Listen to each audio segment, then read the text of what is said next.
checklist. Click on buttons, knobs, levers, and switches. Flying these planes is my everyday riches. A PMG 3737, ready for another flight. When things get rough, baby, hold on tight. If you wanna catch the flight, come to Lounge with John. Right here on TikTok, in the lounge where we never go wrong. PMD 3737, ready for another flight.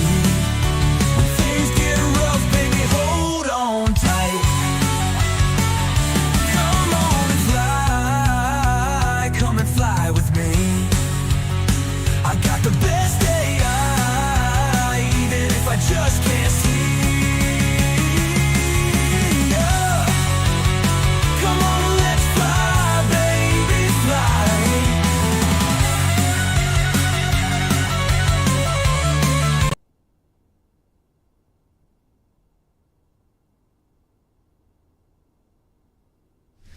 Time to get this flight on to go here. I've got an actual airline flight that I got to get done, and just so I don't forget about it, I'm going to go ahead and do it. I just walked in the door about 5 minutes ago, and we're going to do this. So I want to thank you guys for being here.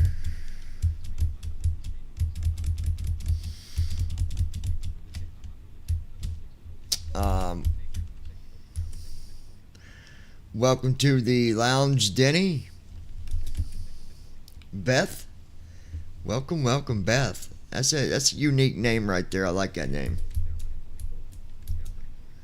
Carol Duggan. Jim. All you wonderful people joining. Appreciate you. Alright, I gotta put some time over here and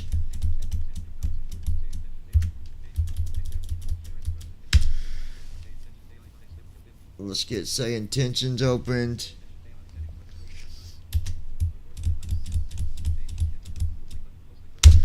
Hit new flight, do that.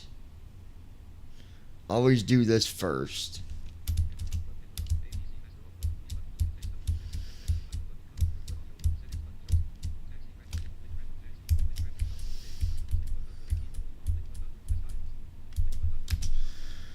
Alright, going to connect to SkyOps real quick.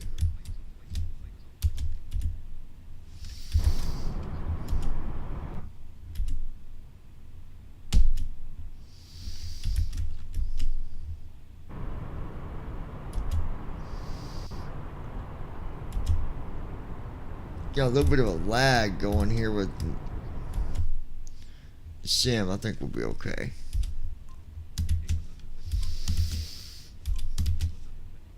Alright, so let's go ahead. Gold Star International requesting VIP to Phoenix.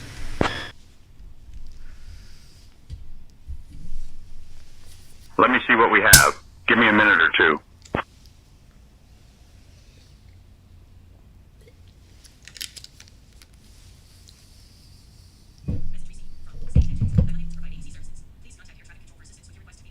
Gold Star International 9er Delta Whiskey. I am unable to provide ATC services. Please contact Air Traffic Control for assistance with your request to Phoenix. Now, it did say that, but technically, well, you'll see. Gold Star International requesting a VIP job to Phoenix.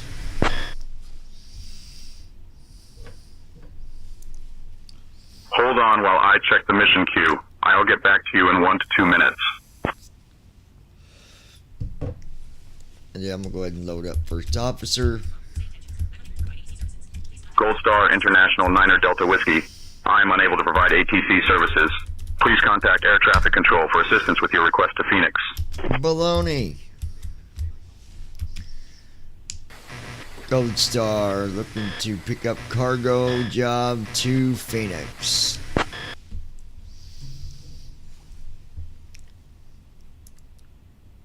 Hold on while I check the mission queue. I'll get back to you in 1 to 2 minutes.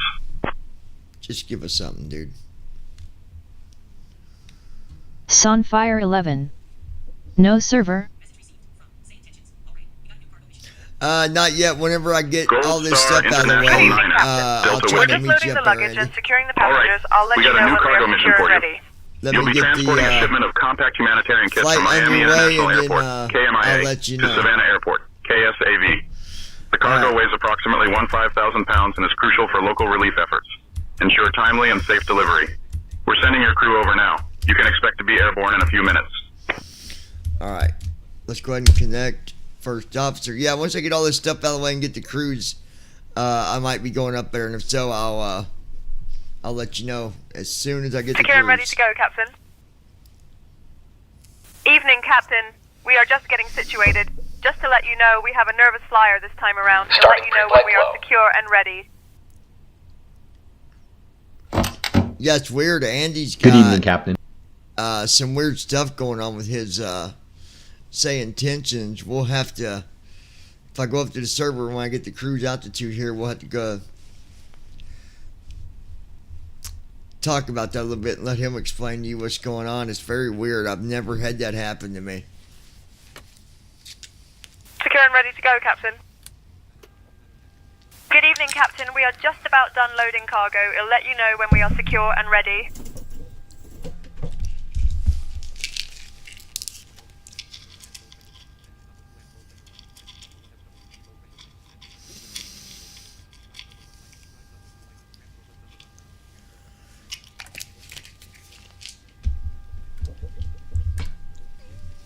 Just getting everything set up here.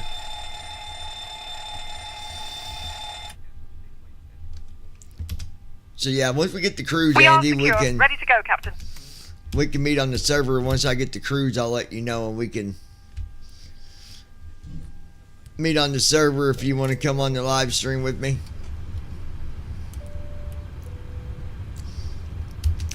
Matter of fact, all you on TikTok, you've yet met the developer of TFM, which is the program that I use. So once I get everything done, get the Sunfire cruise. 11. I can watch you on my TV. Okay, very cool. Yeah, so once I get the cruise, plan on us meeting up on the live stream. If you want to come up on live stream with me, just wait till I get the cruise.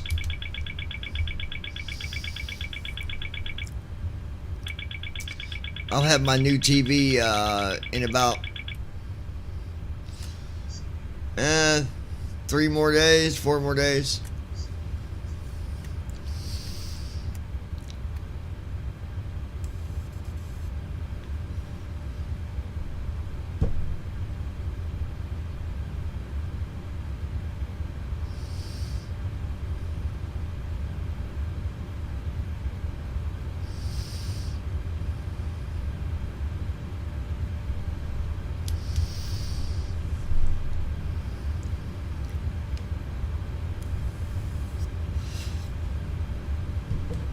Alright, so waiting on him to do everything he's got to do. Auditions. View at 3,000 feet. Always turn that ATIS off, because I don't even care to hear it. Sunfire 11. Okay, on the server. We can't talk about TFM though. Yeah, I got you, bro. Yeah. I mean, unless it's something that's not under, unless it's something that's not under NDA, like basic stuff, I guess you could talk about, but nothing that's got to do with what you're working on now, no.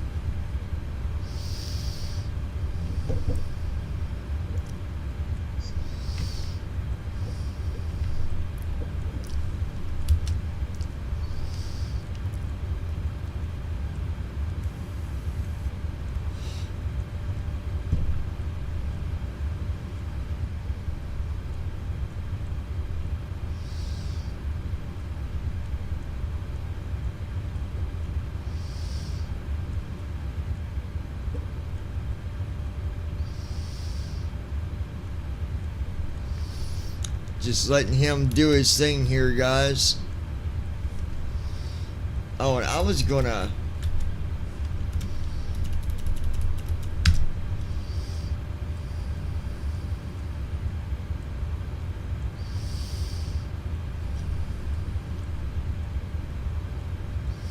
The computer is programmed except for the SIDS and stars.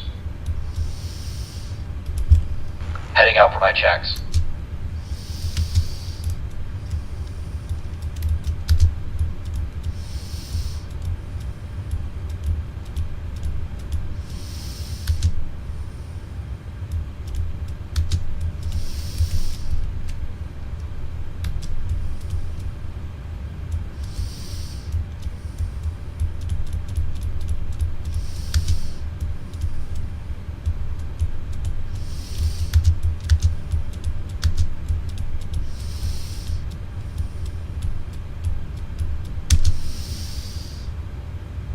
Alright. Let's get the CDU here. Go ahead and request our IFR clearance.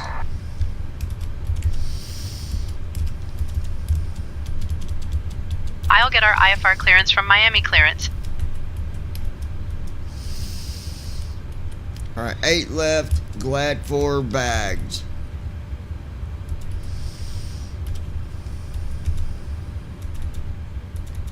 Miami Clearance, Gold Star 9er Delta Whiskey. We'd like to receive our IFR clearance.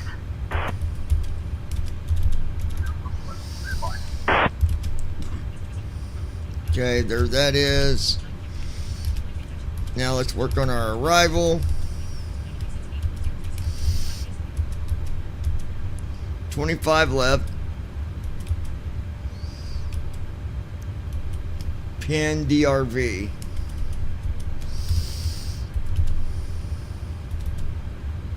Gold Star 9er Delta Whiskey, Miami clearance cleared to Phoenix via the Glads 4 departure. Dennis filed. Climb and maintain 5,000. Expect flight level 30010 minutes after departure. Departure on 118.1 squawk 3264. Expect runway 8 left.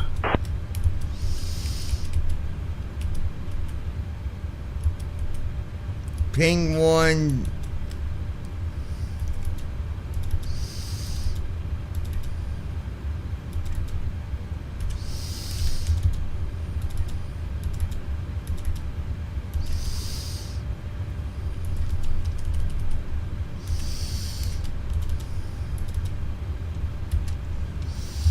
Execute.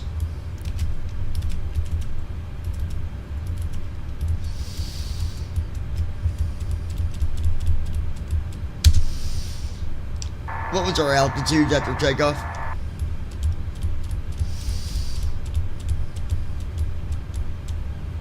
We'll climb and maintain 5,000 feet after takeoff.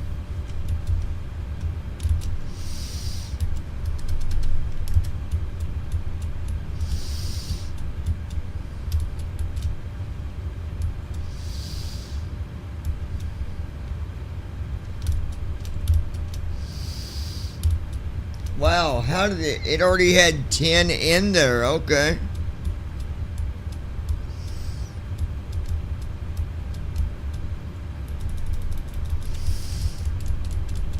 Don't see that very often.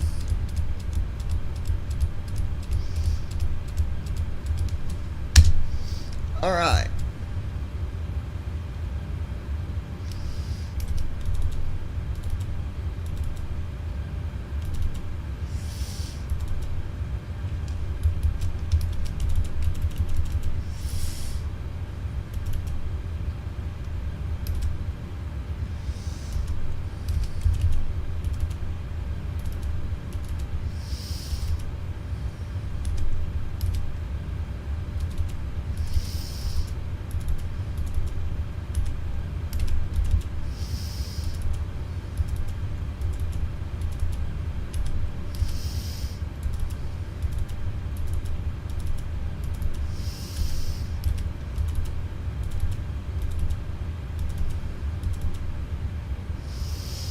Alright, everything looks good here so far.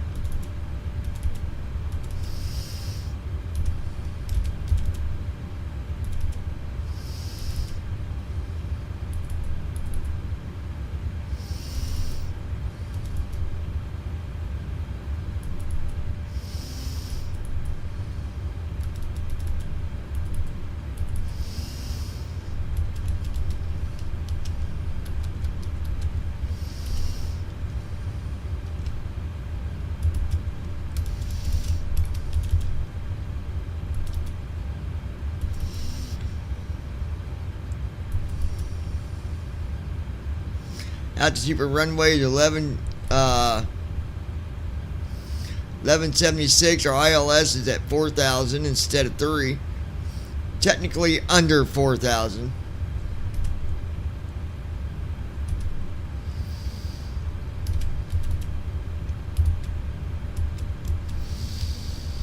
Alright, there we go. We've got, well, for right now,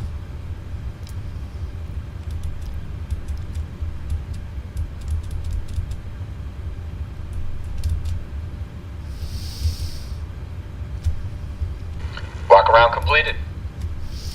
I did shorten the walk around time a little bit more than what it was at. I took it from 600 to 400.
How's things going back there, Lisa?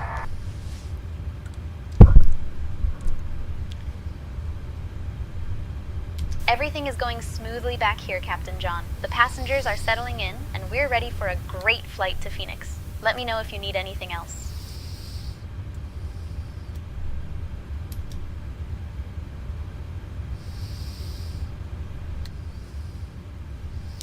When you do your announcements later, we're not having chicken for the meal. We're going to be having cheeseburgers and french fries.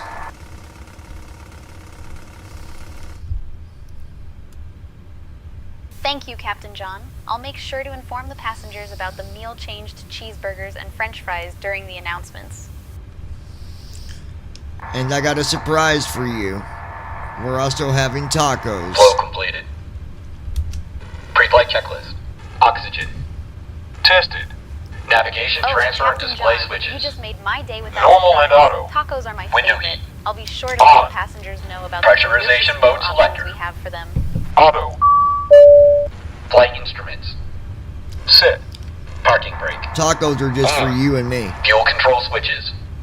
Cut off. Pre-flight checklist completed. Thank you, Captain John. I can't wait to enjoy those tacos. Let me know if there's anything Alright, else you need from pre-flight me. is done. I'm going to go ahead.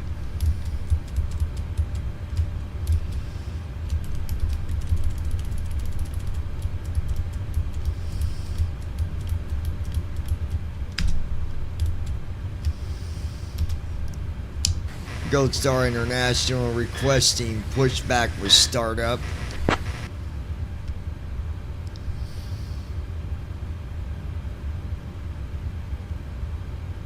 Gold Star International 90 Delta Whiskey, pushback and startup approved. Tail southeast. Pushback approved with tail southeast. Thank you.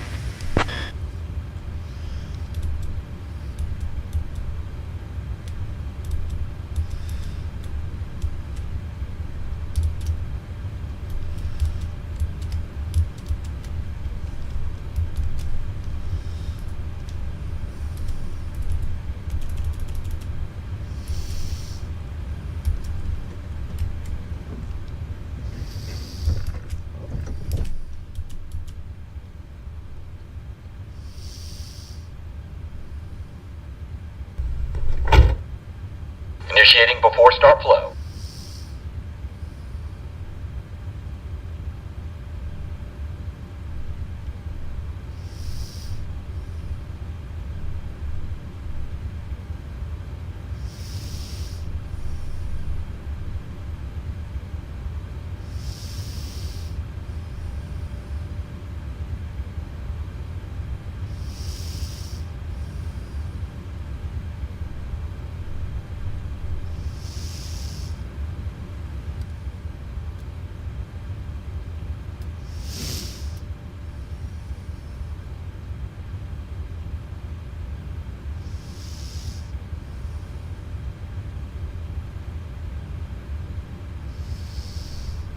Alright, so now we're just waiting here.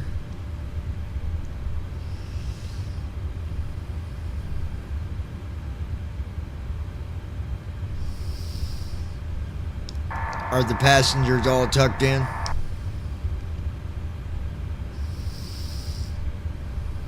Yes, Captain John, the passengers are all settled in and ready for a smooth flight to Phoenix. Let me know if you need anything else.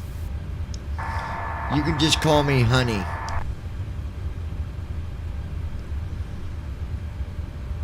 All right, Captain John, I'll keep that in mind.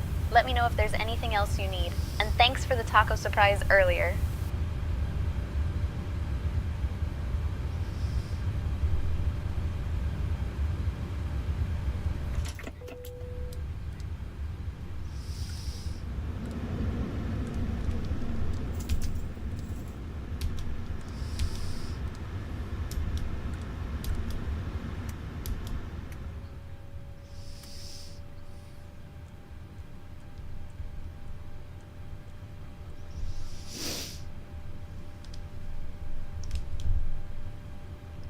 Alright, ground power is no longer available.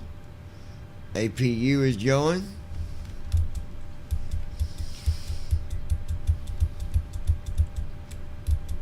Flow completed. Alright. Before start checklist. Flight deck door. Closed and locked. Fuel 41386 pounds. Checked. Passenger signs. On. MCP. Speed 159er. Heading 9er 2. Altitude 30000. Set. Takeoff speeds. B1 151. BR 153. B2 159er. Checked. CDU pre-flight. Completed. Rudder and aileron trim. Free and zero. Anti-collision lights. On. Before start checklist completed.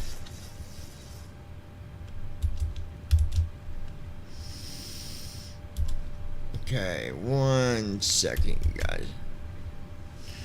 I'm gonna go.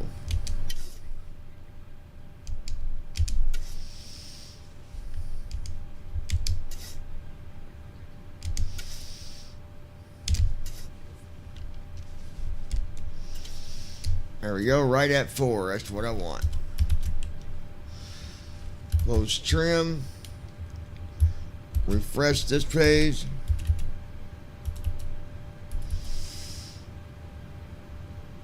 Okay, perfect.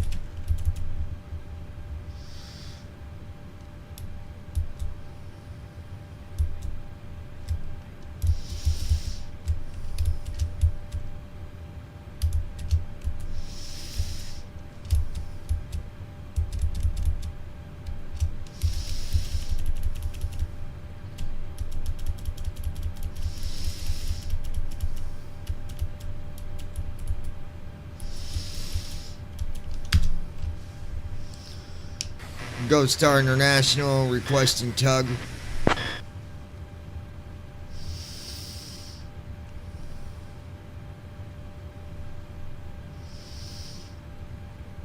Gold Star International 9er Delta Whiskey. Pushback approved. Taxi to runway 8 left via Papa Mike 1. Cross runway 08 right, then Lima 1.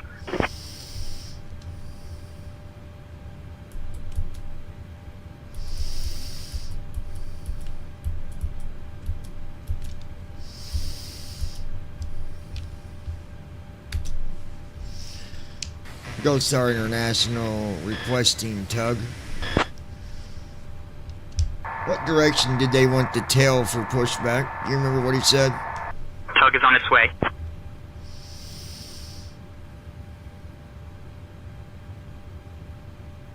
They approved pushback with tail southeast. You're a lifesaver. Appreciate it.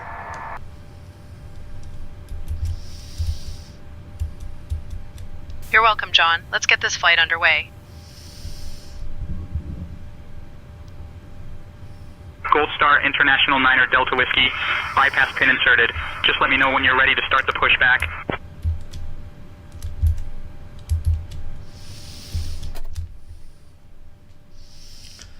Parking brake released. Ready for pushback. Tail southeast.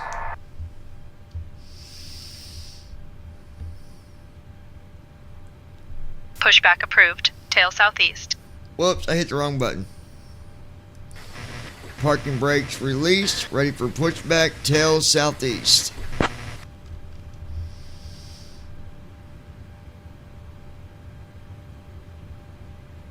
Gold Star 9er Delta Whiskey. Miami ground. Pushback approved. Tail southeast. Miami ground, Gold Star 9er Delta Whiskey. Brake is released. Ready for pushback with tail to the southeast. Damn it, she changed my channel. Gold Hold Star on. International 9er Delta Whiskey. Pushback and startup approved. Tail southeast.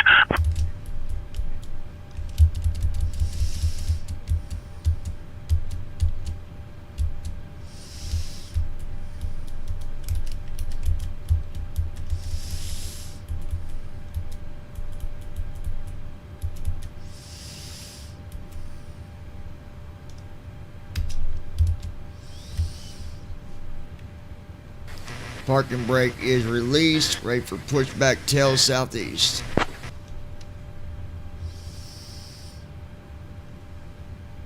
Roger, stand by.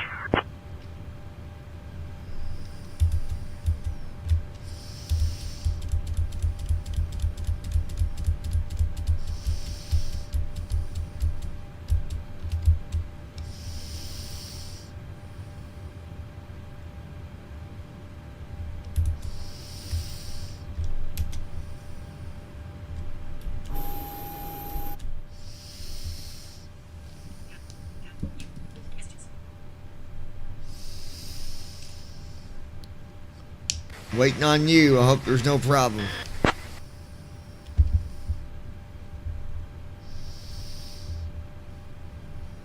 No problem at all. We're ready for pushback southeast. Stand by.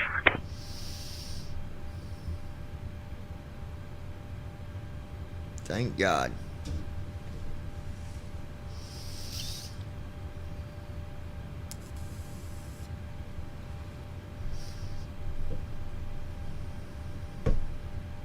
Sometimes it does take a minute. You gotta wait.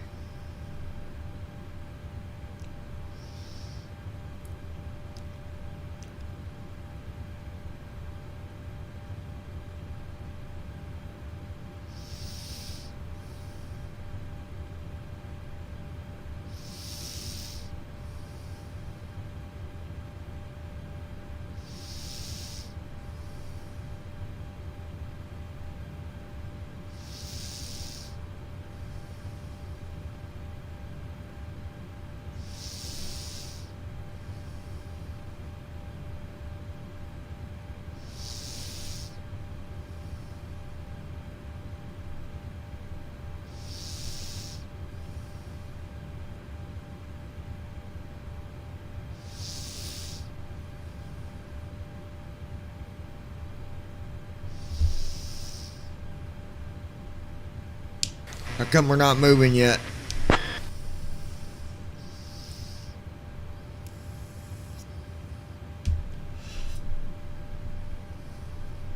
We're ready for pushback southeast. Stand by.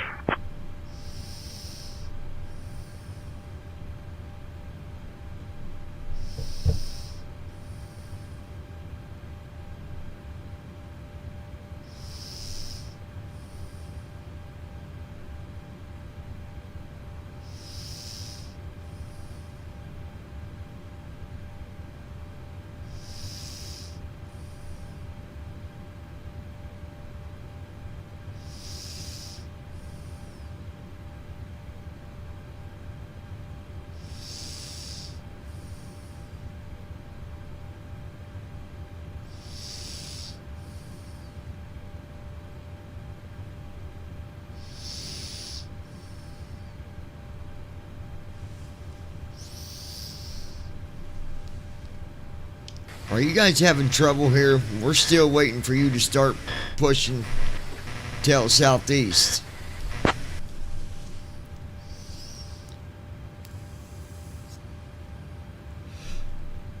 Apologies for the delay. We're ready to start the pushback to the southeast now. Ready when you are.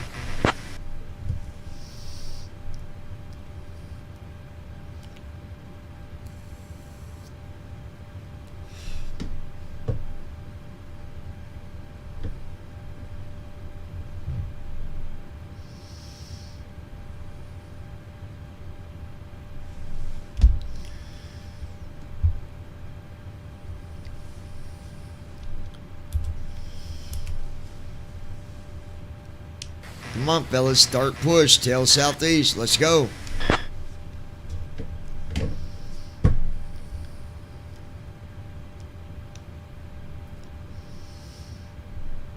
Tug is ready. Stand by for pushback southeast.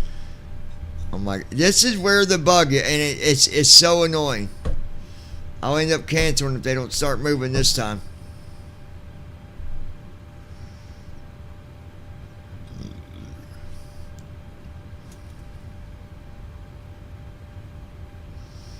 Ground to flight deck. Cleared for engine start in sequence.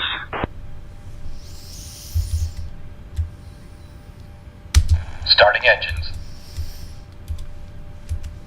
Guys, that was cool. I could hear whatever it did outside. I heard Starting it move engine my, I heard it like click something on the inside, like move my yoke or something. That was pretty cool.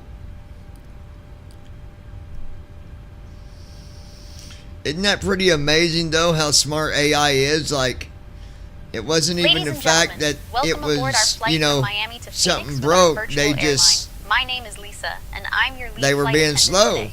So, Joining me are my wonderful colleagues, Sarah, Mike, and Emily. Our captain today is John, and assisting him in the cockpit is First Officer JD. We're looking forward to a smooth flight with an estimated time en route of 4 hours and 49 minutes. Before we take off, I'd like to take you through our safety procedures. And then, firstly, to fasten your seatbelt, insert the metal fitting into the buckle. hold on, and McDonald. tighten I'm the gonna. Engine 2 started. the loose end of the strap. To release, Engine 2 lift cut whatever out. portion of the buckle. We recommend keeping your seatbelt fastened at all times while seated. All right, I got rid of And in the packs because I unlikely forgot event it does of a the loss in safety cabin pressure, message oxygen and all masks that drop with from the say panel above your head. intentions, and I don't want Pull both. the That mask don't towards sound you. right. Place Starting it engine over 1. your nose and mouth. Secure the elastic band behind your head and breathe normally. Make sure your own mask is secure before assisting others. And your life vest is located under your seat. In case Tug of is water still landing, pulling remove us. the vest from its container and pull it over your head. Fasten the straps around your waist and pull them tight. Inflate the vest by pulling down on the red tabs or by blowing into the tubes. And then this Boeing 737-900 is equipped with 8 emergency exits. 2 at the front, 4 over the wings, and 2 at the back. Please take a moment to locate the exit nearest you, keeping in mind that it might be behind you. In an emergency, floor-level lighting will guide you to the exits. Thank you for your attention, and we hope you have a pleasant flight with us. Engine 1 started. Ben and Captain John, the cabin is ready for departure. Engine 1 cut out.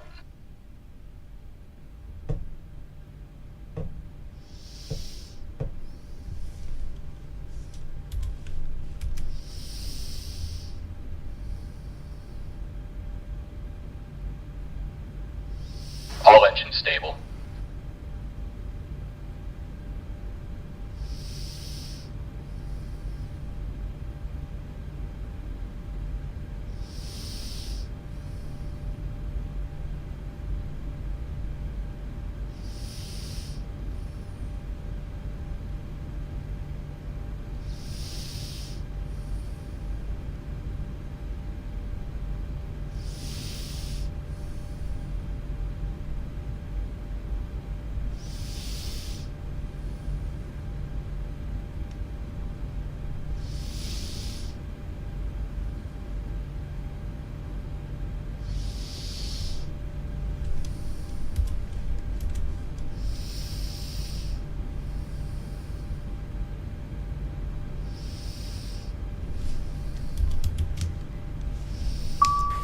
You guys okay out there?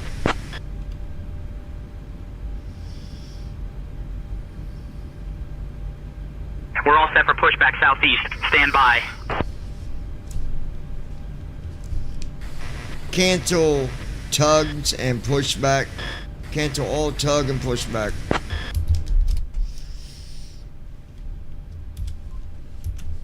Alright, we're stopping.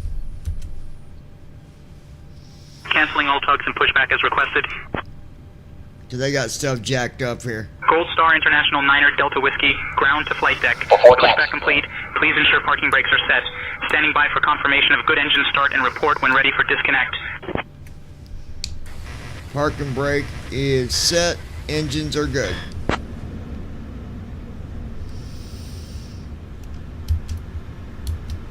Tug is disconnecting now. Stand by for confirmation that the ground crew is clear of the aircraft.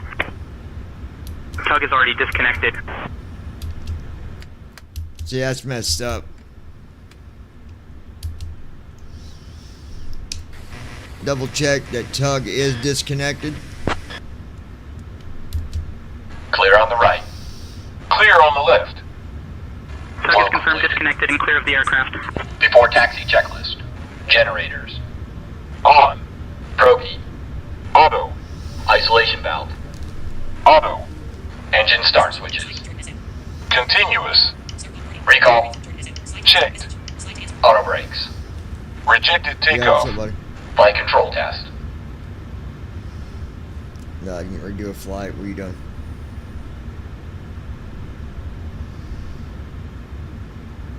Huh? Yeah, well, it will be in about a week. Yeah. I just got to go and submit the do the paperwork and make my payment. I'm gonna do that in about a week. She ain't getting away with that. What do you mean?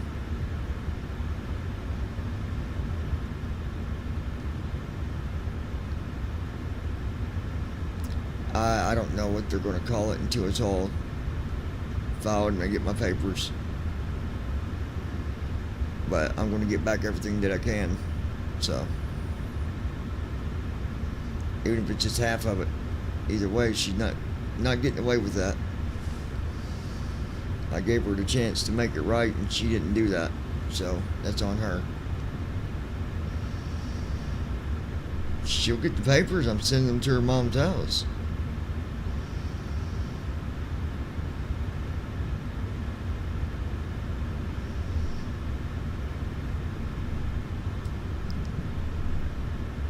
Yeah.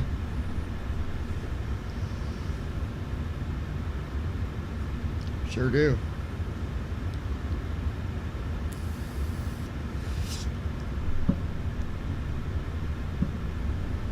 Yeah. No, I got it.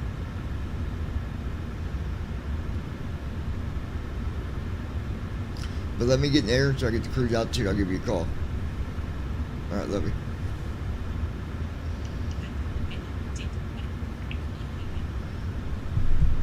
Alright guys, yoke left. Full left. Back to center. Neutral. Yoke right. Full right. Back to center. Neutral. Straight back. Full back. Center and forward. Full forward. Checked. Now I'm going to Brake make test. sure that Checked. this Before is what I taxi do checklist to double completed. check, make sure they got the tugs all done. Make sure tug is disconnected. Because if you don't, it'll stay connected and you won't take off. It'll mess up your whole flight.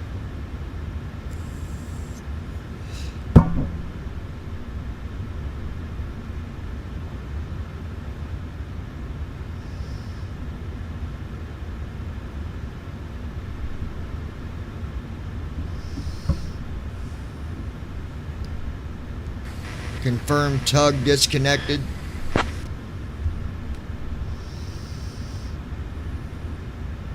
Tug is confirmed disconnected and clear of the aircraft. Thank you. Have a good night.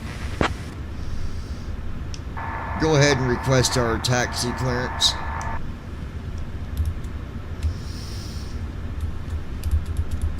I can't handle that request, John. You're still in charge of the comms. Comms to you.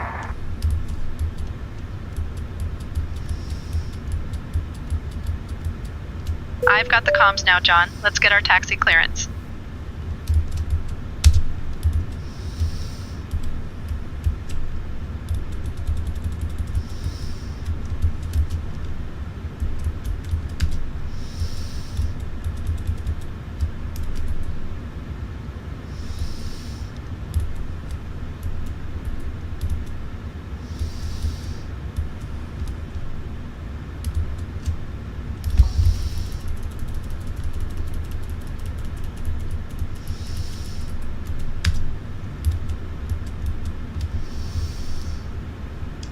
Go ahead and request that taxi again. I had to get you on the right channel.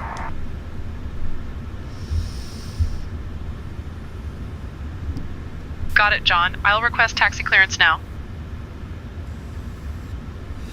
AI is pretty smart though, guys. I'm impressed. Miami ground, Gold Star 9er Delta Whiskey, ready for taxi. We have Kilo.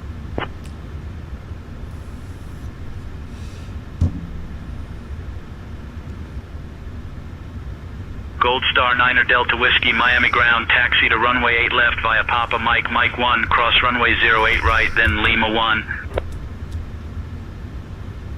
Runway 8 left. Papa, Mike, Mike 1, cross 08 right, then Lima 1, Gold Star 9er Delta Whiskey.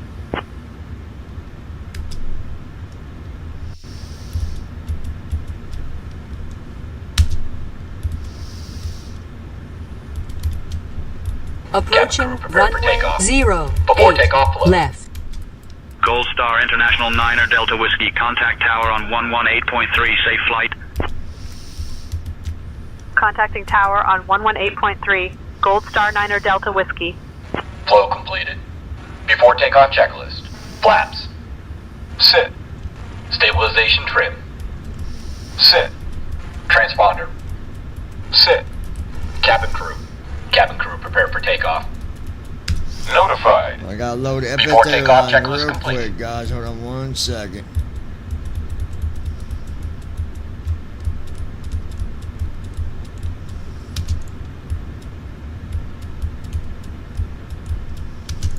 Fuel up.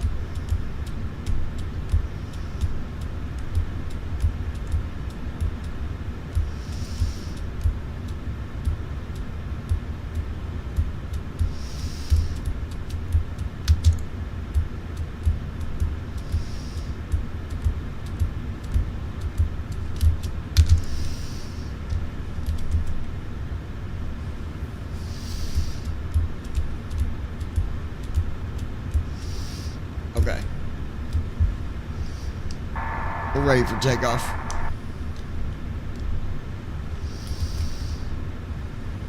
I'll get our takeoff clearance from tower.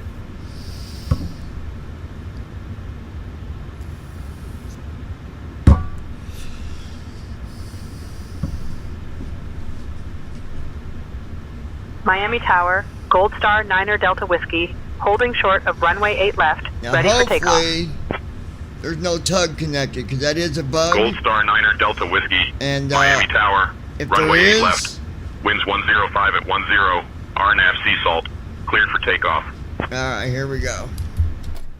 Runway 8 left, I'll be able RNAV to tell Seasalt, cleared for takeoff. Gold Star Going 9er down the Delta Whiskey. runway because it'll start saying left, right, 2, right 3, right 4, left 2, left 3, down 2, up 3. Like you'll be able to tell, and hopefully I can just stop real quick, and well, we'll see what happens. But here we go. Here we go. Trim disabled, and we're off.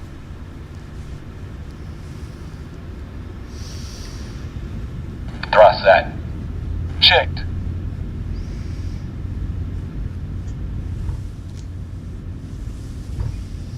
Speed alive. Checked. Oh, did I forget a door? I think I did, but we'll see. 80 knots. 80 knots. Checked.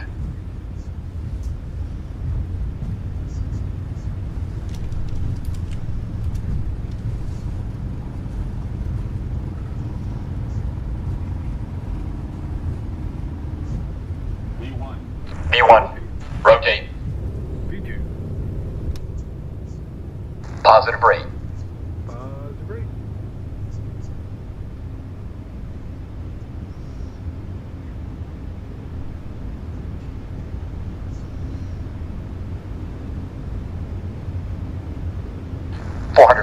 Lateral navigation.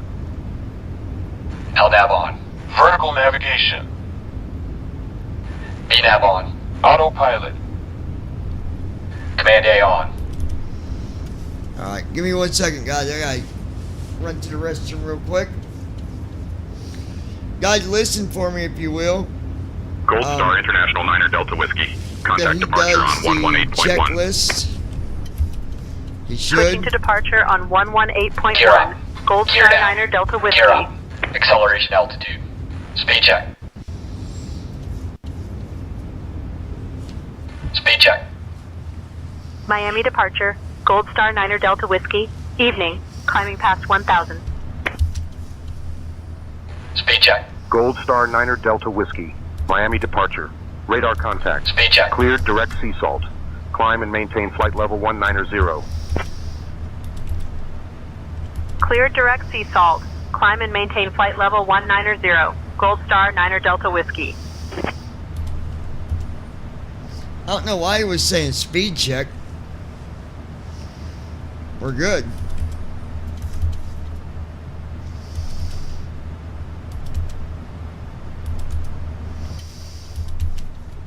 Be right back, guys. Gold Star International 9er Delta Whiskey. Cleared direct gator. Cleared direct gator. Gold Star 9er Delta Whiskey.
Flow completed. After takeoff checklist. Engine start switches. Off. Packs. On. Auto brakes. Alright. Off. Yeah, I don't know Landing what that gear. speed check was about. Up and off. Flaps. Maybe telling me that I need to After speed takeoff up. checklist I mean, I completed. don't know. That was. It might be a setting I end up turning Gold on and Star didn't intend International on. 9er Delta Whiskey. Climb and maintain flight level 240. Climb and maintain flight level 240. Gold Star 9er Delta Whiskey.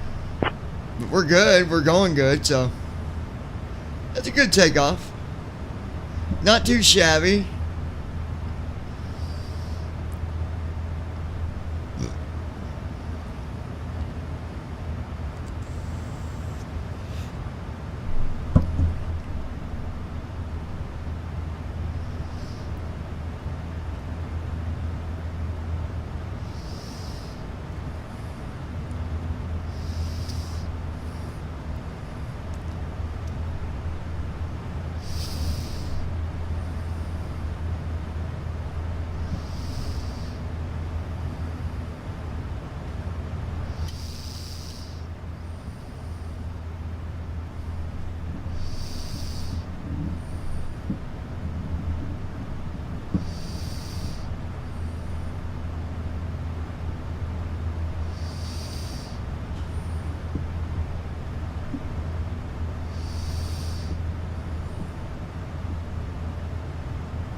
Passing 10,000 feet.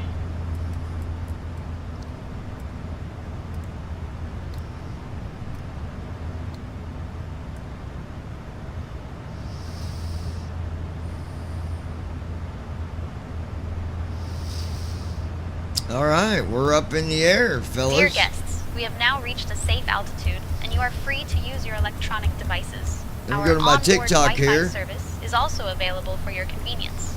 We'll be cruising at 30,000 feet. Those of you watching on TikTok, I apologize if I didn't answer right away, but I usually don't look at the chat until I get in the air and things get stabled out.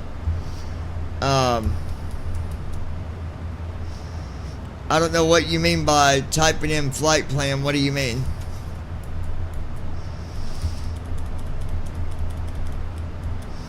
Jerry Connolly, is that you said? Gold Star International 9er Delta Whiskey.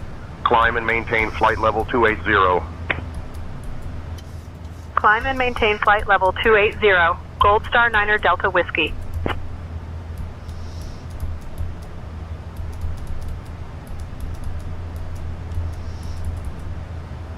Yeah, I've got it. Though I don't look at the chat, you guys, on the TikTok side until I get in the air, because I don't want to lose focus on making sure I get up and took off.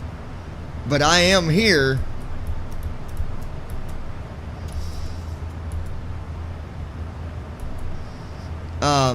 So if you say something at the beginning of the flight and I don't answer right away, don't leave, because I will pop on the chat side here and read to see who's here and who's saying stuff. But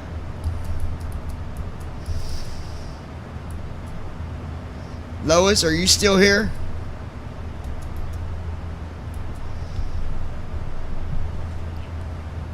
Tell Lois Hughes, are you still tuned in on TikTok? Sending to Lois. Send.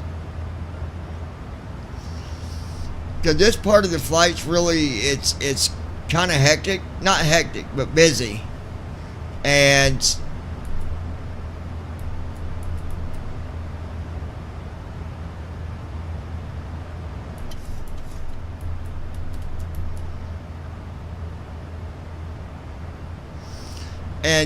for those that watch, they know that I don't respond right away when I'm in the middle of looking at my controls in my cockpit. It's just not possible for me to look at the chat when I'm paying attention to the flight. I can't do that.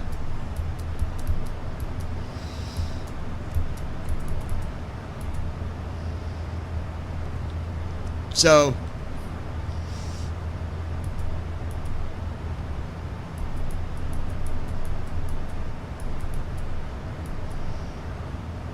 and the only thing I seen you say, Jerry, was walk around complete.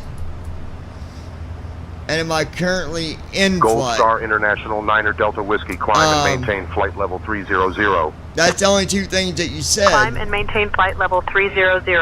Gold Star 9er Well, Delta other Whiskey. than asking if I've typed in flight plan, you don't got to type in flight plan. I build my flight plan, then I export it to my airplane, my PMDG, and then that's how it reads it all.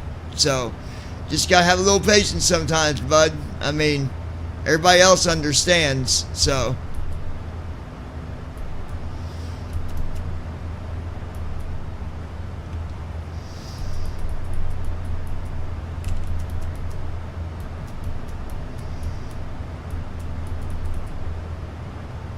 Hey, Tanya, welcome to the stream. Nice to have you.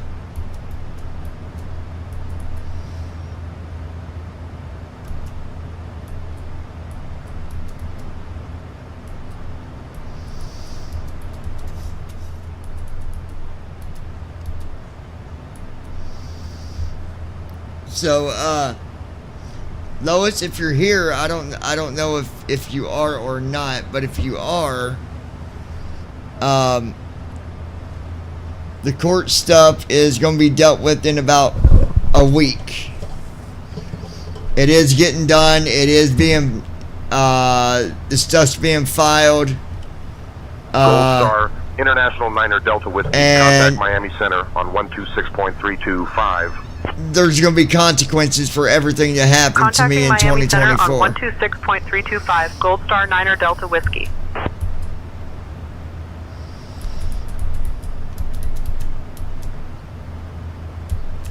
Miami Center, Gold Star 9er Delta Whiskey, evening, climbing through 16,000 for flight level 300. Yeah, but Gold Star 9 Delta Whiskey. Yeah, and just so you guys know, in the beginning of the flight, when I'm setting up my flight plan and I'm still on the ground, or it's right when I take off, I don't look at the chat until I've got myself up in the air and the autopilot comes on. I mean, there's no way to do that. But that's usually don't take long, so you just got to have a little patience.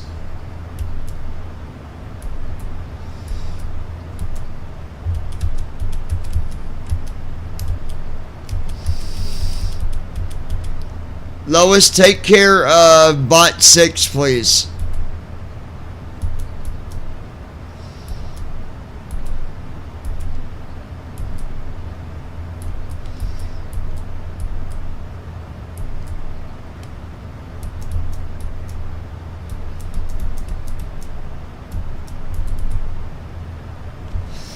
And I don't think Lois is on here.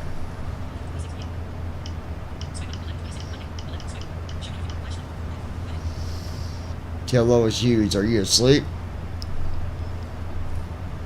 Transition altitude. Sending to Checked. Send.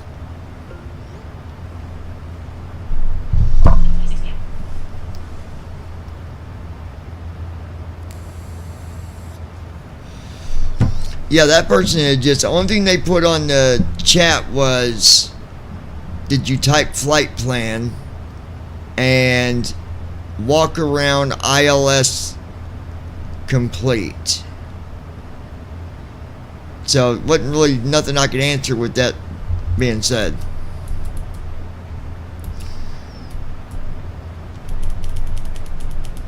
Jack Ace.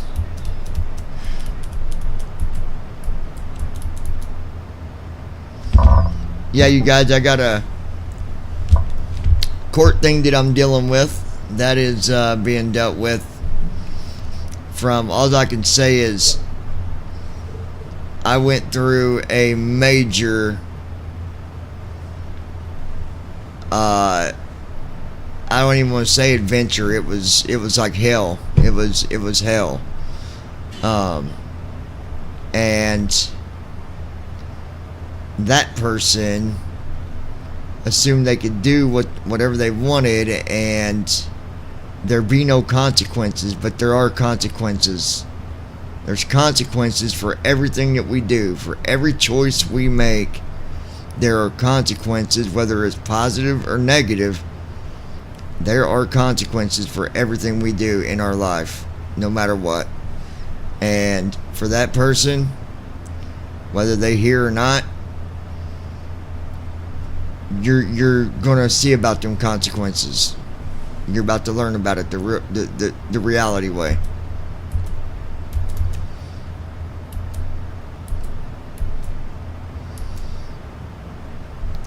Something that we can say that you don't do to somebody, and it's called manipulation.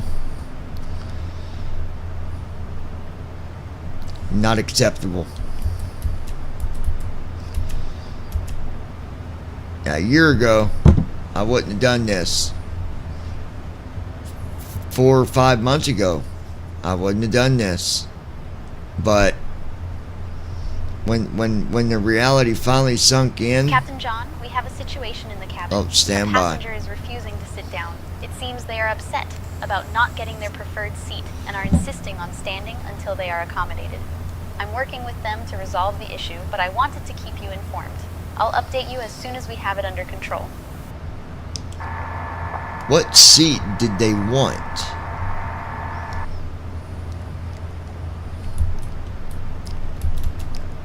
The passenger was hoping for a window seat, but unfortunately, all of those are currently occupied. I'm doing my best to accommodate them and ensure they are comfortable. I'll keep you updated on the situation. You can let them know that they should have requested that when they got their ticket. I mean, that's an option when you get your ticket. So if they didn't request a window seat, then that's why they don't get a window seat.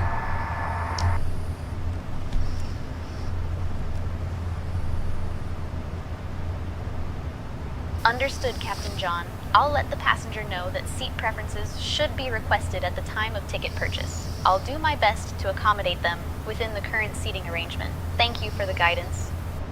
Yeah, you're welcome. If that's not good enough, let them know that when we land, they will not fly back on this airline again.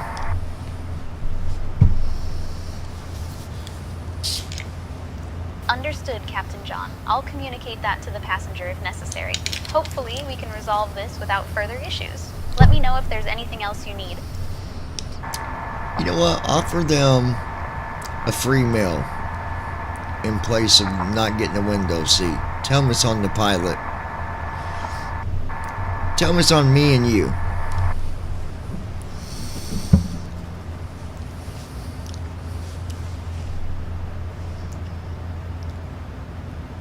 Understood, Captain John. I'll offer the passenger a complimentary meal as a gesture of goodwill from both of us. Hopefully, this will help resolve the situation smoothly. Thank you for your support.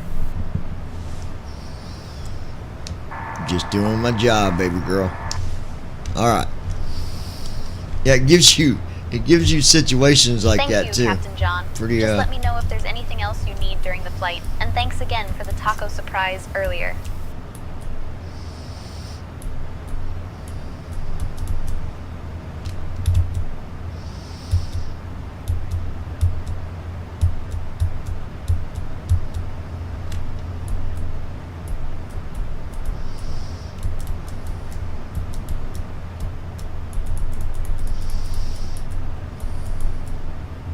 Alright.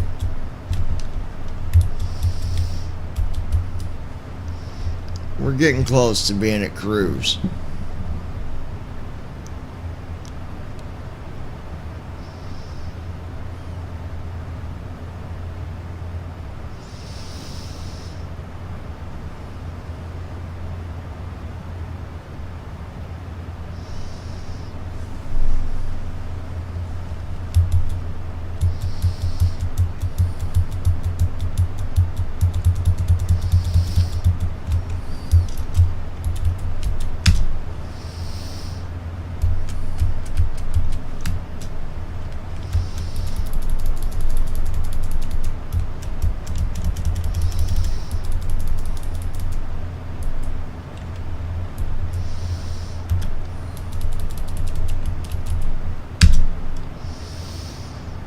Alright.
Alright, we're making our way to cruise, y'all.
I'll be with you in just a few minutes, Andy.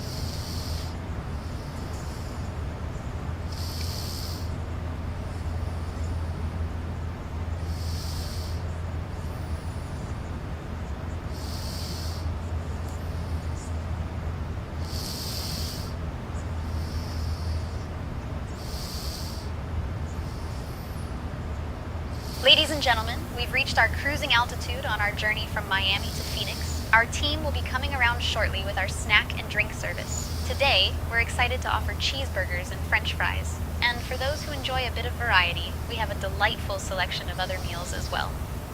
After the meal service, we'll also have a selection of items available from our airline shop. Sit back, relax, and enjoy the rest of your flight with us.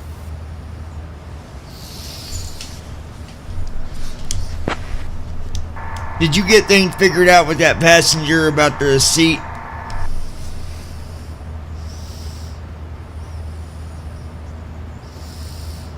Yes, Captain John. I managed to resolve the situation with the passenger. I offered them a complimentary meal as a gesture of goodwill, and they seemed satisfied with that solution. Everything is calm in the cabin now. Thank you for your support.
I'll be with you guys in just a minute.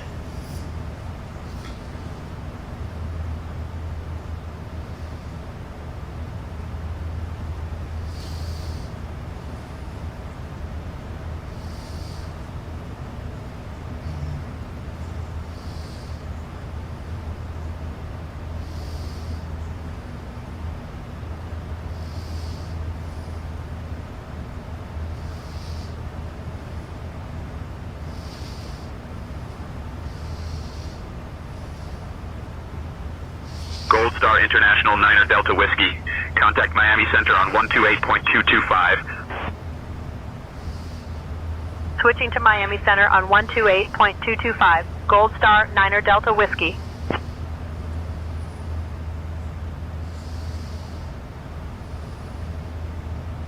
Miami Center, Gold Star 9er Delta Whiskey. Evening. Maintaining flight level 300. Gold Star 9er Delta Whiskey, Miami Center, good evening.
Alright.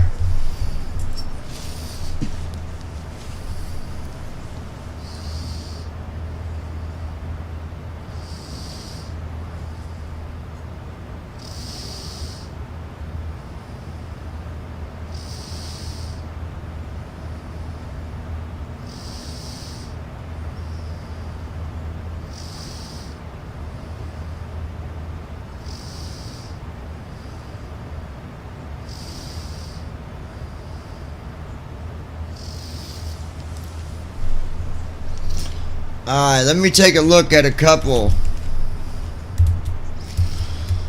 things here.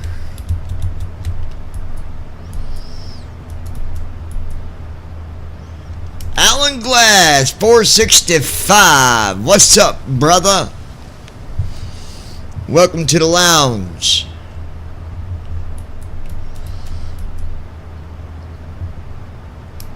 Welcome to the lounge where we try to get along unless it comes intro and runs the mouth. Oh, my bad. Oh, man. I tell you now, and I'll tell you then, and I'll tell you later. Something or another. Alan Glass, 465. I can tell you what that name stands for, y'all. It means if you mess with Alan, he will kick you through the glass 465 times just to show you not to mess with him, because he'll give you a whooping, brother. Alright, let's see.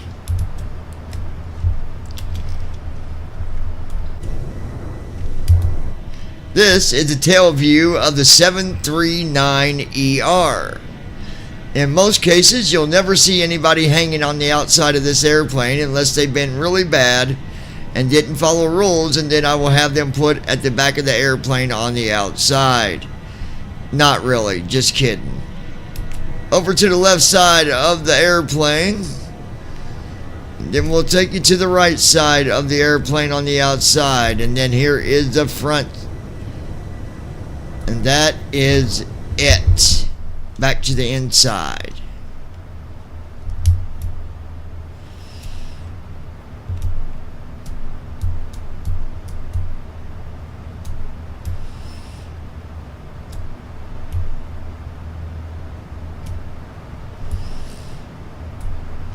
Anyway, that's what that be. Let's go and say hello to Mr. Andy on Team Talk.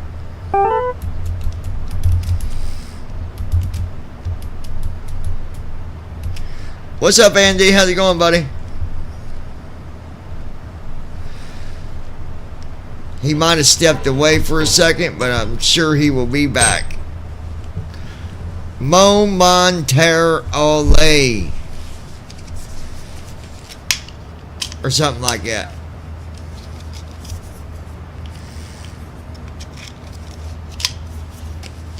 Hello. How's it going, buddy? Alright, guys, so all you guys on TikTok and everybody else that's new, this is Andy, the developer of TFM. So there you go. Developer himself right there in the spotlight. Are you with me? Yeah. Can you hear me? No, I'm talking to my supposed Oh, I'm with you, brother. Hey, Dingbat, are you there? Yeah, nothing.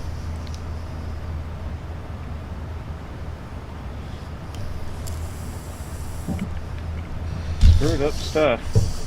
Did you ever figure out anything about, or do you not mess with it anymore?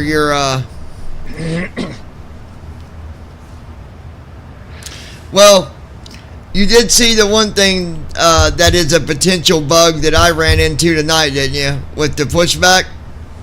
Yeah. Yeah, it works, but it don't. But the thing I learned is if you don't, like, let's say it messes up like it did with me, I always will tell it to cancel tug at least twice. That way I know.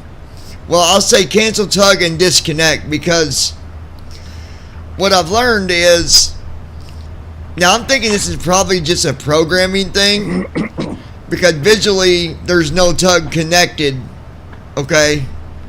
But sometimes in the programming, I don't think it's telling the airplane that it's been disconnected. So then you get going down the runway, and after you get to about 100 knots, you start hearing it say left 2, 3, right 1, 2, up 3, 4, down 2, 3.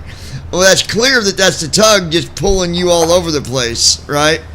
So I make sure I do that, because otherwise you got to restart the sim. Well, at least the flight, restart, say intentions. Because if you don't restart it and you try to just go back and take off, it'll still think the tug's there. So, yeah. That's why a lot of times I don't even use it. Like,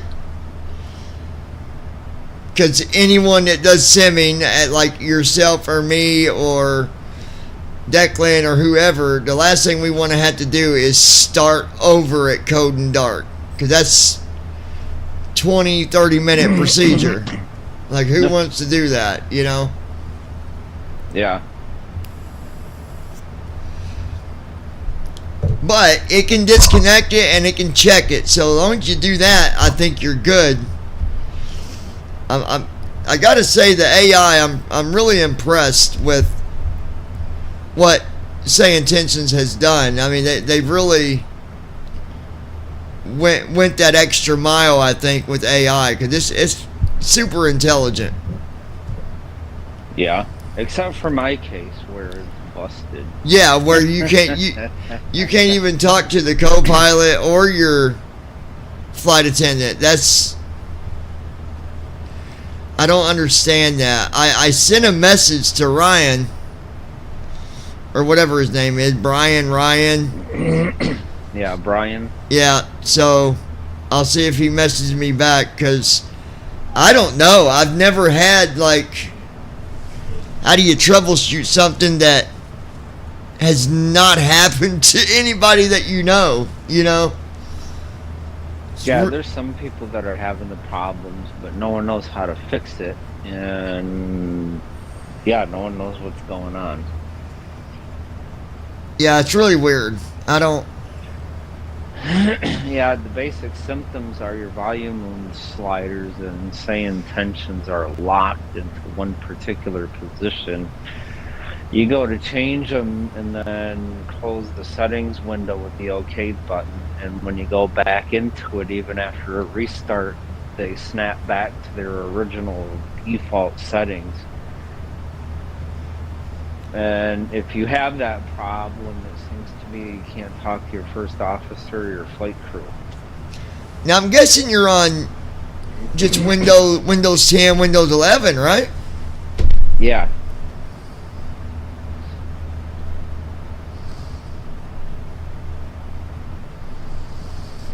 It's so weird, dude. I don't... I know.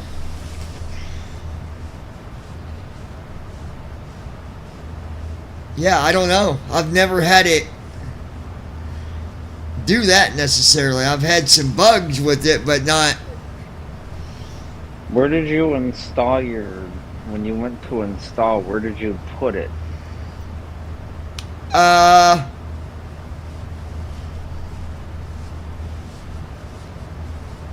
I left it at the default where it puts it in your user's app local data folder. Yeah, that's where mine would be. Mine did whatever the default is what I did.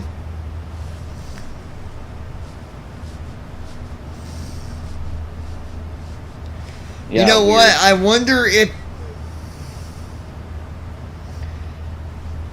what you could try is,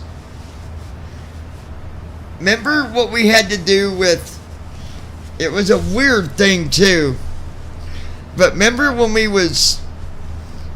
I was having trouble with TFM one time, and we made it do a firewall exception to where it would, Oh, yeah, where it was like you took the known threat and just said ignore it. Yeah, I wonder if you go in there and make an exception, like add it to the thing to where... Yeah, the weird thing about it though is it says there are no threats. The system will attempt to reconnect regularly. Yeah, that's true. If it ain't got no threat, then it ain't going to matter anyways.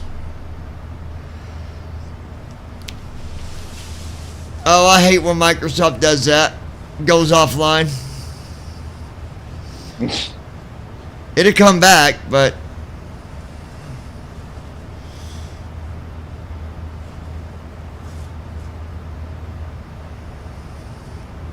I don't know why it does. I don't know why Microsoft does that. I don't know if they get overloaded or what it is. Because it'd go offline and then it'd come back and say successfully connected. Blah blah blah blah. I don't know why it does that. Yeah, I don't know. I get it quite a bit too. And then some days I don't get it at all. It does just fine. So I don't know.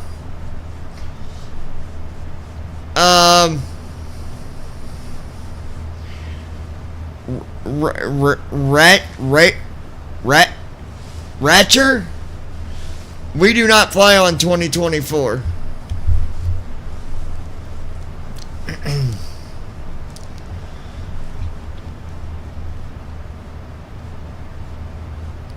No, there's no way, dude. That's.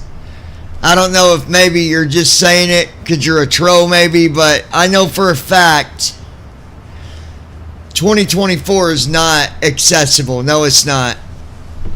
You cannot fly on. No. If you are, brother, you're flying on something that nobody else has ever flown on.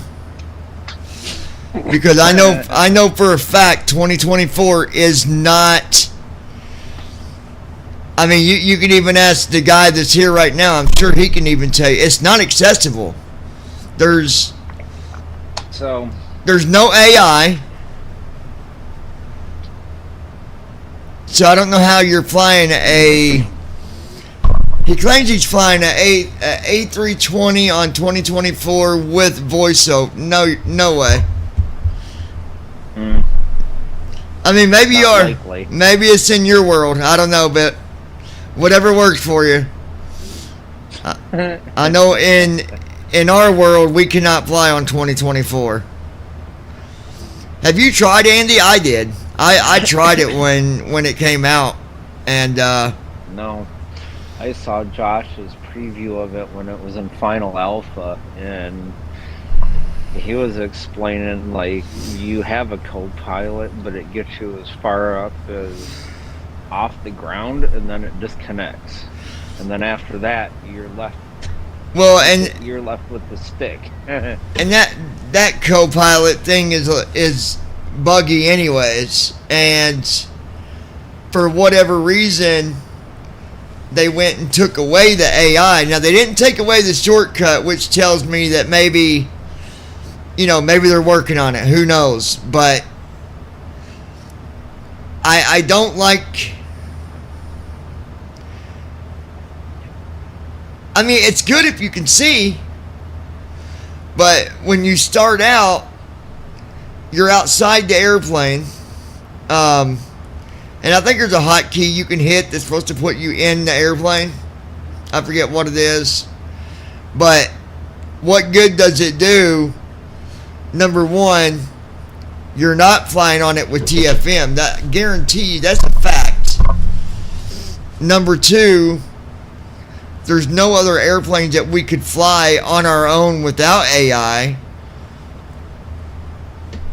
And if it was just AI, then I don't consider that flying anyways. Like, I consider flying doing what we do now, Yeah.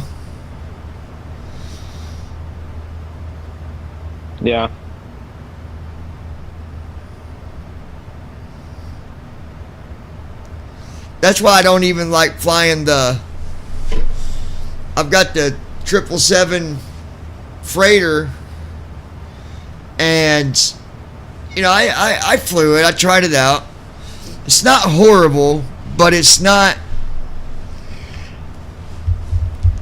what I want when flying. Like, I want to be able to do stuff. I like to, with example, with TFM, I like to be able to, if I want to look at my altitude, I can do that. If I want to look at my speed, I can do that. If I want to, for whatever reason, change my speed, I can do that. I can do all that with, well, I can't do that with the triple, but I'm saying in the normal flight like I am now, you can do all that. And eventually, like when TFM comes out the other one, you'll be able to do it there too, but just to launch, and then pretty much you just sit there while it does whatever it's going to do. To me, that's not flying. Not to me. Yeah, because like in the current release, you can't really do much. Well, if you go into the MCP, you can't do things like change your heading or change your speed, and I think you might be able to change your MCP altitude, but that's about it. No. You talking about doing it with left bracket shift A, or actually going into the thing? Because I know when I tried it, you could see the autopilot thing pop up, but it wouldn't let you Yeah, it doesn't let you do anything. No. And to me, even with autopilot like I'm doing right now, obviously I'm not doing anything, but I'm still flying because I had the ability to do things. So 2024 has a lot to do before I'd want to even jump into it, to be honest. Well, on the other thing, you have PMDG stuff coming out for 2024, which is a paid upgrade, for one. And for two, we don't know what the SDKs look like, so we don't know to what extent we can get access to their stuff. Or if we can, what has changed and what has been added or what has been removed and all that good stuff. You say that you guys are going to be working on something, or you don't know yet? We can't say. Oh, you can't? Okay. So does 2020, did PMDG come out with something for 2024? No, not yet. They're still in progress. Right. I know as far as if we was to talk about the quality of 2024, now that's a different story. You know, I've talked to people that are sighted. My one friend that's a pilot, he's flown with it, and the one thing that they did is, let's just say you're flying in the Cessna and you're going over top of an area that's like a field, right? Where it's going to be really bumpy, a bunch of little up and down type of stuff, little, not big up and down, but like just little holes in the ground here and there, whatever. The new 2024 replicates that. Instead of it just being a flat ground surface, or where it looks like it's got little hills and stuff, but it's still just flat. Well, 2024 Gold Star 9er Delta Whiskey. Replicates Miami Center, contact Jacksonville Center on 124.775. the little bumps, the little hills, Contacting Jacksonville Center on changes. Like if you land and you're going across a field because you had to land in a field, it's going to shake you all over the place, and it's going to replicate that. So yeah, you're going to get Center, landing Gold Star jitters 9er Delta and Whiskey, shakes evening, and all maintaining that flight stuff level in the video. 300. yeah. Gold If I Star 9er Delta remember, Whiskey, I Jacksonville believe Center identified. they Good have evening. 8K textures for all of their world mesh. So, yeah, if you are flying over at 2,000 feet and you're flying over a street, then you can see like telephone poles and the light poles and the street lights and the cars and all that stuff drive by. Yeah, now I know you can see cars and stuff on 2020 when you're going over roads and stuff, but they just gotten it's a lot better in 2024. Mm-hmm. Because in 2020 you can fly over top like the interstate, for example, and you'll see if it's nighttime, you'll see the cars with their headlights on and they're moving down the road and all that, and it's got really good quality, but 2020's really nailed it on a lot of the ground type of stuff. I mean, they really picked up on that. Mm-hmm. But, like I told people, somebody was saying that, I forget who it was, and they was trying to claim that, well, it looks like 2020's done, but the thing is, 2020 ain't done. They still do updates with 2020. There's still updates that they'll push. Yeah, I just got one last week. Yeah, you're right. It was last week. There was an update. So 2020 is not going anywhere because there's still a lot of people that like 2020. And I don't think they're going anywhere. Not right now, anyways.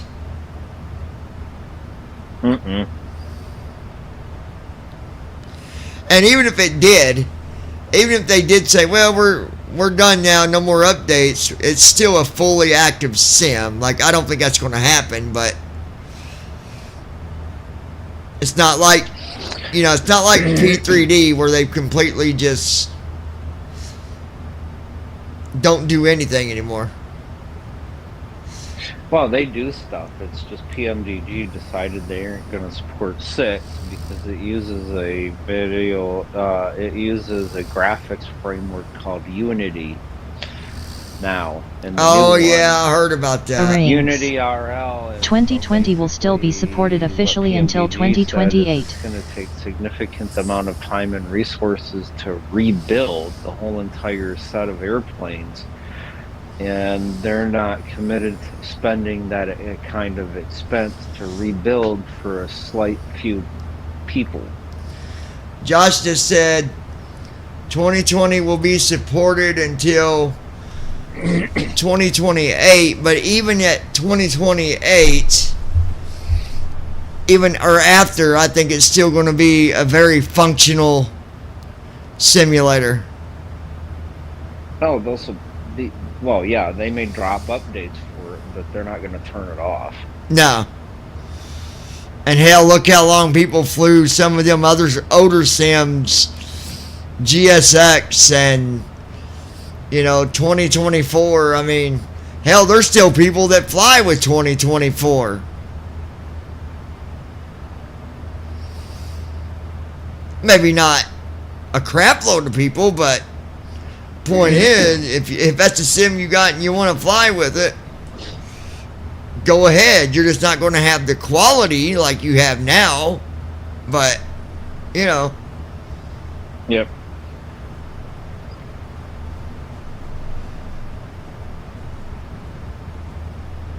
Well, that was a good landing we had today. I like where the only thing Say Intentions did was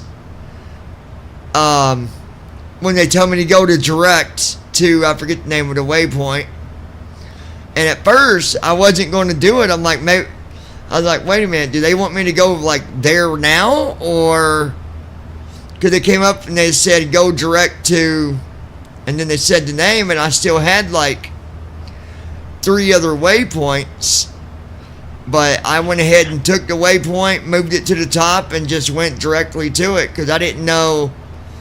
I didn't know 100% if it meant go there now or just.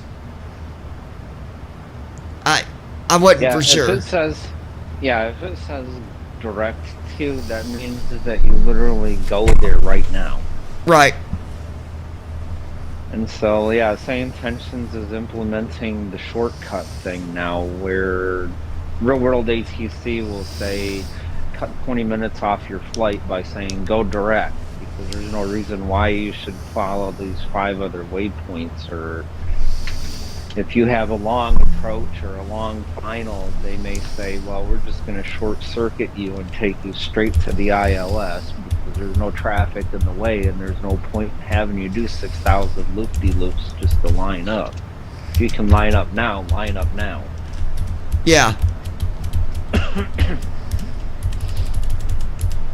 I'm actually having to restart Say Intentions because I got to get a new cord for my yoke and it disconnected. I had to reconnect it. Well, when I did that, it,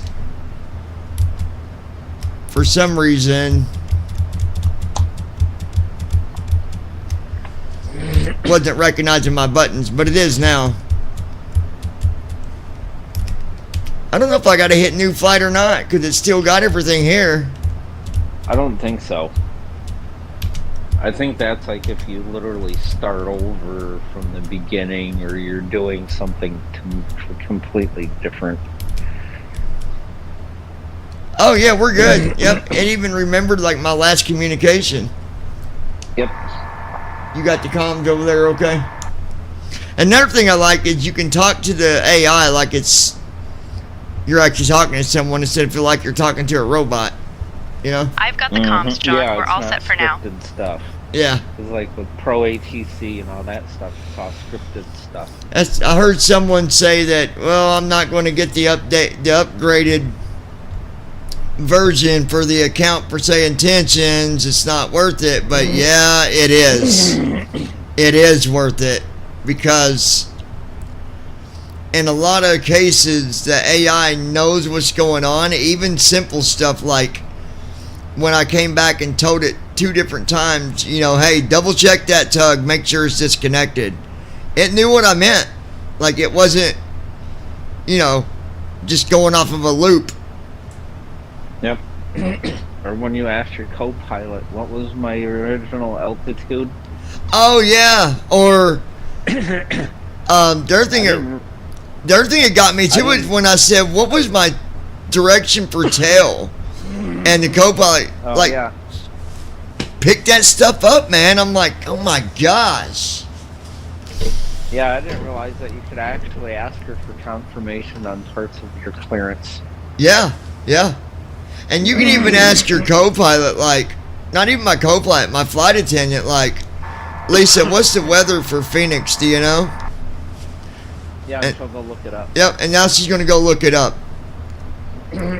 Pretty amazing stuff. Yep, there it is. With scattered clouds at 8,500 feet and broken clouds at 11,000 feet.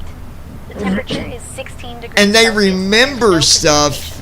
Winds are calm at 170 degrees. At I have 4 knots. learned that Visibility is 10 miles.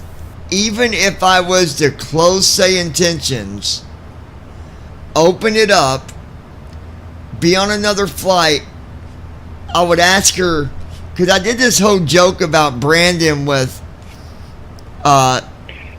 stealing cookies. Oh yeah, you were messing around with that, and she's like, you were on a different flight altogether, and you mentioned something about it, and she knew what you were talking about. Yeah, I ain't gonna lie, dude, that blew my freaking mind. I'm like, man, this is, I don't know how you'd get any more real than what they're doing right here. So definitely thumbs up. I don't know if I'm gonna go into the partnership or not, because it's like $47, and I don't know if that's extra every month or if it's a one-time fee, but it's a one-time fee. Oh, it is. Okay. Yeah, you just pay the $49 once, and then you're part of the preview group forever, as long as you have a maintained account with them. Yeah, and then if your account, like, I don't know, let's say a day early, you didn't pay the day it was due, and you had to wait another day. No big deal. As soon as you pay, you still got your stuff. Yeah, you still got the yep. Yeah. So if that's just a one-time charge, I might do it, because not only do you basically you get to also kind of have not say so, but kind of say so on stuff, but new ideas you might have, like. Or if they're doing something and you think, well, that ain't going to work, they listen to you, basically. Like, okay, well, this guy pointed out that it's going to do this. Maybe we shouldn't do that, Yeah. So you can put your opinion in the pot, basically. Yeah. And I guess there's like another test server type of thing that you also get access to for testing stuff that's not out yet, like stuff that's still being, I guess, kind of like the alpha instead of beta, like it's the alpha, right? Like you get to test stuff that's not even beta yet. Yeah, so it's the experimental server, and you have to be a member for at least 60 days and have granted access to their Discord, which is an invite only. Yeah. So we'll see. And I'm not really worried about that part of it, but it will be nice. I think the other thing too is you get a partnership. They'll also sometimes give you the ability to give like small discounts to people that you invite to just download and have a membership, blah blah blah. So I think they're going in the right direction, man. I really feel like they're staying up with the accessibility side of it at the same time, as involving people as much as what they possibly can, I think. Yeah, and I think they fixed that because, like, the identity tab of settings was busted for a while there, and whoever it was put their point into them about it, and they put an update out eventually that fixed it. So, what tab is that? Like, what is that? So the identity tab in settings, where you tell it what model of airplane you're flying and what your call sign Oh, is. yeah. Okay, yeah. Yeah, that was busted for, I think, a couple of weeks or whatever, and then they fixed it. Oh, okay, yeah, that makes sense. I know, because sometimes it would not even say the name of my airline. It would just say, I want to say something like unknown airline or something of that effect, instead of actually saying like the name of it. Yeah. So if you have a custom airline, you can actually go into your pilot portal under settings, and there's a custom airline section. You can put your airline name and your call sign and all that stuff in there. So if you fly it on a regular basis, then you can put it in there. Yep. So, like, I'm flying Aerologic Cargo right now, and the call sign is box, like a cardboard box, kind of. So instead of having it, because it doesn't know what Aerologic is, it's an unknown airline to it. So instead of having it call me Box 3033, I just went into my pilot portal, and here's the call sign, Box 3033, and here's the airline, Aerologic. So now when I do a radio check, it says Aerologic 3033, I hear you. Yeah.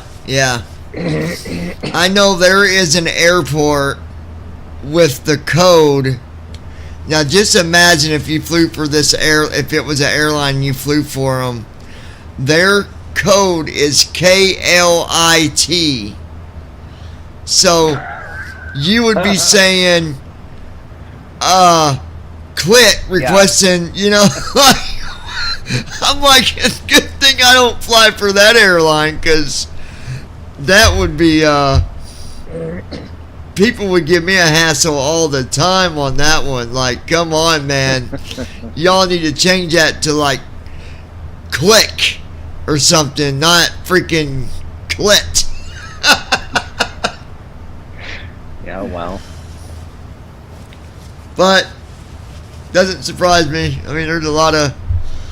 It's just an airport name, though, so technically, I mean, unless you're flying for that airport, I guess you're good. You're not going to be using that code, but I think what needs to happen is we've got so many different passenger programs out there, but we have very little accessibility to 80% of them. I really wish somebody would put something out there that actually did kind of like what GSX does, and it would have like the 3D version of passengers boarding and all that stuff. I know I was going to get the GSX, but then after Josh explained to me like how there's all these workarounds that you got to do with Golden Cursor and all that just to get it to work, I'm like, nah, I don't want it. Even that's kind of iffy. Yeah. So I'm like, no, I'm not gonna waste the money. Forget it. It would just be nice to have something. And I mean,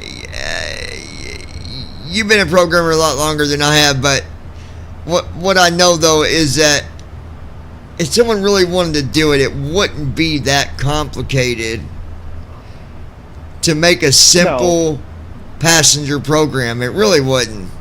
But probably the hardest part would be the visual to it, and that'd be the hardest part. The rest of it you could do easily, very easily. Oh yeah.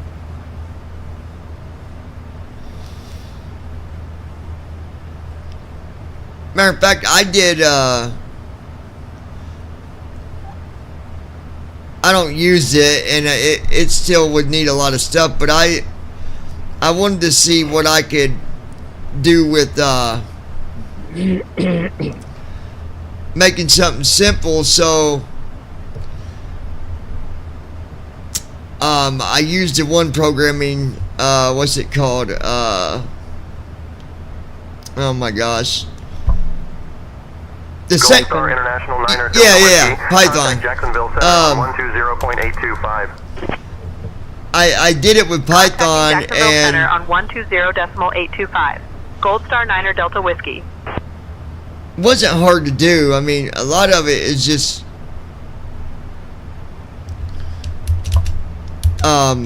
like airplanes, like Center, getting Gold it Star 9er Delta to see Whiskey, airplanes. evenings, That's not maintaining hard. flight level 300. Airports, that's not hard, because you got, Gold Star 9er Delta Whiskey, Jacksonville Center identified. Good evening.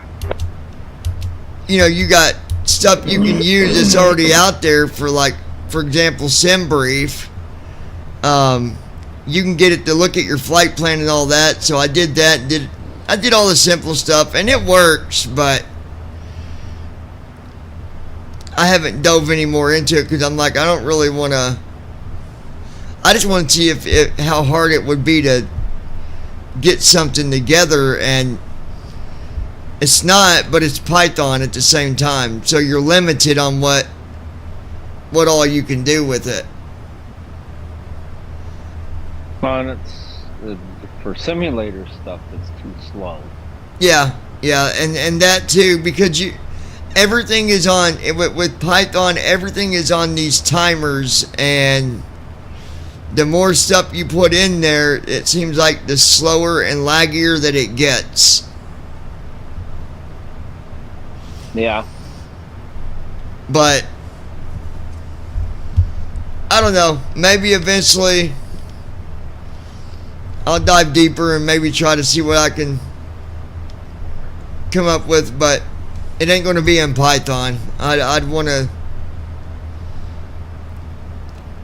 do it in maybe some better coding than that.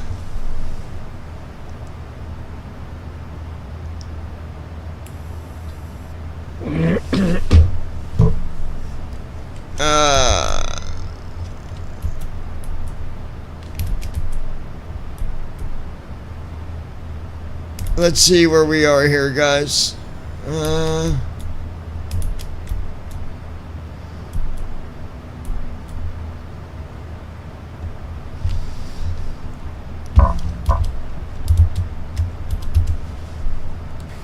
GSI 9er Delta Whiskey with you at flight level 300.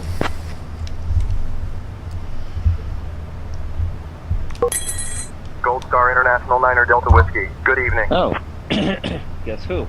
Yeah, what's up? Hey.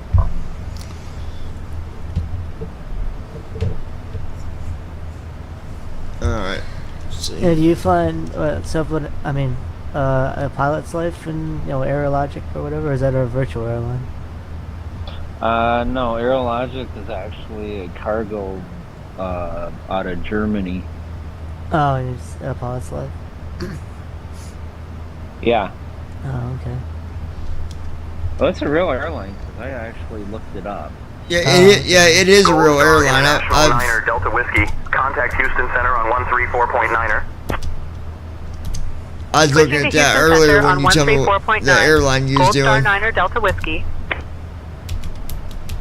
I was curious to see if it was real or if it was just a like made up and that was it. But no, it's real. Gold It's Star 9er legit. Delta Whiskey. Good I really evening. wish Maintaining flight level 300. That like you don't want runways that are like Gold Star 9er 3,000 Delta Whiskey, feet Houston long Center, good to evening. land at, because then with the 737, it's can be pretty difficult to land on those runways. What in the land tab? I've never seen the land tab. No, I'm talking about like in pilot's life. Well, you're not landed on 3,000 feet only. There ain't no way. Yeah, I know. Well, pilot's life doesn't tell you where to land. Yeah, but like some airports that it had me go to were like there was no compatible runways for. Oh, jeez. When it don't have the runway, I guess the only thing you can do is skip that flight and go to the next one. Yeah, I mean, or I could just like put the brakes on max, and I don't know, it's just weird. Like I don't know, I don't understand. I mean, you could try, but you're not going to have a. Yeah. You're not going to have a good landing. I don't think either. Any way you cut the cheese, it's going to be bad. 3,000 feet. I don't know why they do that, or sometimes they'll put you in. They're like, oh, leave this airport. Like one time, I had one where it says, oh, well, you're going to leave this airport in a 37, right? And all they had were GA ramps. Yeah. Oh God. And it's like, what? And you're telling me these are real flights that this airline does? How does it leave? Yeah. Yeah, that. How does it even get in there? Where does this thing park? That's so weird, dude. Unless the sim scenery is so bad that like it's so out of date that yeah, that very well could be where they've left out a lot of these runways. Yeah, and gates, yeah. Because you have like people that custom build the scenery. They're just not pulling it out of maps and airport taxi maps and all this stuff. Because a lot of the like default scenery has, you know, like I go to it and there are no gates where there should be gates. Like it's just parking GA. Like. Yeah, go to Boston, right? And they don't have any heavy gates. Yeah, I know they do in real life. It's like, what the hell? How do you figure? Yeah, dude. Yeah, I did a flight like a week ago or a week and a half, give or take, to Boston, and I thought the whole time that they would have had the proper runway for, you know, for landing, and I'm looking for that runway, and none, not one. Just small, and talking about the runways and the gates, like even like it would show small gates and medium gates, but no heavies, no. Like, where is the big gates at for the big airplanes? Because I know in real life they have them. Yep. Yeah. And then, like, even the runways, like, FlightSim.to apparently has got scenery, but I just, you know, can't find a lot. You know, it's like just liveries for pay rates. They definitely don't show you the correct data for all the runways at Boston as far as like how long they are, because I know that's off, but I don't know. Maybe eventually Microsoft will give us a new update on scenery or something. I don't know. Yeah, they just have content creators. They go through, pick all the runways, all the taxiways, and they leave them out. They're custom built. They don't resemble the real world. Yeah, and that's why I asked you earlier about ILS, why I was seeing ILS that were, you know, it's telling me in the sim one frequency, but in real life it's something different. And I mean, it makes sense. That's why, because it don't have the latest. ATC, yeah, beyond ATC, it won't even. But beyond ATC, it won't even load the freaking like if it doesn't match the real world, your scenery and sim doesn't match the real world, it won't even let you fly. Well, then it would always have problems because Microsoft don't always have the latest updated ILS information. Like they prefer you to have like the payload sceneries or get it, get it free, like custom scenery. Like, it's really annoying. I don't care about that one. It's not accessible anyways. No, it's a shame. So honestly. they can crumble for far as I care. Like, legitly.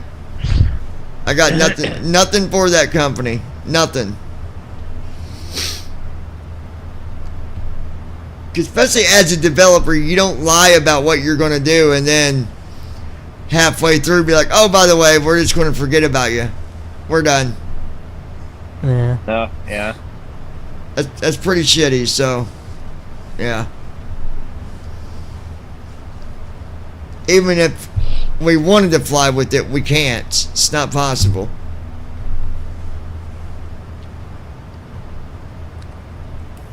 Anybody want to do this flight that I have coming up? What do you got? What is it? It's a 16.5-hour cargo run. Oh, damn. What did you do? Like, what did you do? Like a long haul schedule and yeah. and So I went and got the 70s. I went and reset because I didn't like. I was up for senior first officer in the pilot's life, but TFM testing required me to reset and get a different airplane license. I didn't have the money for the 77, so I reset my career and picked the 77. Well, I like cargo runs, so picked cargo run, told it in my schedule I wanted a long haul. First one on the list, 7,900 miles. That's pretty much the limit. That's pretty much the limitation of the daggone 777. Yep. Actually, it's 6,400. Yeah, so you'll be pretty much about out of fuel when you get landed. Yep, we'll be. you might have to put the thing on like 10x, because I know you like to do the simulate stuff. Pilot's life don't like that. No, it does not. Yeah. No, it will give you. I mean, it'll let you do it, but you get a serious experience penalty, whack in your rating. Well, and sometimes it even messes up the whole flight when you land. Like, yeah. I've never had luck using it. Yeah, I never had issues with it though, because like once I get to the top of descent, then I switch it back to the real-time speed.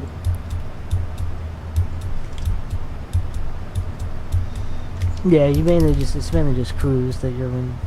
Yeah, because that's mainly what it was meant for. So like once I hit 18,000 on climb, I'll turn it on. Yeah.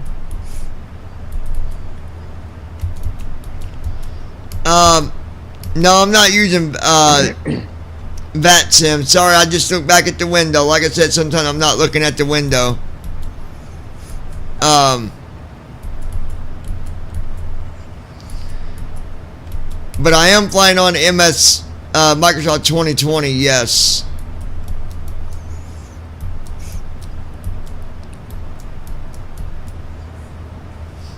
Sorry about that, Tractor, if you're still there. Like I said, I don't have the voice on, so I don't know when you guys message, and I'll be busy looking at my cockpit. But, yeah. But I'm not using VATSIM. I'm using Say Intentions, and I'm using the ATC through that.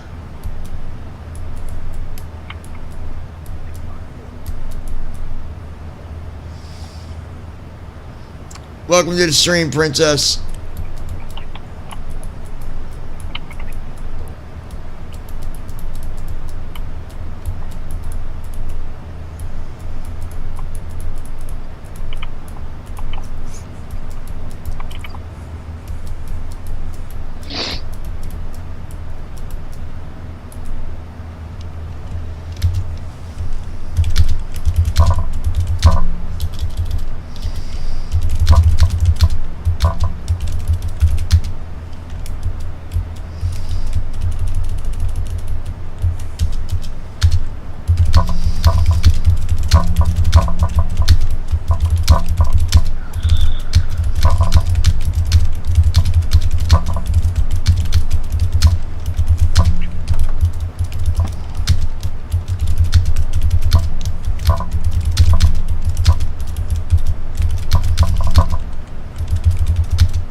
Alright,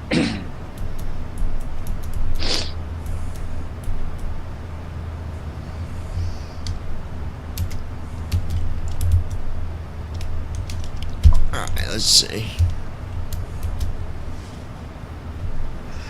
2 hours and 35 minutes, you guys, so 1, 2, 40. I'd say by 3:30 at the latest, we should be on the ground. About 3:30.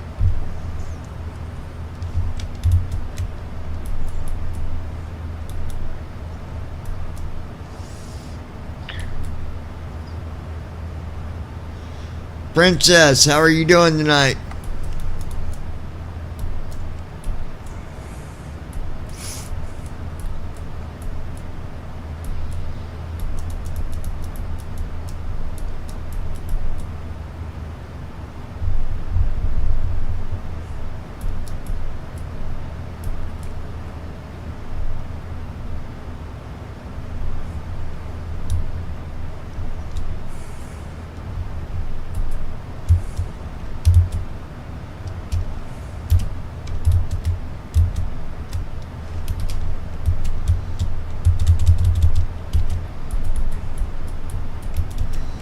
Let's see.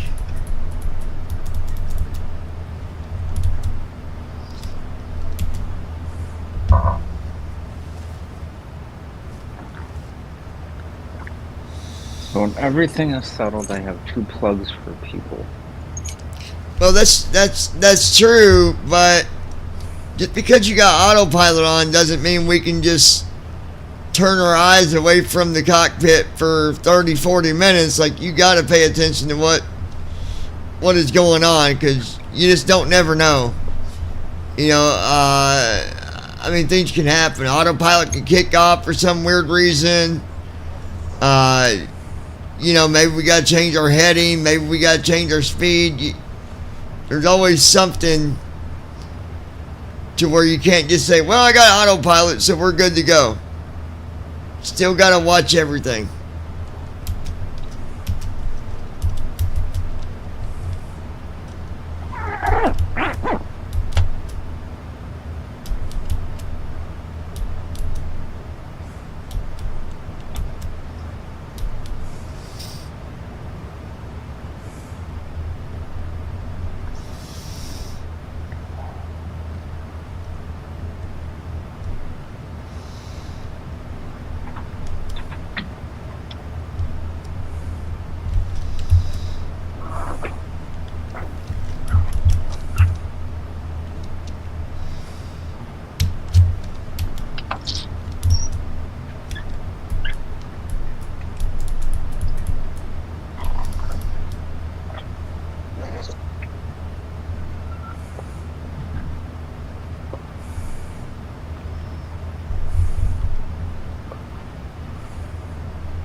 All right.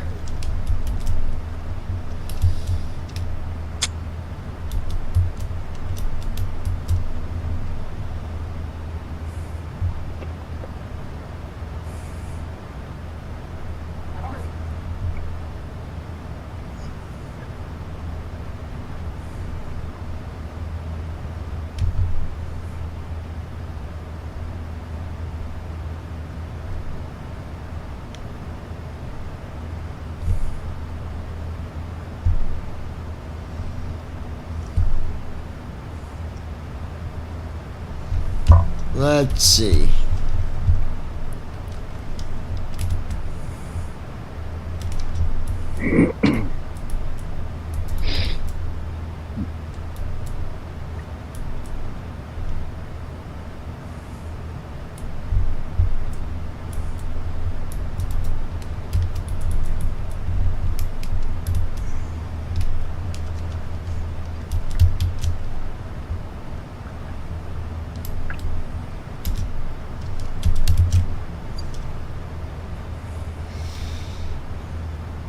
Lafayette, Louisiana. Michael.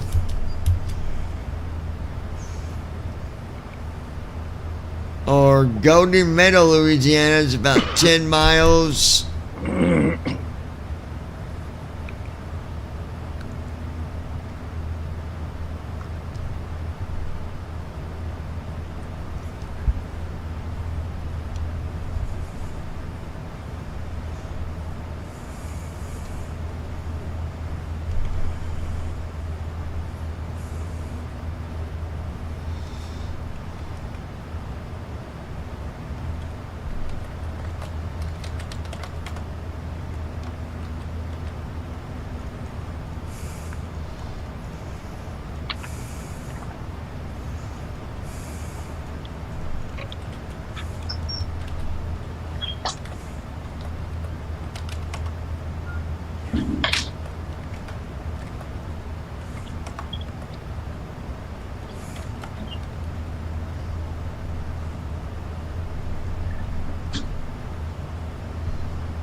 So I think we have 2 points we can talk about when we get a chance.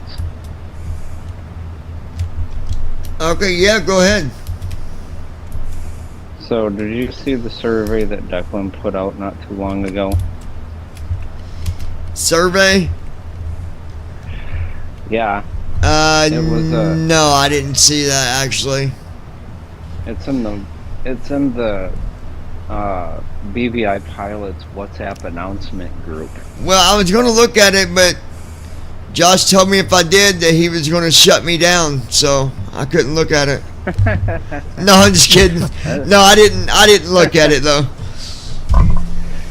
So it's when you go to it, it's gonna have you input a question that you can ask, because at some point sometime soon, we haven't released the date yet, because I got to talk, task force has to come up with the date for this, but we are going to do a live stream on TFM's YouTube channel. Yeah, Declan told me about that. Yeah. Yeah, at some point that's going to explain all the stuff that we've been doing over the past year and everything. And so the forum, you can put your questions in there as long as they're nice and sane and all that kind of stuff. And we'll do whatever we can do to answer them, and the forum explicitly states we will not cover anything preview. Well, I'll tell you, and this is something we can do, I guess, when it comes out. That's the only way we'd be able to do it, I guess. But I have gotten several emails because people really like the stuff we used to do. You know, the reviews. And I just, you know, it's not a big deal. I'm just saying that people like, they like that stuff. So I guess worst case, we could do a review once there's a version that's public, then we can do a review. But otherwise, that's the only way that we could do anything. I just want to let people know that it's different now. So yeah, and that stuff is going to have to be restricted to TFM's YouTube channel.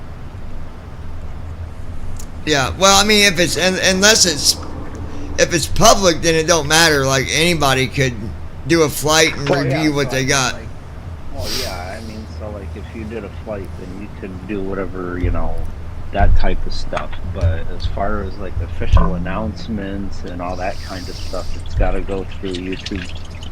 Our YouTube.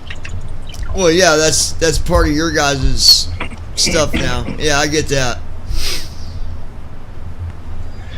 So there's that, and when we come up with the date, we're going to announce the date, and it will be live, so not pre-recorded. Yeah. And the second thing is, starting on March 8th, if you go to Flight Sim Expo's website, there's going to be a vote up survey on what presentations you want to see on this year's Flight Sim Expo. You need to go in there and upvote TFM. Well, you guys, because the more community votes it gets, the more likely they will slot us in. Oh, okay. So you guys can't just get a slot like you used to?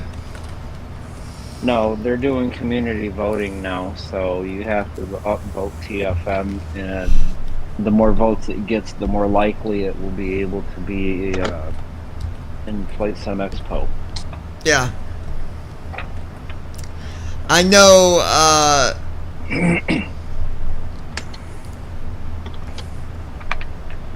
hopefully,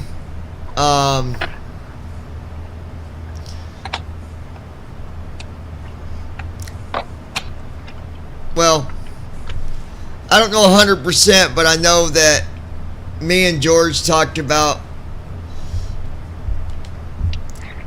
going to the next event that they have, but I don't know if he's...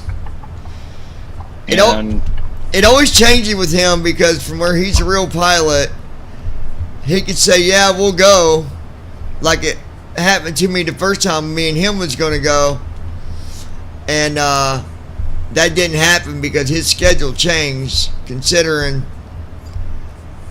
you know, he's a full-time pilot, so he's always got schedules. Yep. And unfortunately. yeah, so the more you upvote, Gold when Star the survey International comes 9er out, Delta Whiskey, contact like, Houston the Center more on likely we will be 135.775. slotted. Switching to Houston Center on 135.775. I mean, Gold Star Niner Delta who would Whiskey. Would you be going? Why are they? Yeah, it would be me.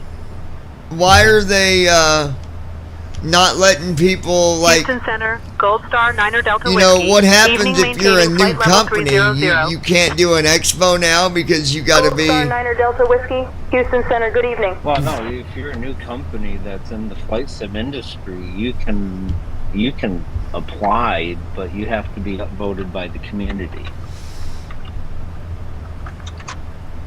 Yeah.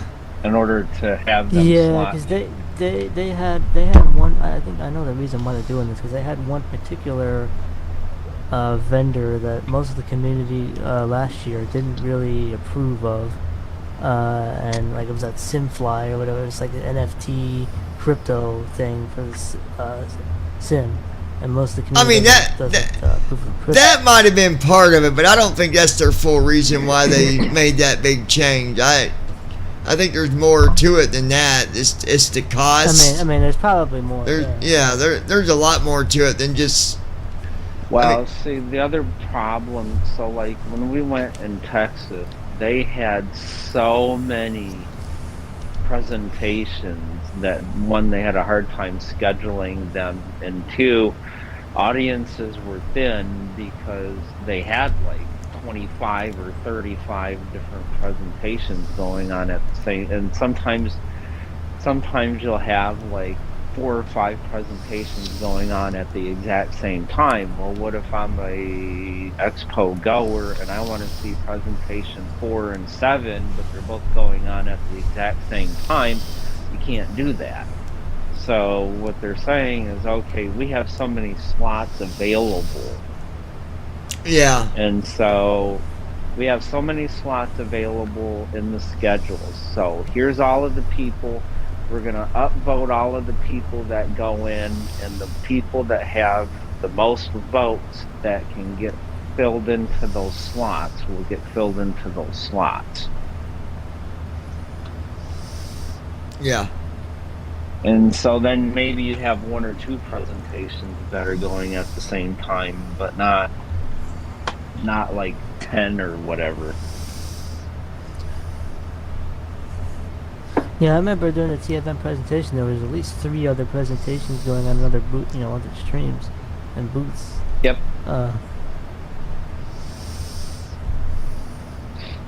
And that's the thing they're trying to avoid. So right now, in their final draft, they have 10 presentations in the home simulation field, because that's what they have room for. Yeah, where are they doing it at this year? Rhode Island. Damn. Yeah, I might be able to go there. Go to that. Yeah, it's in Providence, Rhode Island. It's at the Rhode Island Convention Center.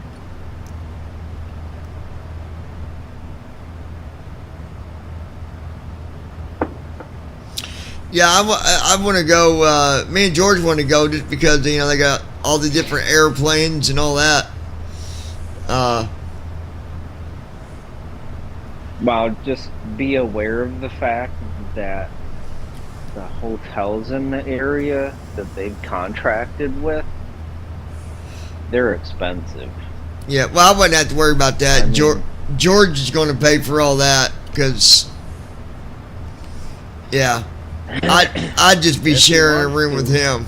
I mean, if he wants to, because those rooms are expensive. Yeah, but you got to think, he probably gets discounts too from where he's a pilot. I'm sure he's probably got a little bit of. because yeah, they range from $220 to $250 a night. Yeah, I'd say maybe not. he probably don't get discounts on every little thing, but like hotels and stuff, I'd say he probably gets some deals. Yeah, so like the one that I'm looking at here, which is going to be their home base, is called the Omni Hotel and Resort. Yeah, they got a block rate, and after the block rate, it's like $200 a night. Yeah. I mean, unlike most hotels where you can say set your reservation up and just give them a credit card for their collateral, and then they charge you all of your stay at the end. No. A lot of these hotels in Rhode Island, they charge you, like when you book your room, they charge you the first night right off. Yeah. So like book your flight, book your hotel, you best have $200 right on hand. I'm always teasing. So like the nice thing, I'm always teasing George about stuff like that when he plans stuff. Anyways, I'm like, well, you got to get the dust bunnies out of your wallet anyways, so makes sense why you'd want to pay. You got to clean your wallet out. Yeah, but the nice thing about it though is the fact that if you cancel more than 72 hours in advance, they'll give you your money back. Yeah.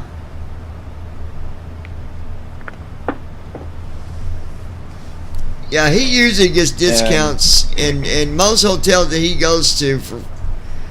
He usually gets discounts, but if he don't, $200, that ain't too bad. I mean, it could be a lot worse.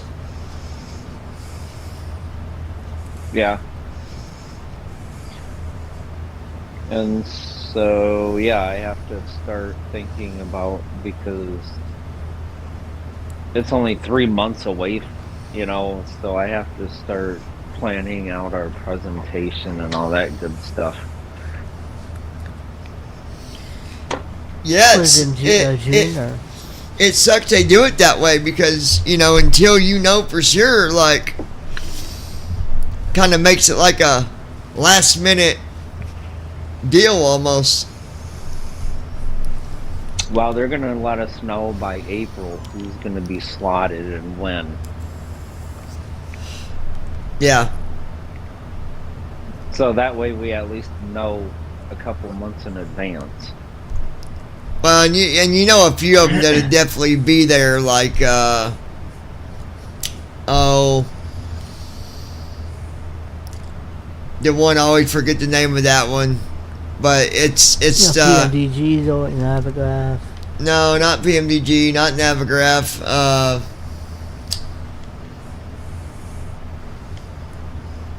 X-Pilot or whatever it's called. The one. Oh, X-Plane. X-Plane, yeah.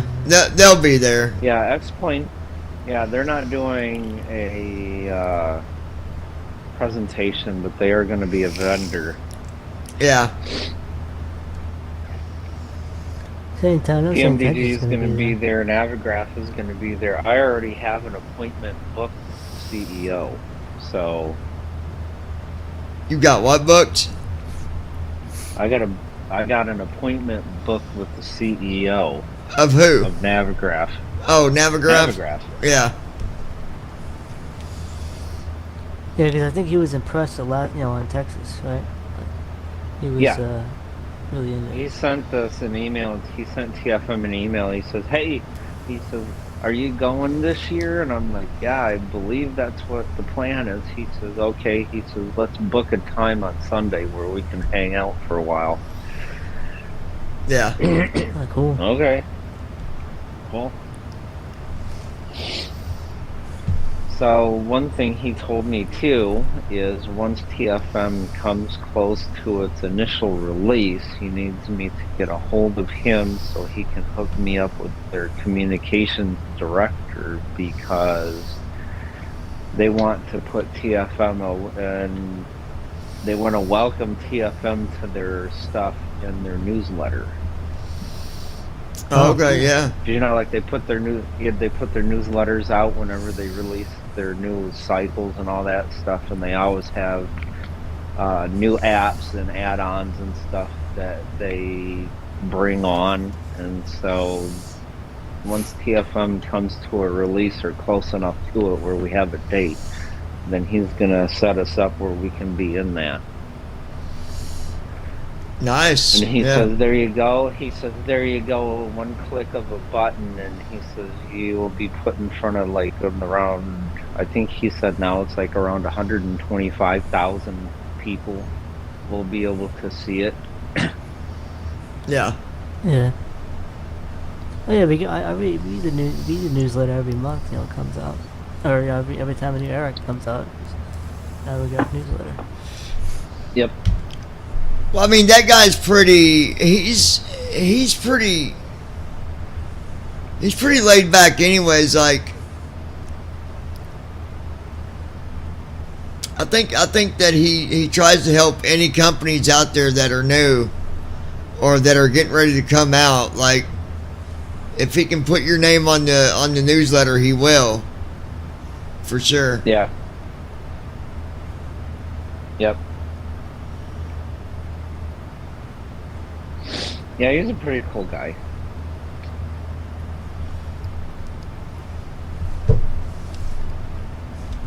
Yeah, I know I feel St. bad for Intentions is him going to because be there he's got too. to fly in all the way from New Zealand. Oh. That's like So 14 last hours. year they had guys coming in from New Zealand, Sweden. There was one of their support guys that came in from Australia. I mean, dude, they got people coming in all over the world. Like, oh yeah, we met someone that came in from France. There was another one that came in from Italy. There was a couple that came in from Germany. Oh yeah.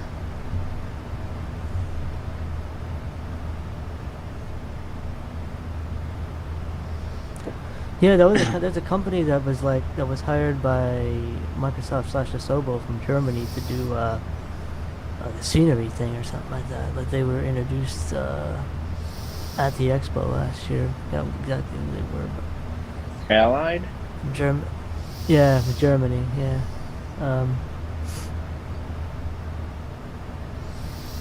Yeah, one of their allied partners. Yeah.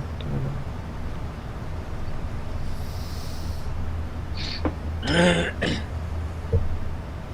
yeah, when it comes out on March 8th, vote. And it's not one time I usually tell people to vote, but this time I can't because it's not political.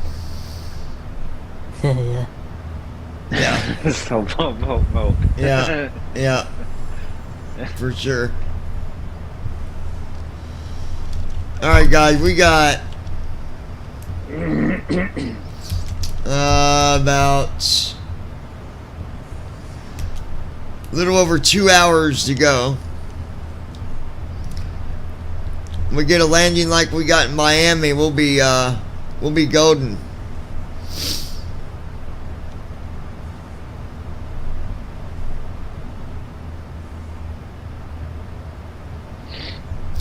I wonder, let me see if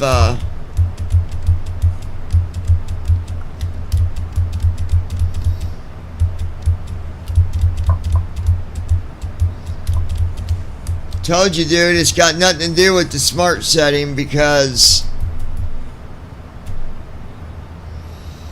it's on smart and there's no descent flow, descent checklist, landing checklist, after landing, there's none of them there. What is it, like pre-flight flow? What buttons are there? Okay, so alright, I got previous page, and then when I shift tab, before takeoff checklist, we already did that. After takeoff flow, we already did that. Before takeoff checklist. You gotta go to the next page. This then. is how you fix it. The second before takeoff checklist, the one right next to the previous page button, press it and it will take you to your in-flight buttons. Okay, so I'm on previous page right now, so hit the... Yep, so hit Shift Tab and press the before start flow, or whatever it is. Before takeoff checklist? I believe that's what it is.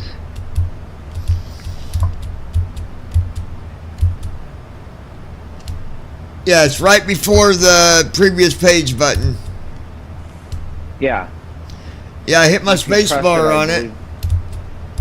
believe- And it should have shown you, like, Okay, landing and now descent there's and- reset flight, approach briefing, departure briefing, It's the third page. INIP, go around flow, departure change checklist, get airport, show ground options. Yeah, that's page 3. Yeah, you gotta hit, probably hit that button again to go to page 2. Yeah, hit that button again and it should take you to page 2. Right before page 3 of 3, it says it's giving me distance. It's not even a button now. It's distance. It's giving me my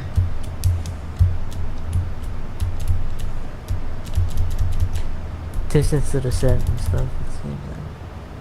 yeah. It's like an edit box. It's got my information about how long I got left. Yeah, then you should try pressing the previous page button until you get to your descent flows and stuff. Let me find it.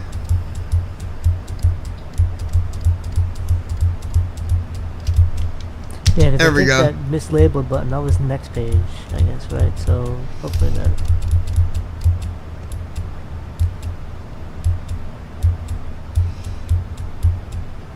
There it is. It put it in a weird Yeah, he spot. needs- Like, let me tell you where it put it. He needs to. Okay, you know how usually you're after landing and all that, it's right before the. It's right before the page button. Usually it's got like after landing all that. Mine's got before takeoff checklist button because it's that one button. It's not labeled whatever. Okay, but before that it's got secure takeoff, secure flow, shutdown checklist, shutdown flow. Like before it used to have it. I don't know. It looks different, dude. Like. Well, I wondered the descent. Where is the descent? The descent flow and all that stuff. I thought that would be on page 2, but I don't. Descent checklist. Well, it is on 2. Yeah. It is on 2, but before. Descent. Cause mine it says like after takeoff flow, descent checklist. What does yours say right before the button? Right. It's well, I don't know. It says previous page, I think. I know that. I'm talking about before that. Where that where it said before takeoff checklist, which that's not even that's just a button to go to the next page. It's mislabeled.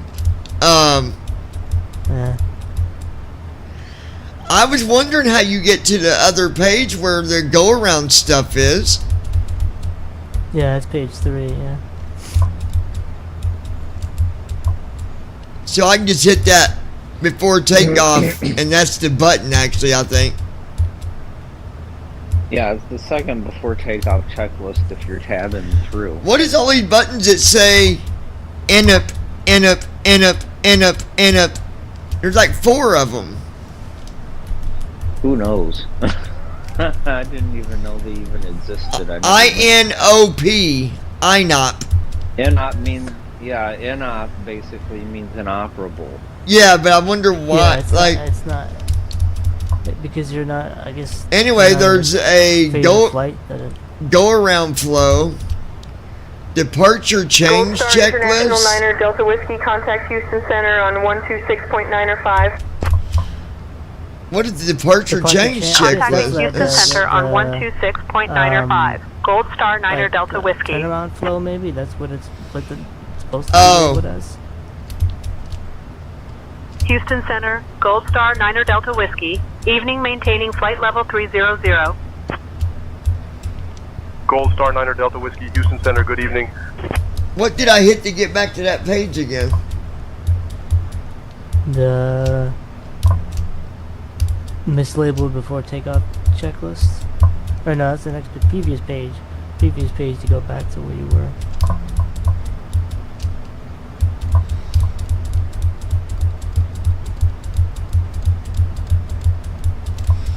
There it He is. really needs to clean that up, but He really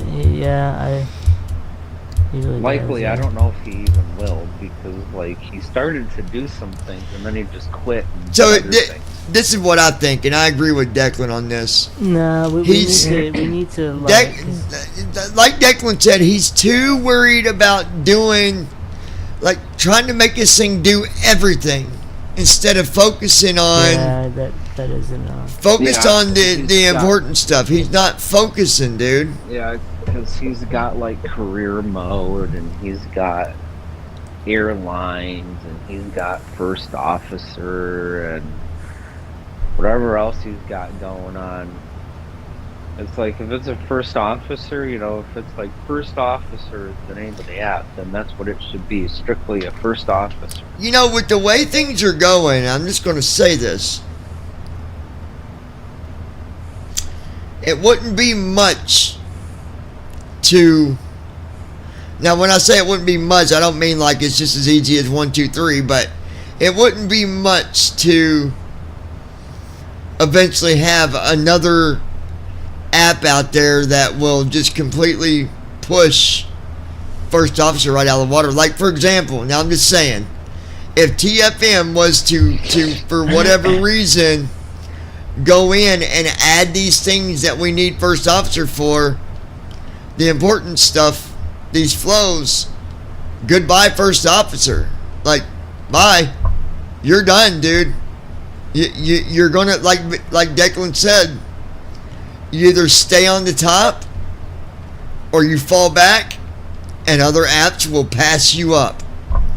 Period. And that's what's going to happen to him if he keeps on doing this. First officer will be out of the field. They'll be out of the field. I mean, especially for our community, we only need first officer for one thing. That's it. We only need first officer to do our flows that we can't do right now. That's it. And when something else is out there that makes it just as easy or easier, bye. You just lost an easy 70, 80 people at least to start. And there's probably more, but I'm just giving rough numbers. But he needs, and I'm not saying nothing bad here about first officer. I'm just saying, you know, focus on what's important. And airlines, not important. Not important. Business, not important. Look how many different things we can do with businesses and airlines. There's FS Airlines. And I meant first officer earlier, but there's FS Airlines, there's GS. There's Pilots Live. FS Hub, the FS Hub. There's FS Airlines. There's Pilots Live. There's, I mean, you can even download the whole. I can't think what it's called, but you can even download the one ACARS thing and set up your own freaking company altogether if you want to. Like, the smart cards, yeah. Yeah, I mean, I'm just saying, and I'm not saying nothing bad here, Matt, if you was ever listen, but I'm saying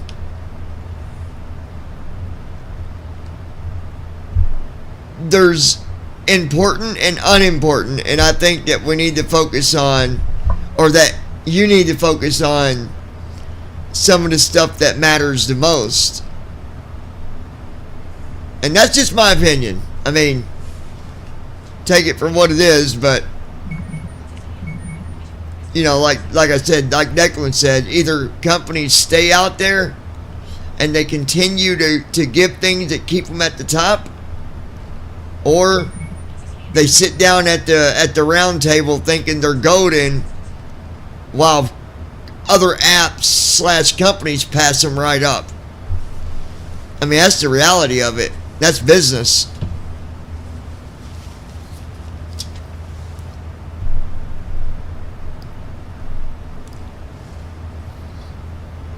Called value added. It's make a difference in your customers or end users' experience or life. Yeah. I mean, don't get me wrong. If you impact their life to the point where it's a game changer for them, then you got somebody for good. Right. And don't get me wrong. FS Airlines, or I mean, First Officer, it has also changed our simming experience and our ability, and it's been good. It's helped us a lot, but I just, and the label button thing, yeah, that's annoying, but most important, do the things that really make you stand out. Like, he just added another airplane. Now, stuff like that'll keep him going. But I don't know, if it was me, I wouldn't worry about the other stuff as much. I just don't use the other stuff. I just leave it, the company. I never bother with it. Well, even if you did, it's not labeled. You're going to have a hard time anyways. It's not labeled right. It's yeah. Well, and the point is just that, like, he creates all of these things, and if 80% of his users never use these things, I never really. Then he's losing value. Yeah. Yeah, like I never really paying attention to things that don't make a difference. Yeah. Right. Like I never really went to the Discord, Discord or forums or whatever, to see like, how many people are actually. I don't think a lot of people are using that company thing, honestly. No, most people are just using it for the first officer thing. Yeah, which is what it's designed for. That's what it. That's what I don't know, but even going to Discord, it's hard to really know by looking at Discord really what people are doing, because Discord's so big. It's so big, you can't really get a really good idea of, and that's with any of them. That's with Say Intentions.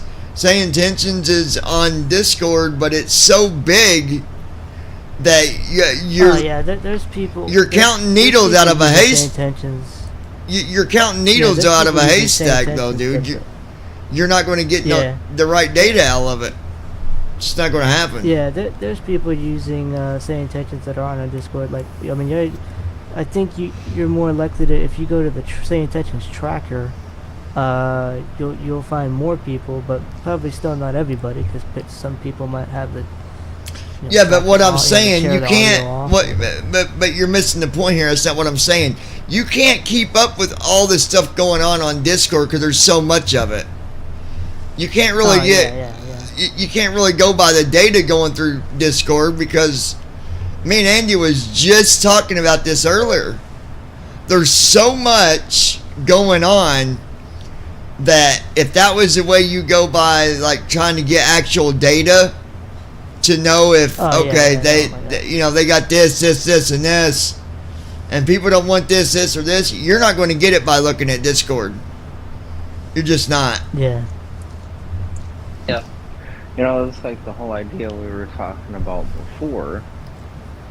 For those people that haven't listened to stuff before, this was in private, I think, but in either case. Yeah, we was on the phone, I think. If Say Intentions had an actual ticket tracker system outside of Discord, now PMDG has one, and you know how many users they have. Okay, yeah, so if I put a ticket in, regardless of how many users they have, I can guarantee every time I put a ticket in, I can guarantee I got a response back out that was customized to me in my situation. And I could go back and forth with the person and they can help me solve my problems, or if it's a bug, then I can help them understand where their bug falls. Yeah. With Discord, you know, it's like I used to talk to Brian in person, like with the direct messages thing. And I went to go report this problem that I have to him and ask him, what do I do? He says, well, go into the Discord server and report it as a bug, or file a ticket they have or something. They have a and ticket system, somebody, but it's inefficient. Like, Yeah, but it's not outside of somebody- Discord. Well, and Yeah. somebody might, and what he said is somebody will eventually get to you. Now, no. if I filed that with the, I think, 18,000 plus people that he has monitoring his stuff and using his stuff, where in the world do you think that's going to fall into some moderator's hands? Yeah.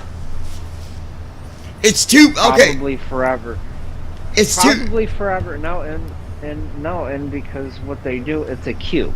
Okay, so if I'm 900th in the queue, I gotta wait until they do 900 responses before they get to me.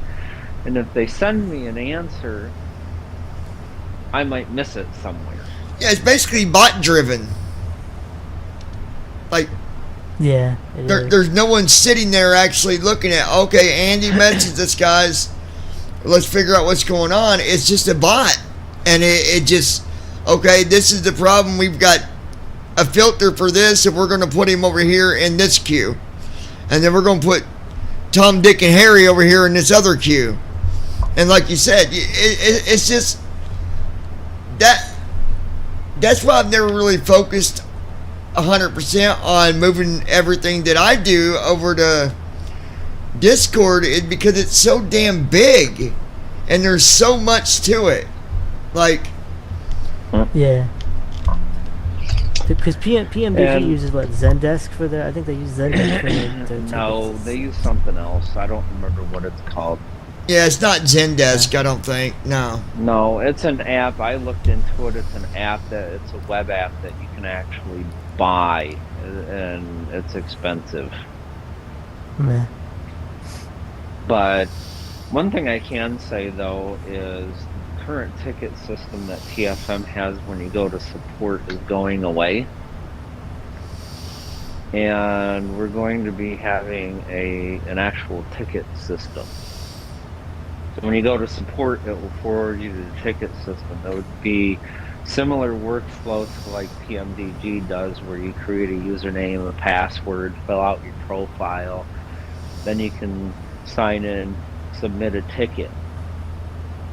Now the nice thing about it, PMDG has this caption. We don't have one. It gave us an option to have one, but we told it no.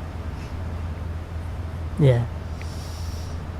So when you file a ticket, then it gets assigned to an agent, and that person will answer that request.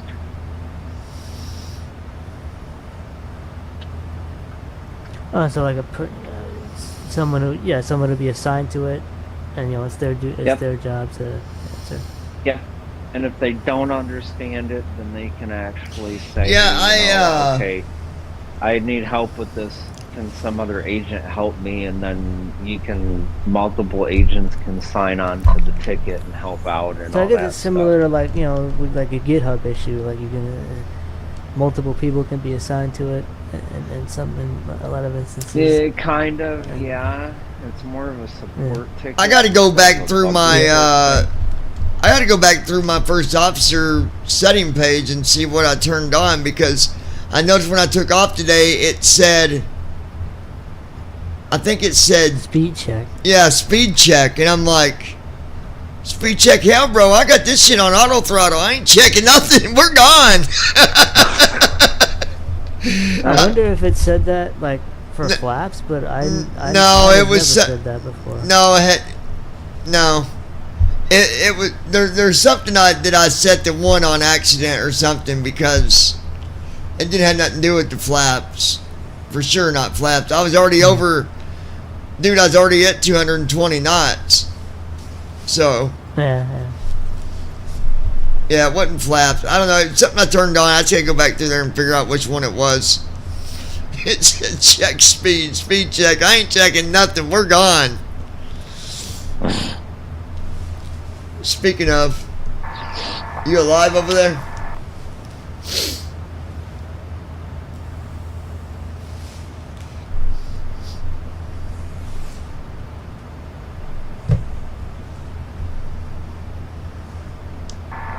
Yeah, I am here, just keeping an eye on things. Okay. I had to check on my co-pilot. What about you, Lisa? Are you alive? They're being awful quiet. I'm alive and well, Captain John. Just making sure everything runs smoothly back here. Let me know if you need anything else. Surprised Brandon's not tuned in, or well, it is later, I guess. Up on the server, yeah. That's late. He don't really hang out up here that much. He's got that whole Amazon Echo thing playing that game, dude. That's got his 24/7 attention, I think. Yeah, but there's a part of that game where you just idle. Like you don't really do anything. You just kind of watch it. So he was probably doing other stuff in the background. No, dude. I'm telling you, he'll be on the server playing it, and I can hear it in the background just doing its stuff, and he's Yeah. It's just an idle thing. He's talking to you while it does this thing in the background.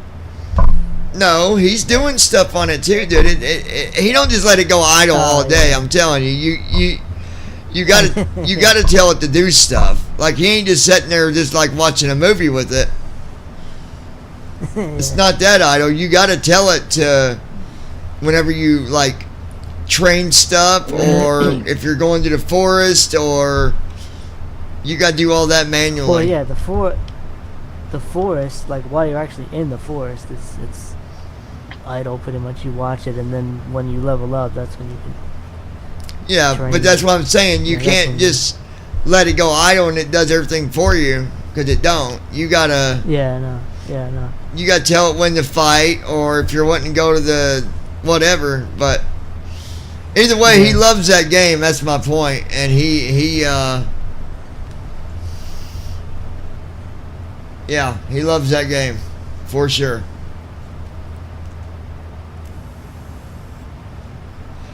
Well, we didn't do Bible study tonight. I got back late. We had to go get Crystal's dog got fixed and got shots and got her nails done. We dropped it off this morning at like 7 in the morning, and then we picked it up tonight, but we got back late because basically it's out of Indianapolis, but they come down here, not right here where we live, but another town. It's like 40 minutes away. They come down, they bring a van, but it's got kennels in it, like cages. And you go and you drop your dog off with them, pay them whatever the amount is at whatever they're doing, and then they take your dog back up to Indy, do what they got to do, and then they come back at night and drop your dog off. Well, you got to meet them, and they do that. They actually do that like once a month. Like they're real big about neutering and stuff. Like it's a big thing around here. Get your animals fixed, spayed and neutered, and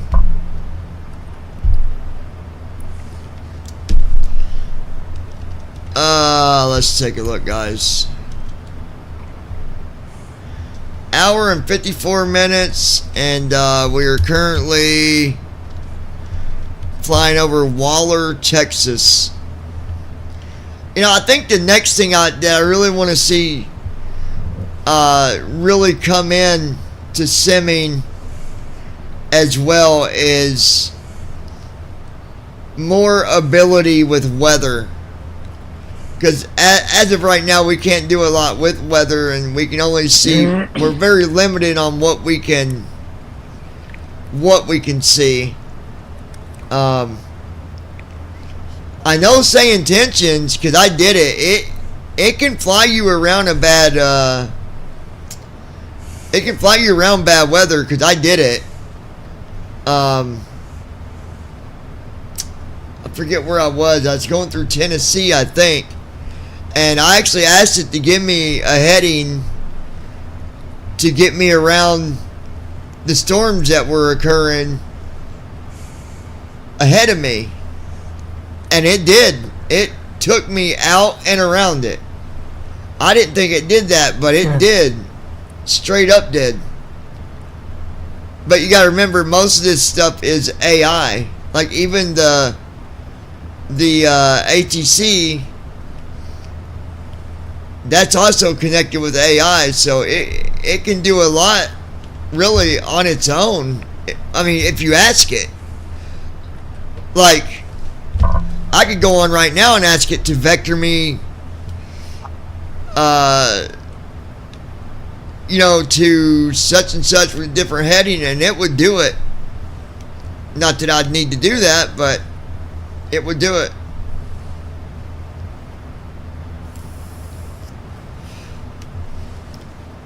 Like with me being, for example, GoStar International, what direction would Dallas, Texas be from where I'm at now?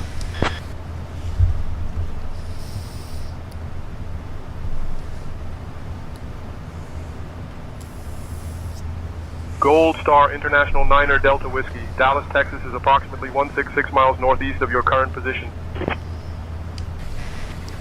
I might need to get a heading to go that direction. Is that something you can give me?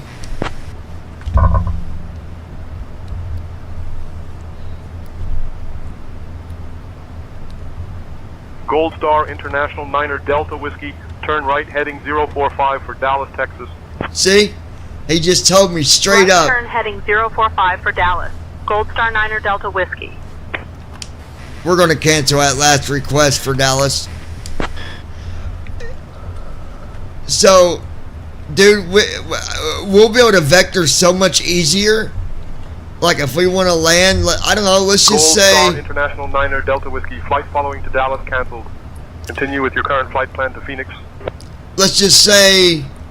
Okay, for example, Andy's got this 16-hour flight he's doing. If he wasn't using the timing or changing the timer on the sim, and let's say he was going through Canada and was 40 minutes from, let's just say, Toronto, he could literally tell say intentions. Gold Star International 9er Delta Whiskey. Contact Houston Center. I want to change. I want to change my destination. I'm heading to Toronto. Can I get the heading Gold Star 9er Delta Whiskey for Toronto? And then it'll come back and give him them headings to get him to Toronto. And then technically, you could just load in a new flight Houston plan. Center, Gold Star 9er Delta with Whiskey. Evening maintaining flight Actually, level you don't even 300. need to do that, because if you go to the Gold Star 9er Delta Whiskey, say Houston Center, good 77, evening. I remember 37 has this, it might. But if you go to the main init ref page in the 77, on the right side there's an option called ALTN. Yeah. So if you go to that, you tell the ATC you want to defer to Toronto. And then what you do is when it approves you're deferred to Toronto, then you go into ALTN and you pick Toronto Airport and execute it, and the airplane will regenerate the flight from the current position. I think... where would I look at on the 737? I think it does have that. If you go to the main init ref page with Alt-I. Okay. Yep, there's And where does it put you? bottom there right. Should be an ALTN. Yeah, right soft 6 says ALTN desk grader. Yeah, so alternate destination. So if you go to that, it's going to give you nearby airports that you can defer to. I wonder if I can hit it. As long as I don't execute, I should be able to look at it anyways. Yeah, you can go in there as long as you don't execute or deferred. You can actually go in there and look. Now the interesting thing is, it says alternates desk 1/6, but there's nothing on the line. It just says greater sign, greater sign, greater sign. And then there's nearest airport at the bottom right soft 6. Yeah, it's because there's a thing, I don't remember how to use it, but there's a thing, I believe it has something to do with sim brief plans. But there's an actual, it might actually be in PMDG settings with automatic uplinks. And so if you do that, then I believe it will do an automatic alternates uplink, and it will upload that stuff from SimBrief. Oh, into the airplane. You just got to have it turned on. Yeah, because if you don't have alternate uplinks turned on, then it won't do it. The I think in this 777 it's Route 2, right? It's, RT2. Now look, like right here, when I went to yeah, so if you do nearest airports, there is CAUS is right here, KAUS, and I bet you if I hit that, now that would probably load in what I needed to get me to that airport. Austin, probably. Yeah. So what would you do? Turn on the uplink? Like, is it off by default or something? So usually automatic uplinks are off by default. So if you turn them on, then the airplane will automatically try to get your weather, and it will try to get your alternates and all that stuff. I wonder where that uplink option's at under the sim. It's under sim. It's in the FMC. If you go to PMDG setup, then options and simulation options, I believe it's somewhere in there. I don't remember what page. What's it called? Uplink? It's called automatic uplink.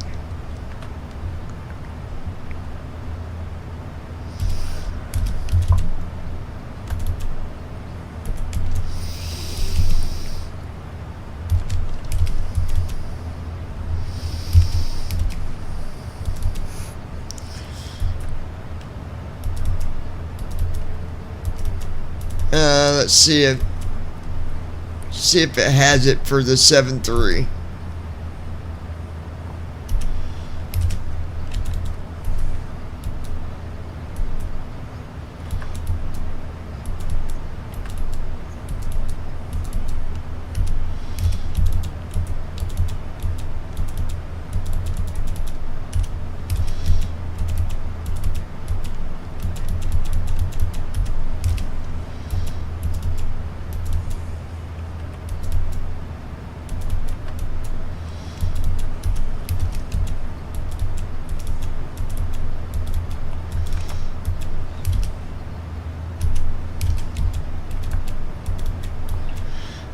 Yeah, well, I went under simulation. There's nothing under there for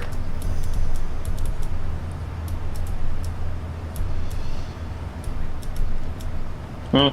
Weird, okay. I know that the 777, I think it has that option, I believe. It does have it, yeah. Yeah, I believe it does. Let me see. Because there was a part somewhere in there where towards the end of, like on the last page or something like that, it's talking about enable or disable the global ops center and stuff like that. And somewhere around there, the thing is that automatic uplinks.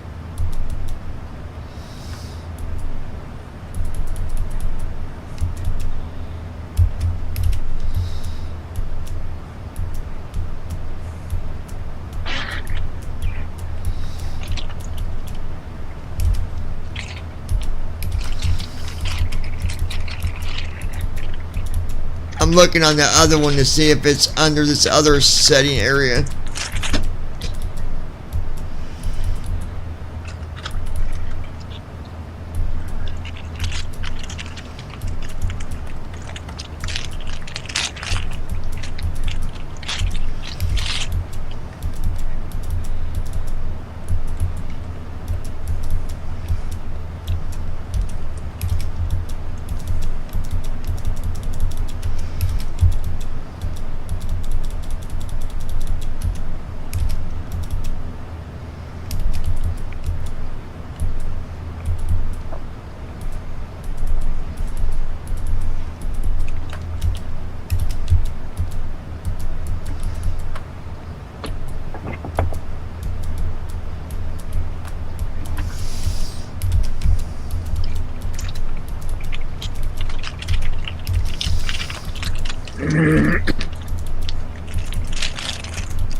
Yeah, it's not in here. I went under the...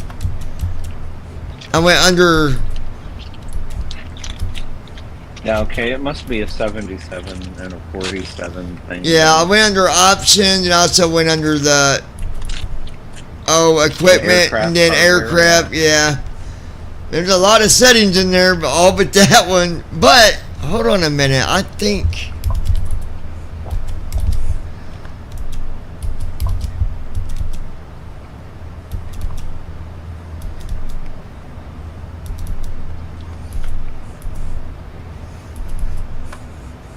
There is an option under the main menu, DLNK, downlink.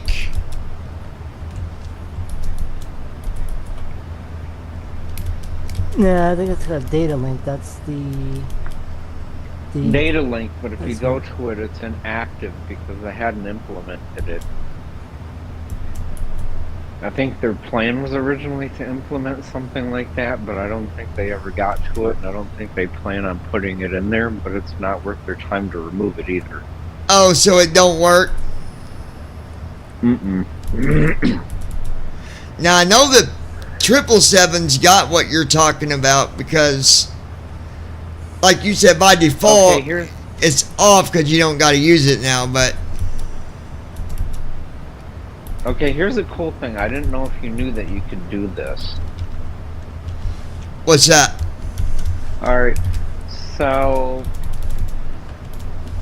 if you go to the main menu in your FMC, tell me what you see on one right. One right? If it's there, this is some... Yeah.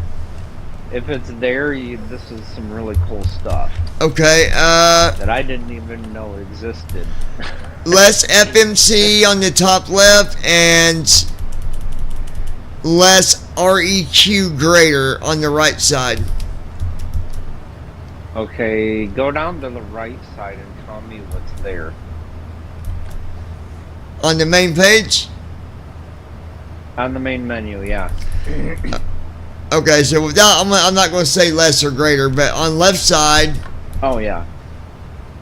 So left side, you got FMC, downlink, DF, DAU, default, or whatever.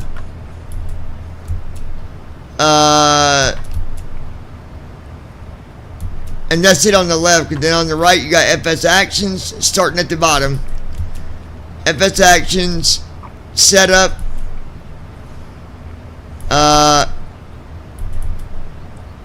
And then the request at the top right. Oh, REQ, which is required. It's an Or yeah, test REQ. Sorry, icon. REQ. Yeah. Yeah, so if it's either REQ for required or it's ACT for active. And so when you go into that, the FMC, and do something, in return it should say active. But What? You mean like? So if you go into the FMC, so let's say for an example, you're sitting on the ground. I think it resets itself once you do takeoff, but if you're sitting on the ground and let's say you're getting ready to do your FMC stuff, it'll say FMC less REQ greater than. Yeah. So if you go into that and let's say you set your pose page and then go back to the main menu, that will turn into an ACT instead of an REQ to tell you that you were actively doing things inside the FMC. Oh, okay. So it's not on this. All right. So in the 77, this is some really cool stuff. Yeah, because I was in the working on my approach stuff when you told me to do that. So, which means that was when I was last, that it was last active. Yeah. So yeah, it didn't even show that it was even. Yeah. Yeah. So this is cool. In the 77, I believe in the main menu, if you go to one right,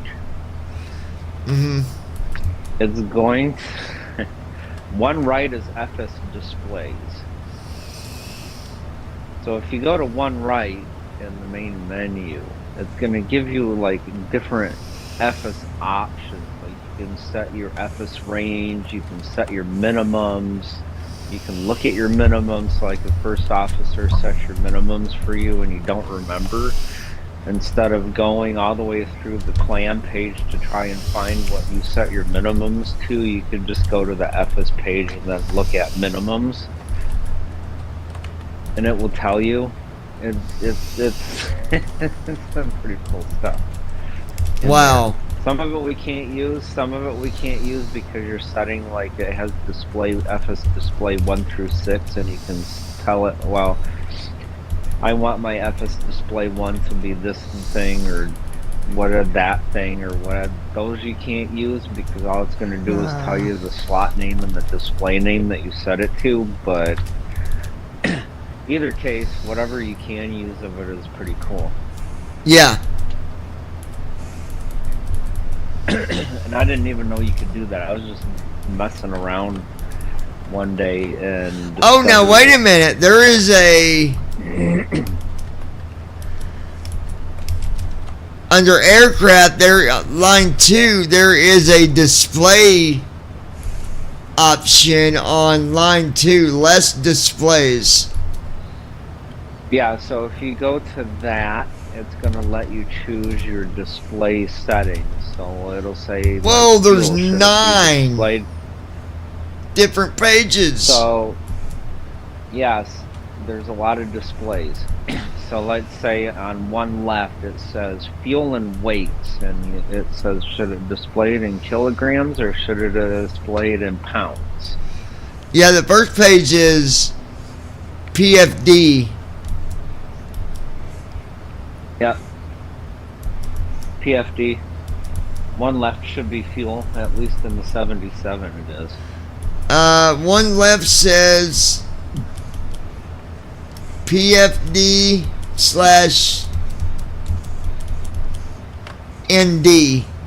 PFD/ND. Yeah.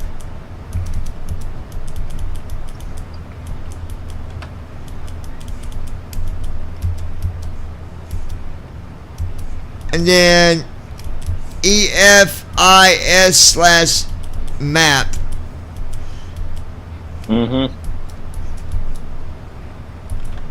Ground speed display, on or off.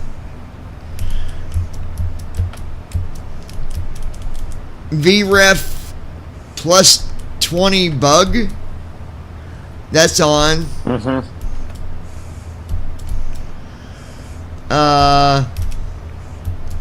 Rising runway. That's on. That's part of the HUD. Pitch limit. IND. Indefinite. So like you can set your pitch limit here. So like if you want a maximum of 20, then you can set a pitch limit of 20 degree plus or minus 20 degrees. Yeah, it says pitch limit IND pop up on that line. I don't know what pop up means, but it's basically a little window that pops up. And then it's got displays. round, rad, out, dial,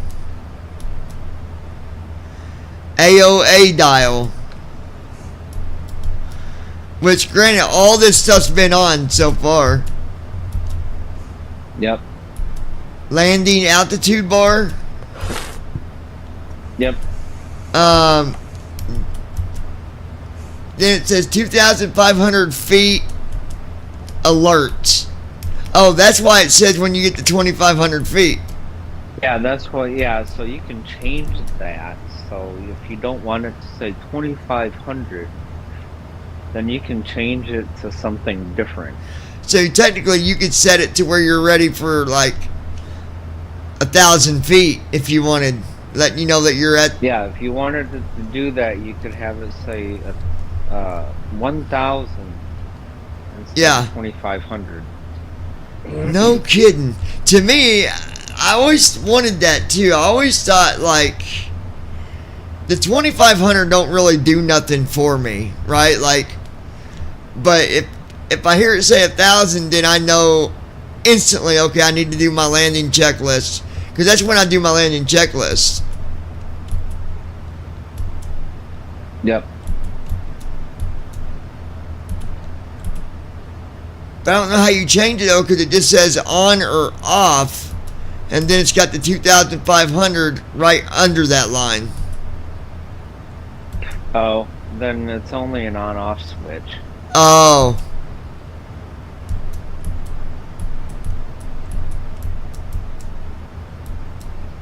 Yeah, it's just an off on. Low airspeed alert, off or on. Show landing flaps. Yeah, that's the speed tape. Oh, okay. FPV heading scale. That's on. Which is interesting because there's a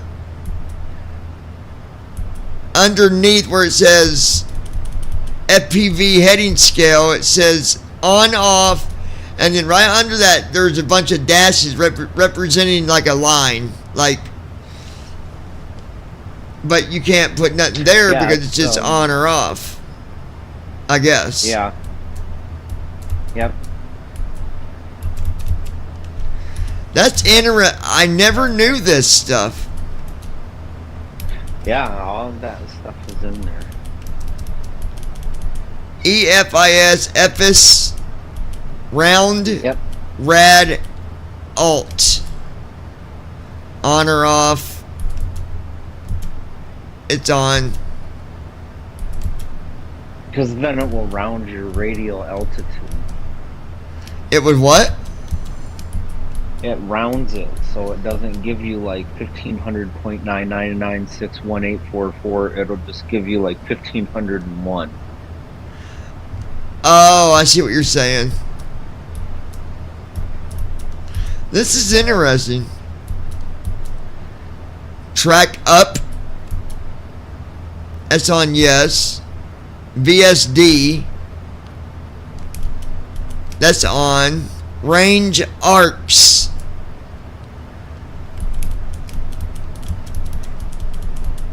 ARCS. Range arcs.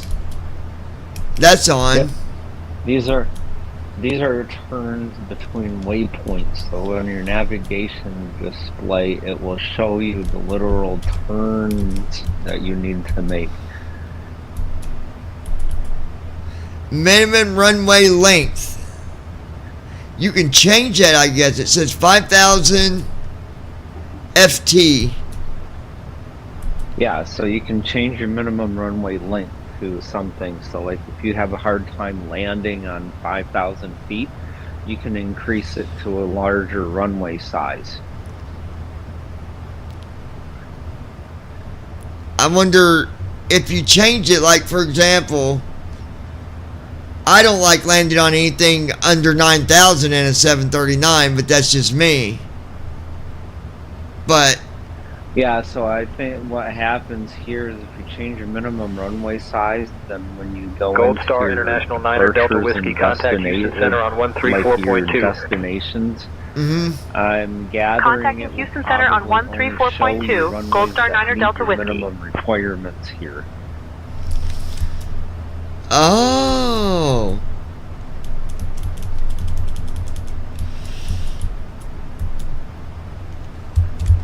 I'm curious if I put 9,000 FT.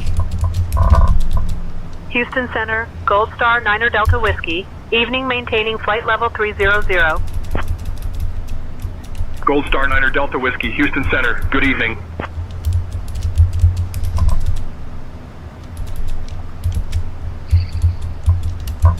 Let's see if it lets me do it actually.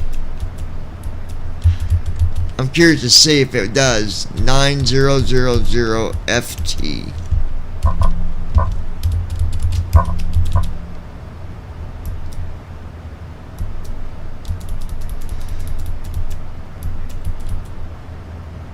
Huh.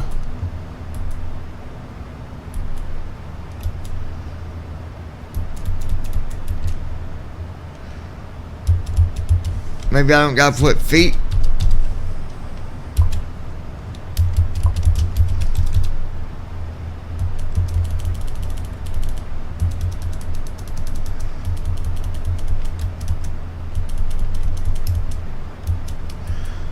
I guess it don't.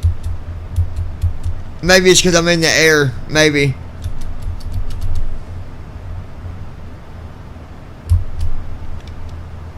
I don't know. But you should be able to change it. It might be one of those rotating options. So, like if you press the left or the line key multiple times, it might cycle between the different options.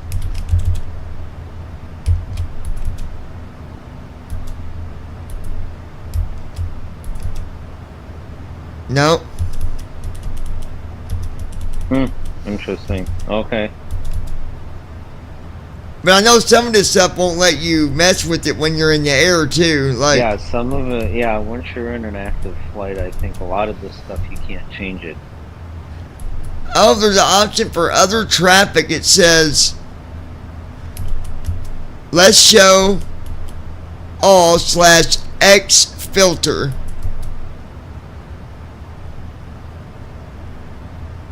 Right now it's set to filter on other traffic. Yep. And it's going to only show you airplanes. Oh, okay. And then it says range underneath 40 NM. I don't know what that's for. If that's for the traffic or...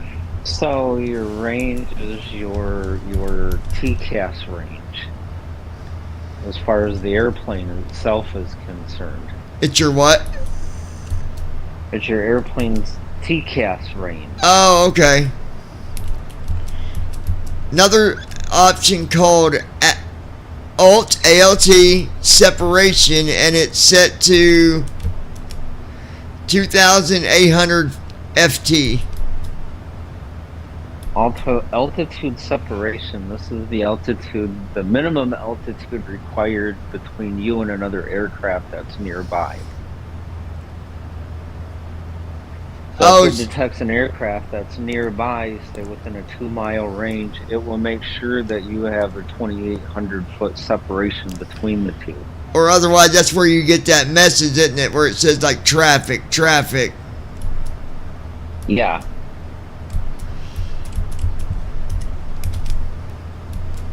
Or it'll say like Conflict, descend, conflict, descend.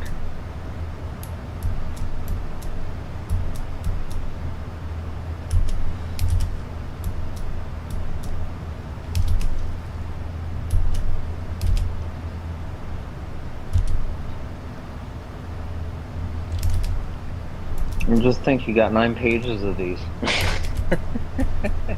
Interesting thing is I'm trying to go out of it,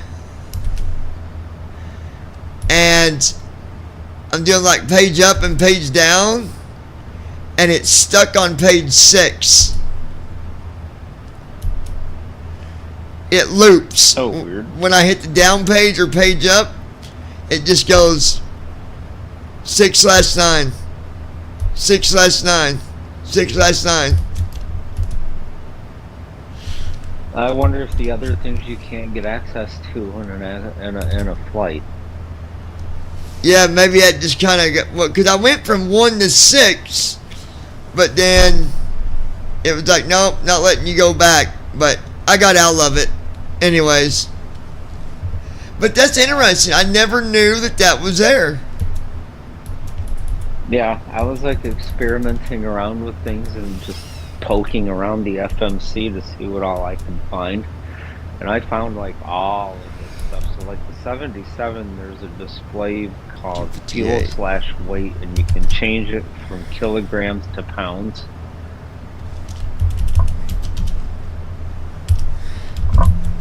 Two, 5, 8. And then 2, 5. So let me ask you, on the,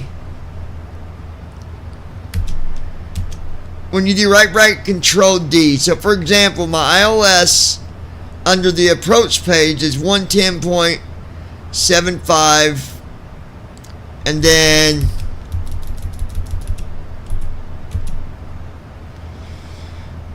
(258 degrees). So when I do right bracket control D,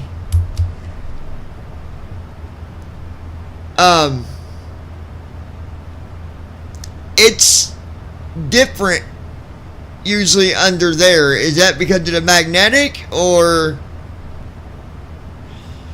Well, the frequency wouldn't have anything to do with magnetic variation. No, but the heading, I mean, 258, yeah. Yeah, the heading might be a difference in magnetic variation, but there's a thing in simulation options that's towards the first page. It says adjust course lock to simulator, and you can turn that on or off. And if you turn it on, then what the airplane will do is instead of using the Navigraph heading, it will use the simulator's heading. Where's if you that? turn it off, then it will use the Navigraph heading instead of simulator heading. What is that called? It's called adjust course to lock. And that's under the sim settings? That's under PMDG setup / simulation options. There should be somewhere in there that says adjust course to lock. Course to lock. Okay, yeah, I think you're right. I'm gonna write that down and look at that later. And there's also another one that says capture GS before lock, and it says by default deny. Oh yes, on deny, yeah. Yep. I think it's right above that or below it. The it's right. It's near it. Course to lock, yeah. So do you have yours on or off? Your course to lock. Do you go by Navigraph heading or do you go by? I usually will go by simulator heading and frequencies because, I mean, the simulator is what it is. It's just, you know, if the real world heading is off, you're not going to land on the right runway if you put in what Navigraph tells you and it's all wrong. Yeah, that makes sense. But if you put in, you know, if you have it adjusted to simulator's locking course, then whatever you put in your nav radio should be what the simulator tells you. And the airplane will just follow suit. Right. So you use the simulator heading then? Typically.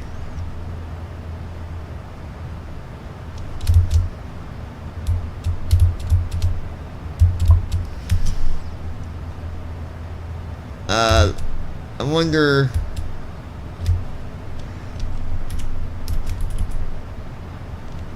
Let's see.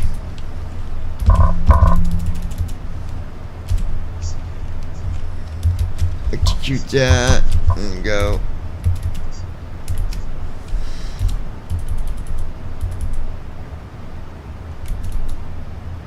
Was it under options or aircraft? Aircraft? Gold Star 9er Delta Whiskey Houston Center. Contact Fort Worth Center on 120.275.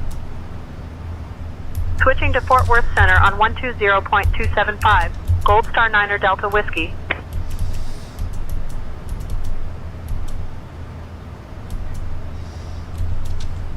Wait a minute.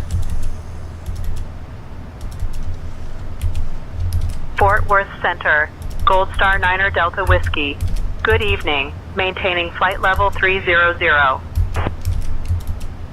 Gold Star 9er Delta Whiskey, Fort Worth Center. Good evening.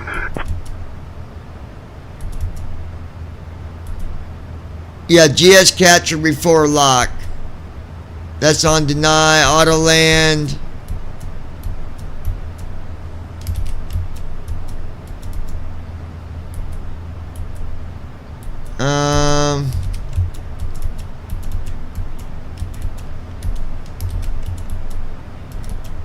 I have mine set to fail up. Yeah, that's what I've got.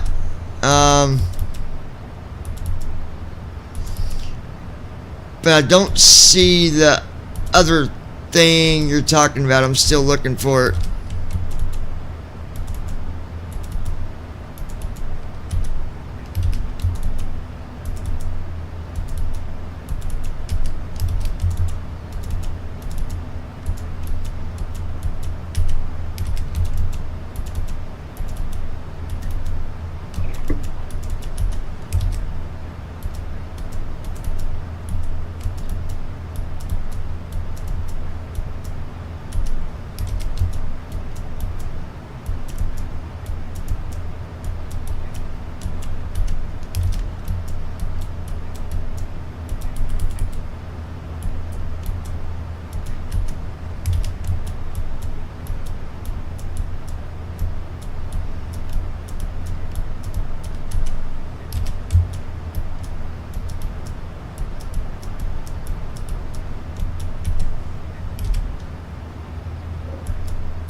I wonder if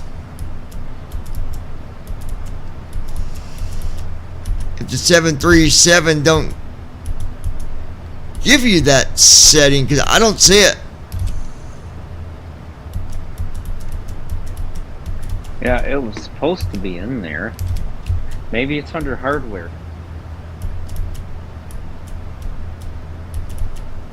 Let's go back It deals with the to nav radio.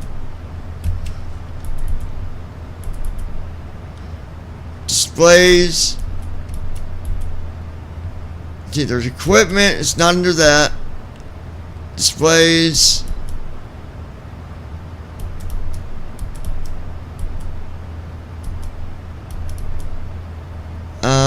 Let's go back one. Maybe it's under options. Performance.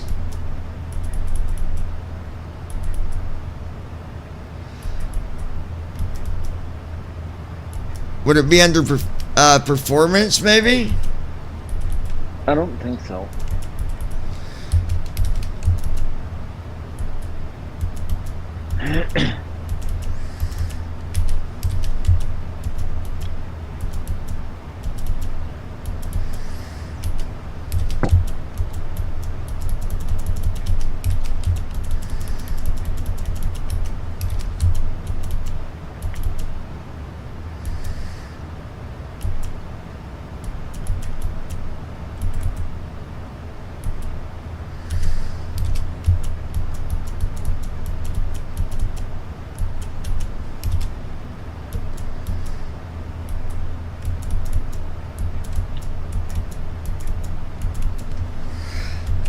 I don't see.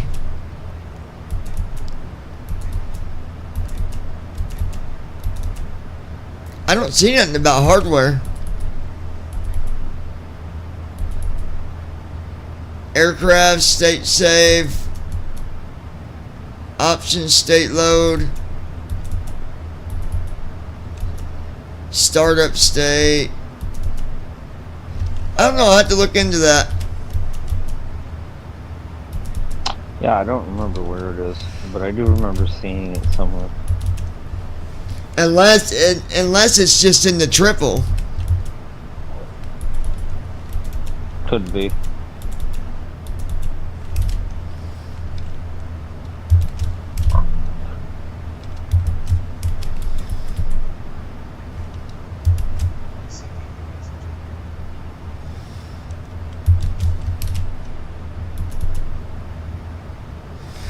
Alright guys, we've got an hour and 15 minutes. Not too bad. This has been quite educational because I never knew that stuff and I never really thought about it. But I also never knew all them one settings that were, all of them was on, but it's interesting that it gives you the ability to. Now I know the one thing that I learned about the triple, but of course, like I said, George, I mean that's like his baby, dude. But I learned stuff from him about it, but then I watched the video and I learned that you can move your panels around in the triple. So like there's 3 different screens, okay? You can. Hey guys, I'm gonna head out, but I'll be tuned in for the next hour or whatever. Okay, buddy. Yeah. We'll see you. You can basically say, okay, on this upper screen here, instead of it having my weather here, I want to put my approach information or whatever. Like you can change it to basically show you whatever you want it to be on the screen. I didn't know that until watching that video. I guess you can customize what shows up on the screen on which screen. You know what I'm saying? I think he said there's 3 different screens that are there, like in front of you in the middle, maybe. And he was showing the guy how you could go down and hit this and then go up here and hit this, and it would bring everything from the lower screen to the top screen. And then like if it was weather at the top, it'd just move it down to that lower screen. Which is interesting. I guess for visuals it would make sense because you're going to see the upper screen better than you will the lower screen. So I guess that makes sense. But the technology that's in the 777 with for as long as it's been out, it's pretty damn amazing, because it would almost remind you of an Airbus, because in the 777 it demands respect, and if you don't give it, you're not cutting shortcuts in that thing. It's only going to fly when you follow the rules.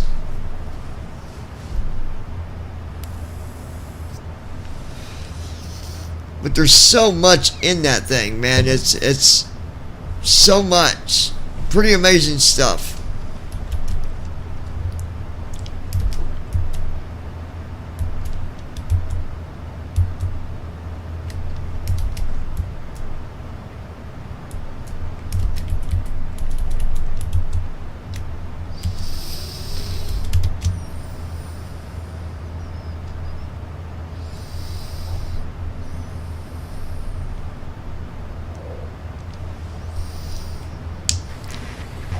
Goatsar International. What heading would Los Angeles be from my current location?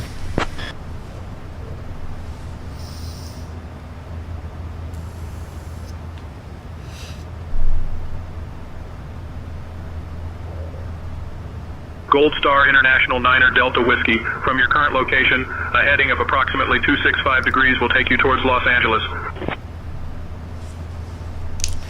Okay, I was just curious. I'm not going to be going that direction. I was just curious. I wonder, though, even if you would have to load in, like, let's say that I started having Say Intentions take me to Houston. Gold Star International 9er Delta Whiskey. No problem. If you have any other questions or need assistance, feel free to ask. I wonder if, as long as it lines you up with the ILS and it gave you the frequency for the ILS and the heading, would you even need to actually have the runway stuff in front of you? Like, wouldn't it still, if it caught the local, you know, like if it picked up the auto land for that ILS, wouldn't it just land there with or without it being loaded? I don't know. Something I like to try out sometime, just out of curiosity. Yeah. Because once you got the approach and you're connected, it's taking you down the land. Period. That's why I always know, like, when it goes below that heading or that altitude that I set for landing, like usually I set it at like 2,000, unless the runway is much higher. But once I see the airplane going below that, and it's no longer reading the percentages for getting lined up, I pretty much know, okay, I'm connected.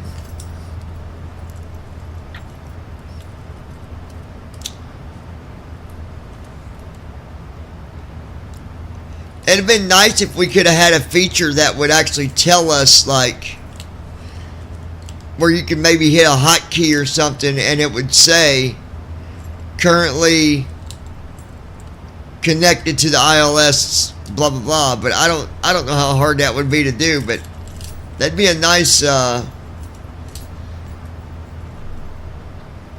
because if whatever reason you for some reason didn't hear what it was doing because you got distracted, you don't really know until, I mean, unless there's a way to know that I don't know of.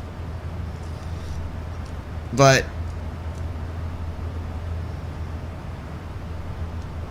well, if you do right bracket, left bracket N, would that tell you that you're connected to the ILS or no? Or does that just only give you the ILS info?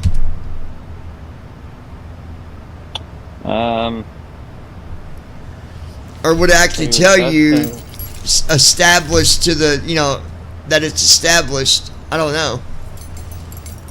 It won't, there's no way to tell, like, there's no way for TFM to tell that it's captured. Right, right. And there's no way to tell if Autoland is actually turned on. Yeah, yeah, well, which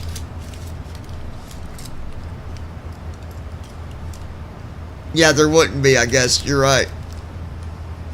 You know when it comes on, like, I hear it every now and then where it will say Autoland on, but I don't always get that Autoland message whenever I do approach, and I don't know if it's because, well, it's got to be a Category 3, don't it, for Autoland? Doesn't have to be, no. I've done Category 1 with Autoland. Do you got to turn Command B on at a certain time? Is that what makes that difference? Yeah, you turn it on right after the LNAV goes off. So as soon as LNAV goes off, you turn it on? Yep. Even if the approach isn't connected? Like, you still turn that on? Yes. Okay, yes. So that answered my question. I thought that you had to have approach connected before Command B would start. No. Okay. That's good to know. So as soon as you don't see LNAV, you turn Command B on. Don't wait to necessarily be connected to the approach, basically. Right. Okay. Right.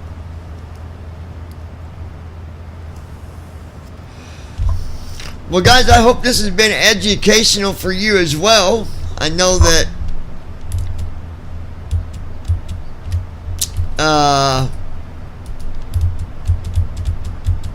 let me see here.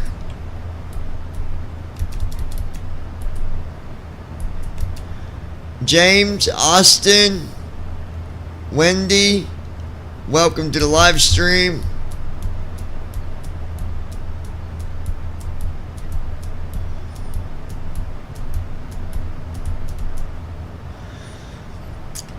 So we've had 255 people through the live stream tonight. That's pretty impressive.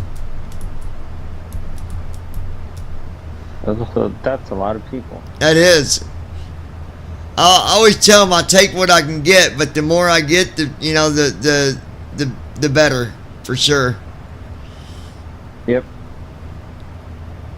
And on a good day, I'll get 20 followers, sometimes less. It just depends. But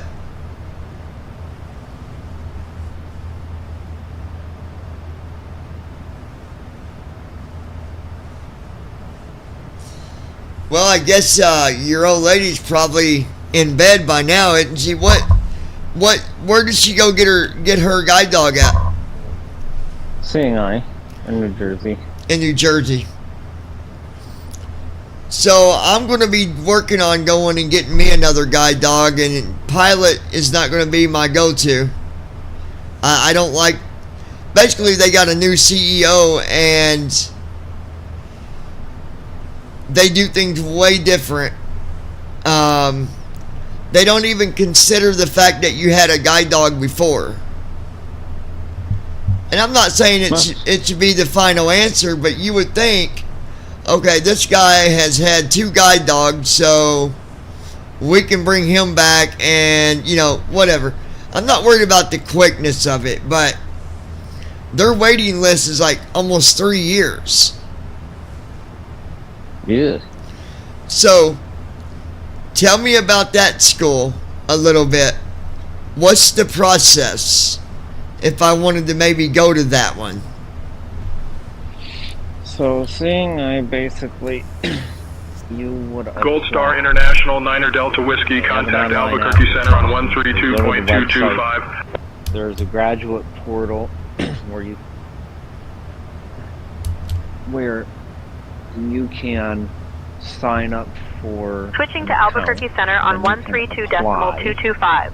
Gold Star, Niner Delta Whiskey. Okay. So, when you apply online, it'll ask you, not like a super huge ton of questions, but it'll ask Albuquerque questions Center, about Gold Star, Niner Delta any Whiskey, medical evening, maintaining flight level background that you 300. may have. It'll ask you about your Gold blindness. Star, Niner Delta Whiskey, Albuquerque Center, good what evening. type of blindness do you have? Are you partial? Are you total? What is your eye disease, if you know?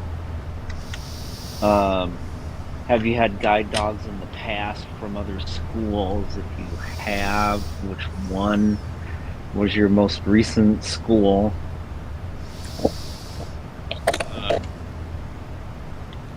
If you are going to Seeing Eye for the first time, they ask you for character references. What is that? Basically, all the character references is their reference letters or forms that these references fill out. That attests to your character. Are you a nice with the things that you would normally follow through? Oh, so like, for example, when I was in college, I had a couple instructors write me letters like that. Basically, yeah. So like, how well do these people references think that you could handle taking care of a dog. Right. They ask you about your mobility concerns. How well are you with mobility? Can you do this? Can you do that? What was your most recent mobility instruction? You know, when was the last time you had actual mobility training, and what type of mobility training was it?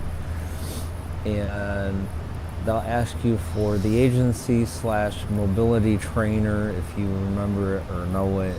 And see, that's my thing. It's been so long since I went through actual cane mobility. I mean, yeah, see, because you had dogs from other school, they're not going to ask you about that. Oh, okay. Because you had dogs from other schools, so they may ask you what is your experience working with other guide dogs from other schools. Right. And so, then they'll ask you about your health concerns, you know, your medical background. Is there anything that would prevent you medically from using a guide dog? If you have medical concerns, how would it influence your ability to use a guide dog? And it's not to discount you, it's to make sure that they find a dog that fits your medical needs. Right, right. They won't dual train, but let's say, for an example, I have an awkward gait when I walk at a faster pace. And so they have to find a dog that can compensate for the difference. Right. Right. So they'll ask you about that. They'll ask you what is your family doctor, blah, blah, blah. They'll ask you about your psychological / psychiatric conditions, if you have any.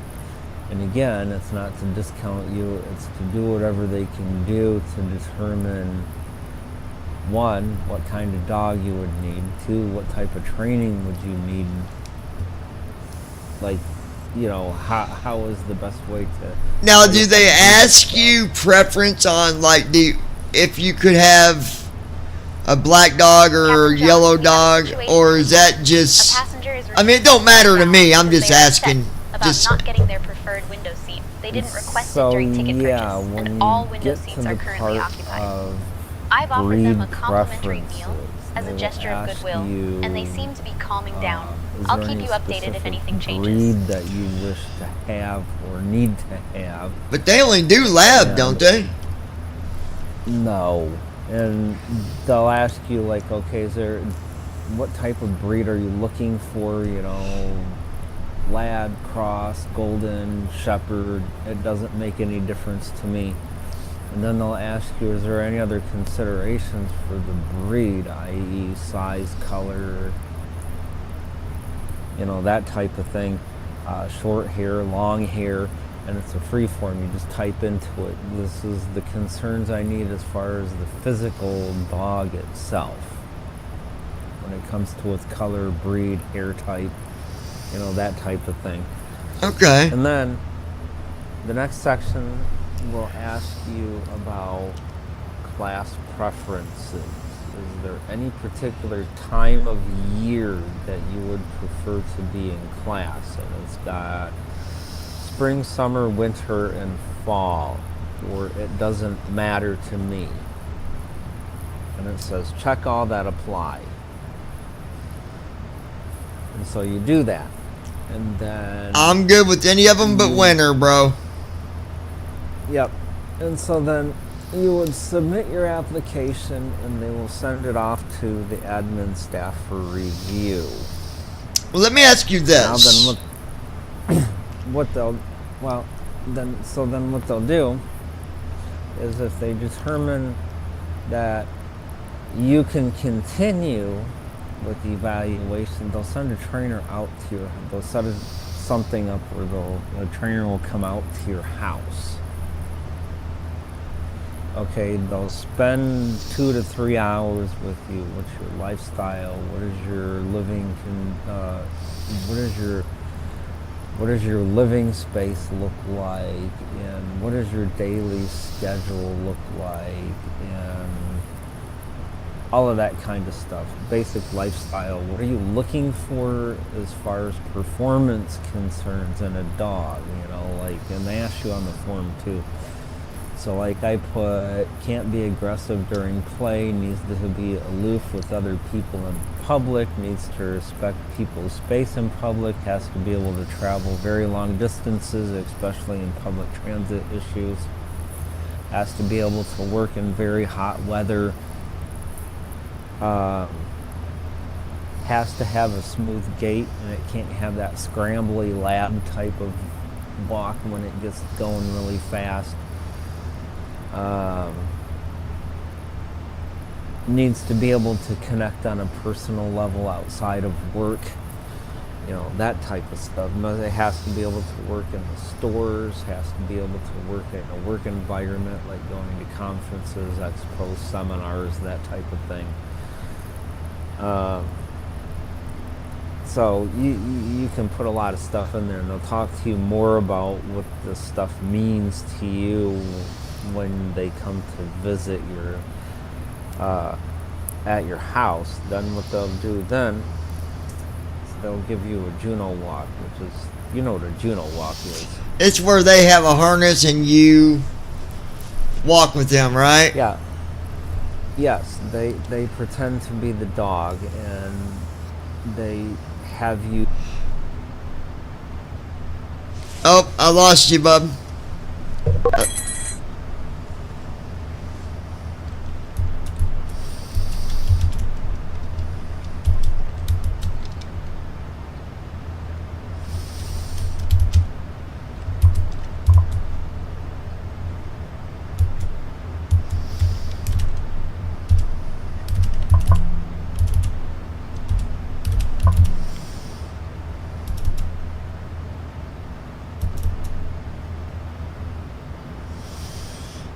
1,176. So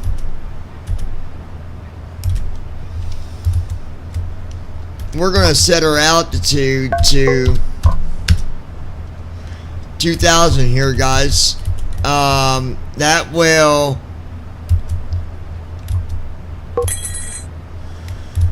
so we got our altitude set to 2,000 because the runway at Phoenix is 1,176. So that way, if I gotta do a go around, we can. I don't like doing go around if I don't have to, so hopefully we don't have to. But okay, so Juno walk, yeah. So Juno walk. Yeah, so Juno walk basically is where the trainer holds one end of the harness and you hold the other end of the harness like you're walking with a dog, but it's the trainer instead. Yep.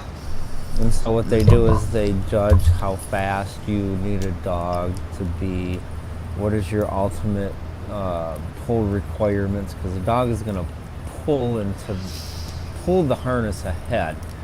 And so what it turns out on your end is how hard is the dog pulling on you in order to have you walk forward. Obviously you're supposed to step in with the dog, but yeah, there has to be some resistance on the dog's chest in order for them to understand this is how I need to walk forward. Okay, so that's basically what the pull is. How much resistance does the dog need to apply to itself in order to make this thing work? Because some people's arms are weaker than others. You know, some can pull back on the harness and the dog doesn't have to do anything except feel it. Other people have to have the dog pull into the harness in order to make it work. And so they're trying to judge on that what would be the best. Right. See, me, I was good with pulling back on the harness. Like, not like hard, but I could walk with it and pull at the same time to keep up with, you know what I'm trying to say? Yeah. Like, and I'm a quick walker too. That's the other thing. I don't walk slow. Me and Sarah would probably, if let's say me and you, Sarah, if she was still alive, your guide dog, and then we had one other person with us, say Brandon or somebody, they better have a cane because they're going to be left in the wind. They'll be left in the dust. Yeah, because I know you're a fast walker too, and I'm the same way, dude. Like, I'm gone. Once I get to where it's time for me to turn and go or cross and go or whatever, I'm gone. Yep. Because we'd go walking with my family, and I'd always have to stop and wait because everybody's like behind me a half a block. I'm like, Sarah, we gotta slow down, baby girl. Yep. And so, yeah, so if they come out and they write all that stuff down for consideration, and then they'll send it back to the school. Seeing eye administrators, people will, like the board of directors, they will vote on people that should go into class. Like if it's your turn to get voted on, they look at all that stuff and check to see the viability of it, if it's a good to go. Then what they will do is they will send you medical forms. For my doctor, yep. For your doctor to fill out. Yep. And it's simple stuff. It's like 2 pages long. You know, does this person have any of these medical conditions? If so, to what extent? Does this person have medical conditions preventing them from walking 2 to 4 miles a day? If so, to what extent? And what can we do to help them walk that distance if necessary? That type of stuff. Blood pressure, heart rate, O2 level,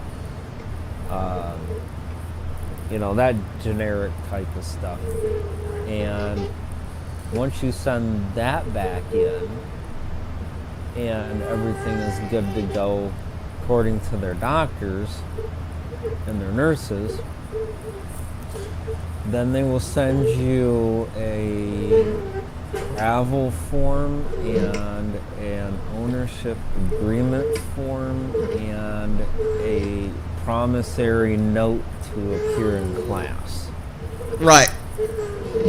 And so you fill out your travel form because they pay for your way to and from. I was getting ready to ask you, would they help me with because I could pay to get me there, but it would just be really tight if I had to do it that way.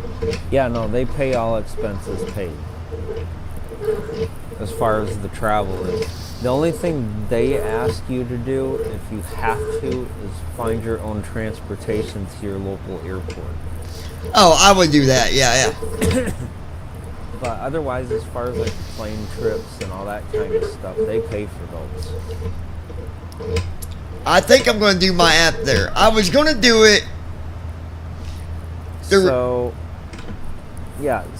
then you sign the ownership agreement form, which basically says once you walk out of class, the dog is permanently yours, and we have no say anymore.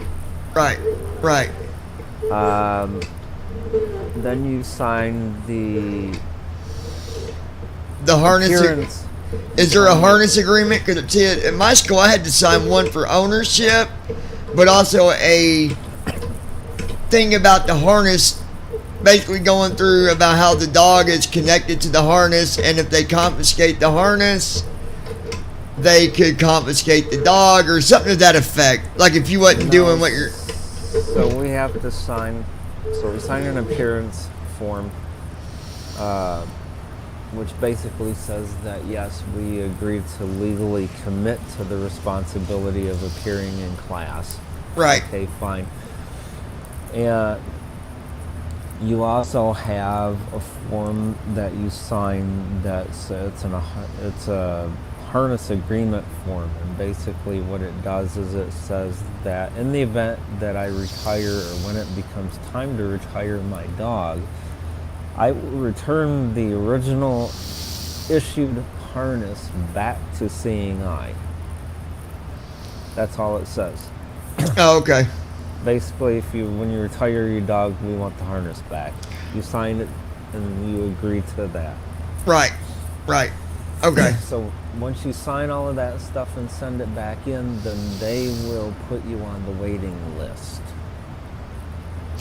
I just hope if I do the app, which I'm like 80% chance I'm going to do it, I just hope it ain't no 3-year waiting list like it is for freaking Pilot. Cause I need a dog, dude. The dog is my mobility, and Sarah died.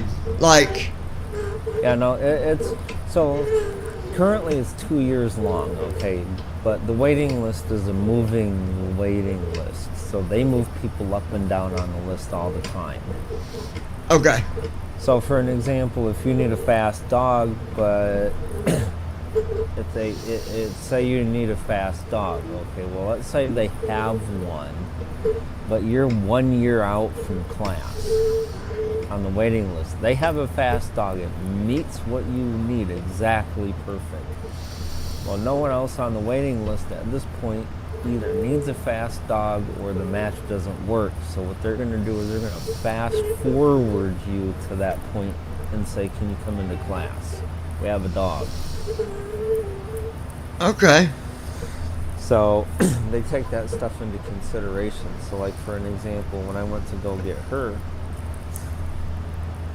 the guy that came out to do my retrain eval said that, well, the waiting list is about 2 years long, so you may have to wait for a long time. I waited 9 months. That ain't so bad. And they called me in because they had a dog that fit. Right. So yeah, once they call you into class, then they have their travel agent book your flights for you. They'll talk to you about what flights are going to work best for you. They'll book your flights. They'll charge Seeing Eye for the cost. They'll send you all of the stuff, and basically from that point forward, it's all on you. You go to the airport, fly there, bam, show up to class, you're in. So when you land, I'm guessing they got someone there waiting on you. So when you land, they have someone from school waiting for you. And I'm guessing they're like Pilot. They got rooms at the school, I'm guessing. Yes, it's residential. And then eating arrangements, I'm guessing you got breakfast, you get up, you got lunch, and you got dinner. They feed you, yes, all expenses. Pretty good food? The best I ever. You'll be eating like 5 kings all on one person. Oh my gosh. So let me tell you my experience at Pilot, just to kind of give you an idea of what I did. So when I got there, the first day you get there is on a Sunday. You don't get your dog the day you get there. You don't get your dog on Monday. You get your dog on Tuesday, because on Monday they give you the leash, and you're responsible for carrying that leash around on Monday. And now it's been a while, so I'm trying to remember. I think they even had us get used to going out. Like, we didn't have to go out there and stay the whole time, but like the first day it was a lot. You had to take the dog out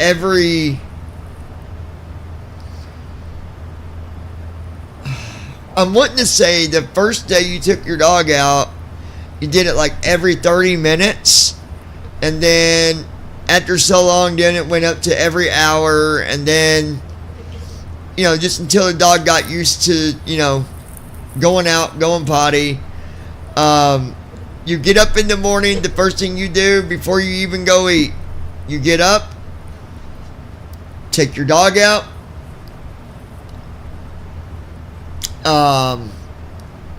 basically get up, feed your dog, water your dog, take your dog out.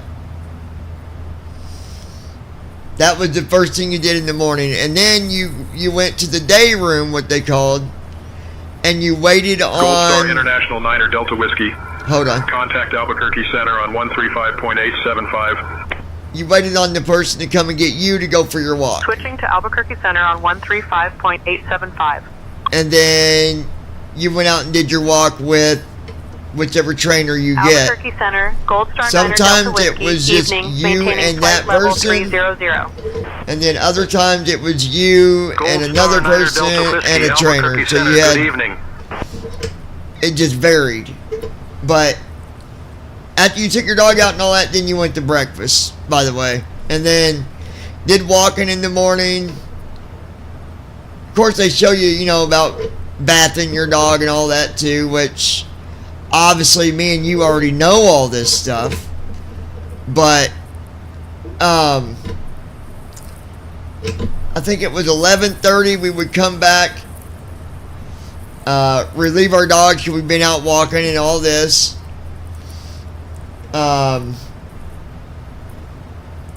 And then at noon we had lunch, and then after lunch, same process again. And then there was like times where we all would be in the day room and they'd come in and talk about different things, like, you know, all the rules, the things to do and what not to do. And then I don't know about there, but where I went, when you got home with your dog stayed on that leash for,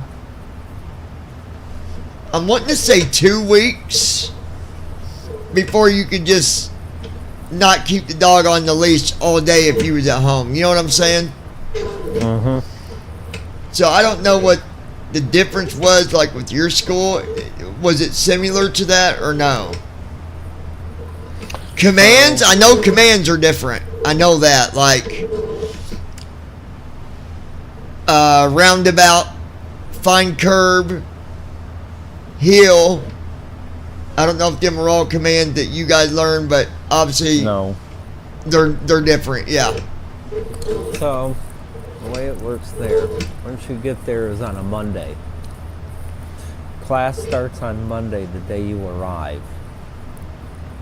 So, for an example, for me, Oh, and they had us go in the bedroom and they brought the dog into us and we sit in the room with our dog for like, I forget how many minutes, but just to bond.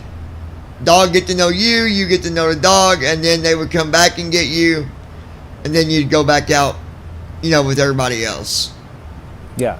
So, on Monday, you arrive in class, and class starts on that day, on Monday, the day you arrive. And so, for the most part, from the time you arrive until 5 at night, it is you getting settled in, like getting used to how the building is laid out for the first time, or remembering how it's laid out if you're a repeat. Getting used to your room, unpacking, meeting the trainers and staff members, catching up with them if you've been there before. One thing I have to note is each class has a different set of trainers. Because they have like 60 or 70 trainers, and so they put like 4 or 5 trainers in a class, schedule them throughout the year, and Wow. they rotate trainers in and out of classes every month. They have one class every month except for December when they take off, and November is the repeat class only. So, January through October, they have mixed mode classes where they have repeats and they have new in the same class. But anyhow, so you get to class Monday. Up until 5, it's catching up, meeting new people, getting used to the building again if you're retrainers for the first time, unpacking, getting settled into your room, catching up with family members at home, and all that good stuff. 5 o'clock is dinner. That lasts for 45 minutes. Then you get out of dinner, you have a 15-minute break, and class officially starts. 6 o'clock, meeting. 8 o'clock, done with meeting. You're done for the day. Tuesday, Oh, okay.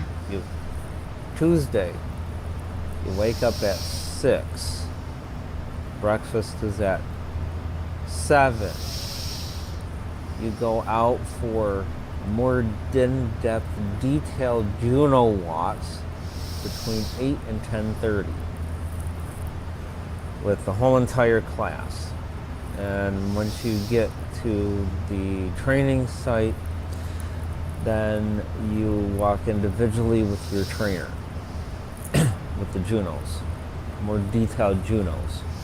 And in these detailed Junos, they're going to ask you questions, more in-depth, detailed questions about what type of dog do you want and what pace is good, what pace is not good, what pull is better. You have more opportunities to go around corners and crossing streets on a Juno. And okay, so that's between 8 and 10:30. You come back, you have a half an hour, 15-minute break. 11 o'clock, meeting. 12 o'clock, lunch. 12:45, 15-minute break. 1 o'clock, back out on the street with Juno again. 4:30, you come back. 5 o'clock, dinner. 5:45, 15-minute break. 6 o'clock, meeting. 8 o'clock, done for the day. Tuesday night, everybody's anxious and wound up to get their dog on Wednesday morning. Wine/beer/cheese party. Yeah. 8 o'clock hits on Tuesday night. They tell you party time. When really everybody wants to go to bed so they can get up and get their dog. Yep. Yeah. So, 10 o'clock, they ask that everybody be done and in bed. Yeah. All right. Wednesday, 5:30 in the morning, wake up call. 6:45, and you have wake up call, and so between 5:30 and 6:45 is your own personal time to do what you want to do. 6:45 to 8:30. Well, actually no, 6:45 to 7:30 is breakfast. 7:45 to 9:30, meeting. 9:30 to 10:45, dog assignments.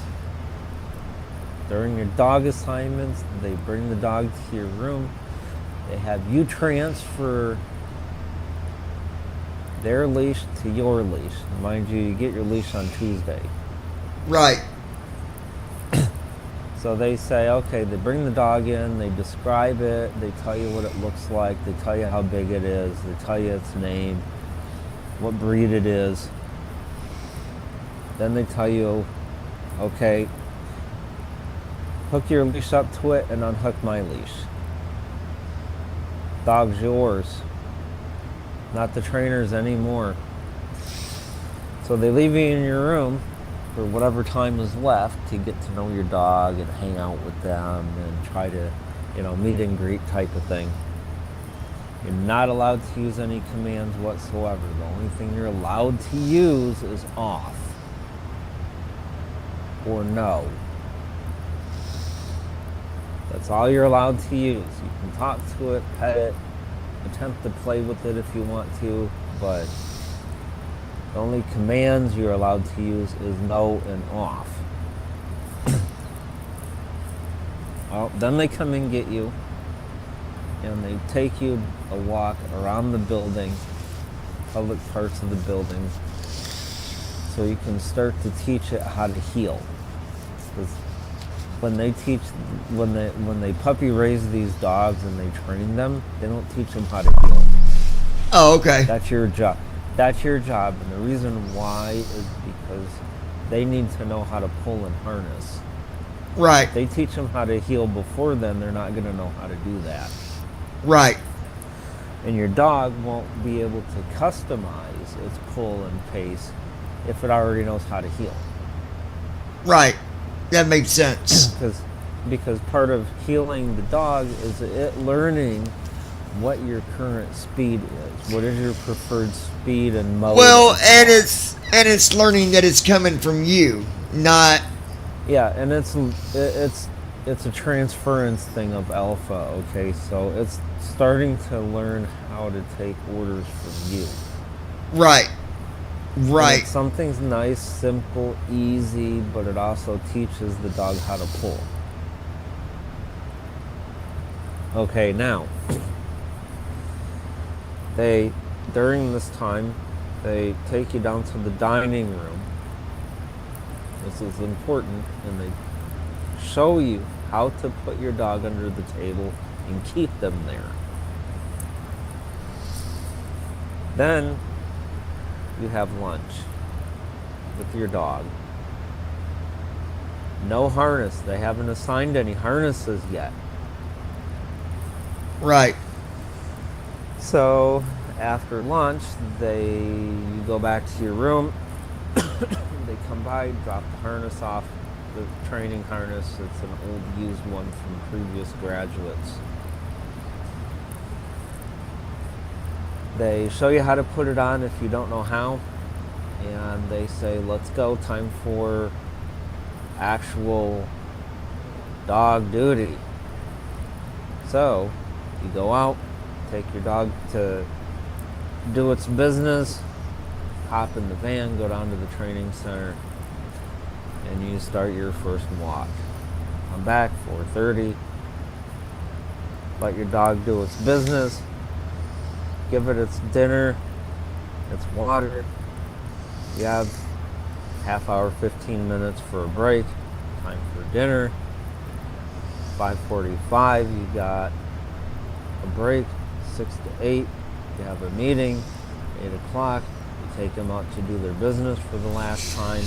You're done for the day. And this repeats. Right. Now I'm guessing I'm guessing they have a crate in each room because your dog goes in the crate. Yeah. Yeah, each room has a crate. And a shower. Now. Right. Yeah. Yep. So, what they tell you while you're in class, dog is either in the crate or attached to you with the leash. Right. Period, no questions asked. Right, always, yeah. Later on during class, they'll start introducing free time, where you can give them small bits of time where they can just run loose and do whatever they want. And the whole idea with that is from that point forward until the end of class, you should be able to slowly and gradually Gold Star Niner Delta Whiskey, Albuquerque Center. Expect the Ping 1 arrival. And they also in about 20 minutes, I'll start your descent. Feel free to ask if you'd like it sooner. Dog in your crate and leave. Expect the Ping 1 arrival. Something Gold else. Star Niner Delta Whiskey. Start out small. You start out small and work yourself up to say 45 minutes or an hour where you're away from your dog. Oh, you leave without your dog? Like you do something with it? So like they introduce alone time. So like when you're in class after a point, they'll tell you, put your dog in the crate and leave. But start off small. Go outside your door. Leave it cracked. See if the dog does anything. If after 10 seconds it doesn't do anything, you walk in, good boy or good girl for being alone. Oh, okay, yeah. Don't touch it, don't pet it, just talk to it. Then go on, do some random mundane things. Leave again. Stand outside the door with it cracked. Increase the time. Okay. And you slowly do this, say, until you get to about 3 minutes. If the dog messes up, you walk in, you stomp your feet around like you're pissed off at something, and you say, no, bad dog, you didn't do what I asked. Descent checklist. Like Pressure do you is like down. literally like stomp your feet like Recall. stomp? Auto brakes. Yeah, you walk in. You walk in with Landing an data. angry One or board, pissed 30 off minimum. demeanor. Okay, but you don't mean like slam your foot on the ground like really loud, right? We're You just mean, expecting okay. the ILS approach for You just runway. walk in with a pissed off or 25 left. angry demeanor. Yeah, let them see that you're they tell you're not happy. Yeah. We can Because you expect to wanna park at visually gate show them you're not 26. happy. In case of You go don't around, want to we'll climb per ATC scare instructions them on the or runway heading. abuse them. So Any you go in and you walk like you're mad. Completed. You Descent walk in checklist like you're completed. pissed off at the world, and you say, "No." Right. No. Got you. Yeah. That's what we did. We just walked in like we were upset. Like Yep. we didn't yell, we didn't like Yep.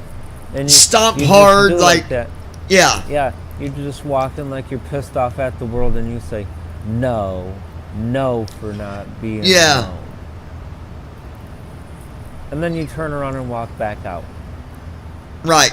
Reset the time, back the time up. So for an example, if you're at 1 minute and they messed up, the minute that you hear them mess up, you walk back in and no for being not alone.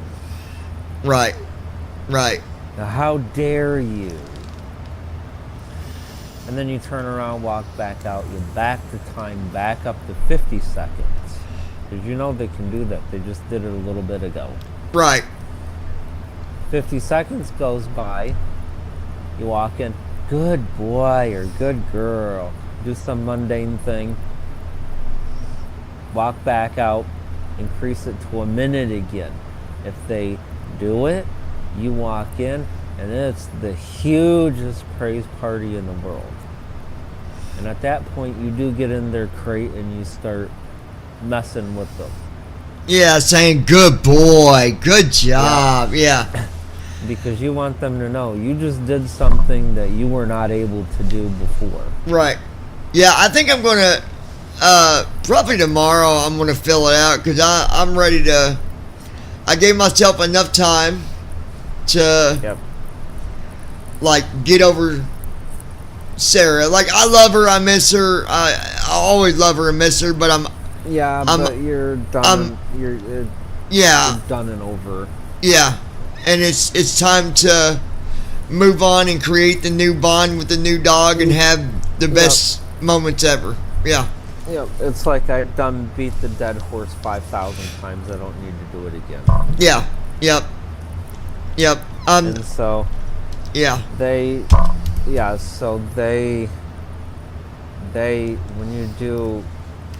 when you take them out to do their business, it's called park time.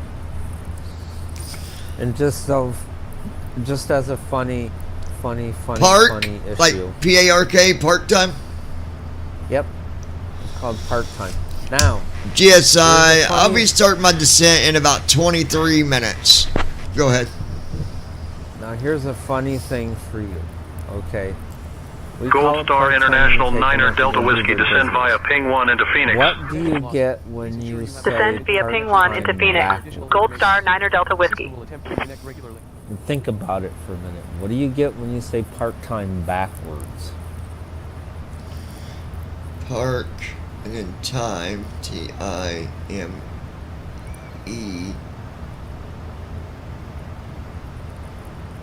Like just saying it backwards, or how what's Yeah, or so if spelled you say backwards?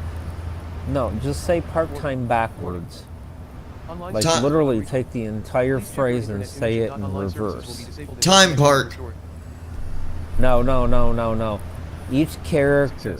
Oh, okay. So T-I-M-E-E-M-I-T.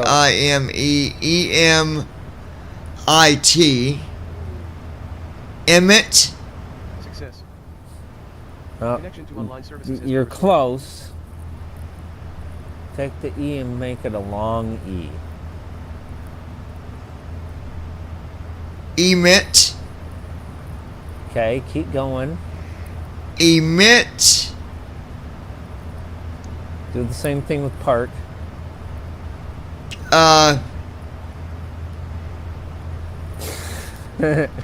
K.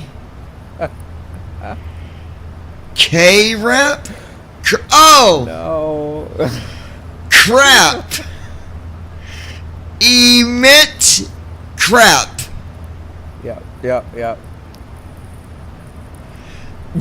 So, emit crap. Yep. That's part-time backwards. Now, you're not going to tell me that these dogs learn what that is backwards, right? We're not saying to them, let's go emit crap. Emit crap. No, Time they to do know part-time. Part-time. Yep. They do know that. Okay. Part-time.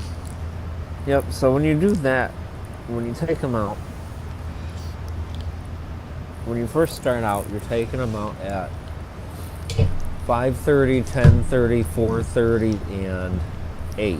And I'm guessing they do the same thing, like when you got to pick up after them, they stay where they use the bathroom, right? Is that a... Because I know Pilot did that, like... So it kind of is. So like when you first start out, they pick up for you. And they tell you what your dog's doing because they don't want you touching the dog while it's doing its business for a while. Right. Then during the second half of class, they tell you, okay, there's a couple of days where they say, feel your dog, touch your dog while they're doing their business. We'll tell you what they're doing, because now what they want you to do is to learn what your dog feels like when it does certain things when it's doing its business. Right. And it earns your trust from the dog. You know, the dog earns your, like, it learns to trust you while you touch it while it's vulnerable. Well, I know when we did it there, so they had this bar, and you kept the leash, but you extended it, and you put the dog through from underneath, but you held the leash, and you would walk them back and forth, like up and down that bar. That's the way they did it at Pilot. No. Yeah, no. So basically what they're doing here is you take them just like you normally would if you were at home. Yeah. That's what you do. And you're in free open space. Okay, right. So for the first half of class, they tell you what your dog's doing. You don't touch them. Next couple of days after that, they tell you, touch your dog, we'll tell you what they're doing, and we'll pick up. Because then the dog is earning your trust. Like, you know, you're earning the dog's trust, I should say, because it's learning how to trust you when you touch it in a vulnerable spot. Okay? Then, once those 2 or 3 days are done, they tell you the dog is your responsibility. It does a number 2, you pick it up. Right. Your responsibility to figure out if it peed, your responsibility to figure out if it did a number 2 and to pick it up. From that point forward, then you're learning how to, how to best deal with that, and you're becoming self-sufficient in that. And then, when you, so the first half of class is route training. You learn how to do scheduled routes, like that they have set up for you. Everyone in class does it. So the first route is basically a big old huge rectangle. Second route is a little more difficult. I think that's like 1.5 miles in one direction. The first one is like maybe 1/4 mile in one direction. The second one's 1.5 miles in one direction. So the first route, you start off on Wednesday, Thursday, Friday, and Saturday. Sunday you have your solo. Basically that means you do the route yourself. Your trainer will fall back. Just enough of a hearing distance if you need something, and enough distance. They're close enough where if you need help they can get to you, but they're far enough away so you and the dog understand they're not available. Because what you want to do is you want the dog to think the trainer's there, but they're not available. Right. So they have to depend on you instead. But trainers within distance that if you need help, they're there right away. The second half of training is freelance. So in freelance is basically they'll talk to you about what it is you like to do at home, and they will recreate environments there that resemble ones that you have at home. So like for an example, we go to Walgreens all the time. So what part of our freelance training, going to Walgreens. Going inside of Walgreens, going to the pharmacy, walking around the store, going back outside. Right. Another part of it was walking down a 4-lane highway.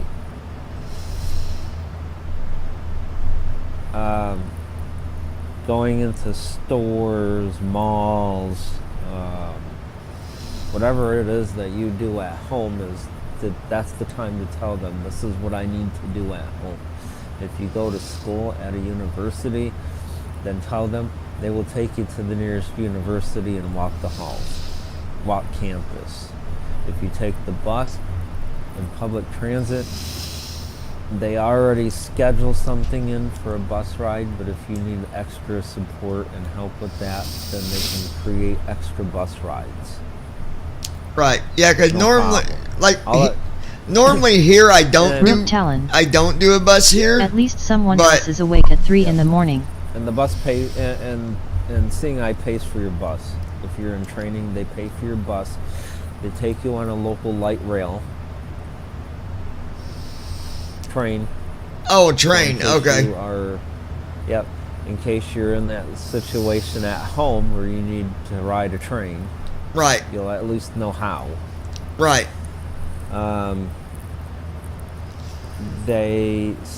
Whatever it is you need at home, if you work in an office building, they'll take you to an office building that's open to the public that you can walk around in and get practice with, and they teach you how to do.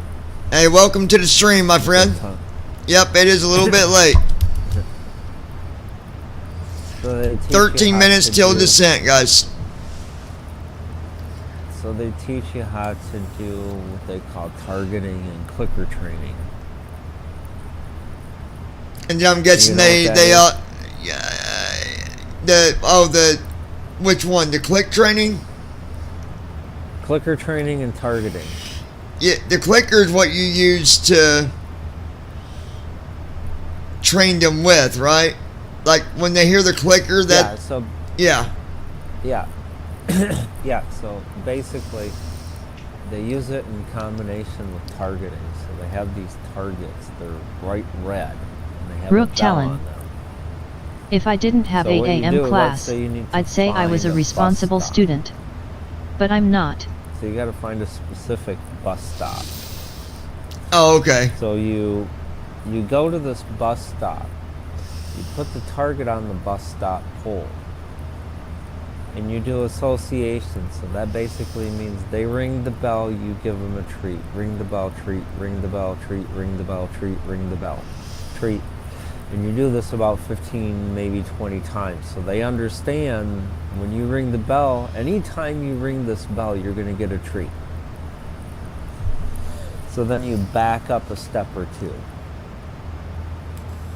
And so you tell them forward, find the bus. Or you say forward zoek pole. Zoek is the Dutch word for find. Zoek? Yes, it's a Dutch word for find. So forward zoek pole. Forward zoek pole. And so if they hop forward, ding the bell, they get a treat. Back up a couple more steps, forward zook pull. They hop up a few steps, ding the bell, treat. Click treat, I should say. Click treat, click treat. Ring the bell, click treat, ring the bell, click treat.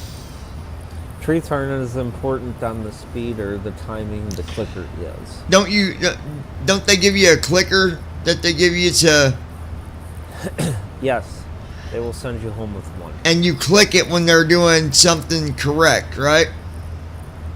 Yes. So let's say you tell them sit, and they sit, click, sit, click, sit, click, sit. They stand, flee, sit. What was the word you used? Flee? No, it's flee. Yes, it's the German word for shame. Okay. So basically, it's like no, flee, shame. No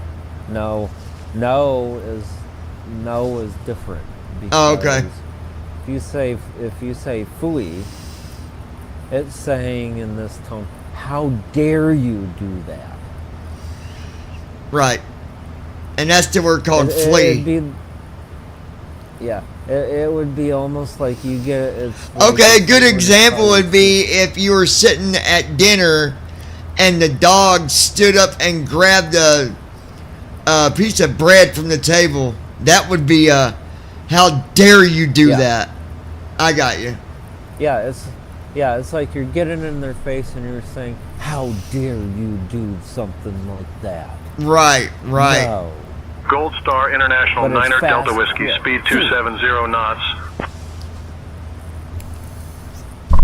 To say, how dare you? They already forgot what they just did.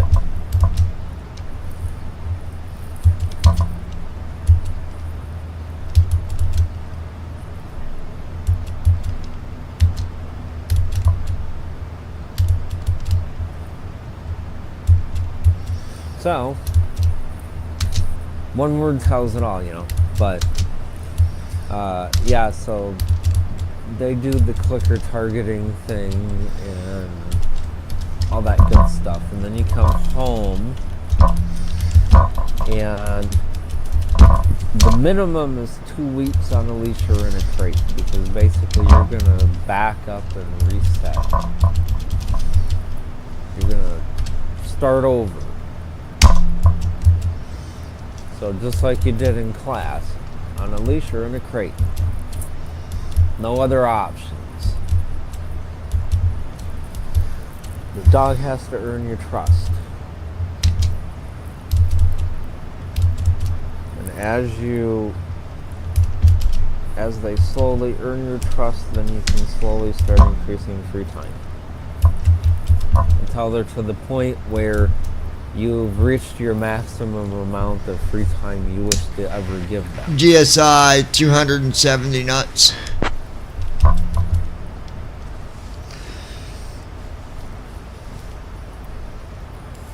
Gold Star International Niner Delta Whiskey, speed 270 knots approved. When it comes speed to 270 approved. teaching, Go ahead. their philosophy is this: when it comes to training and teaching them new things, it's okay to introduce it and reinforce it with treats. But they're not food motivated. They don't want their dogs to be food motivated. Right. They want them to make you happy because they did the thing you asked them to do.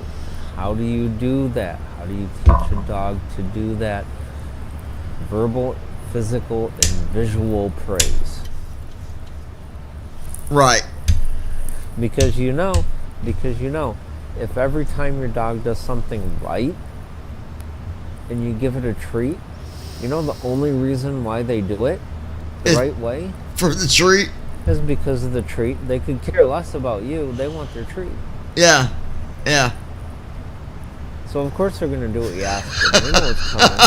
Yeah, exactly. They're not dumb.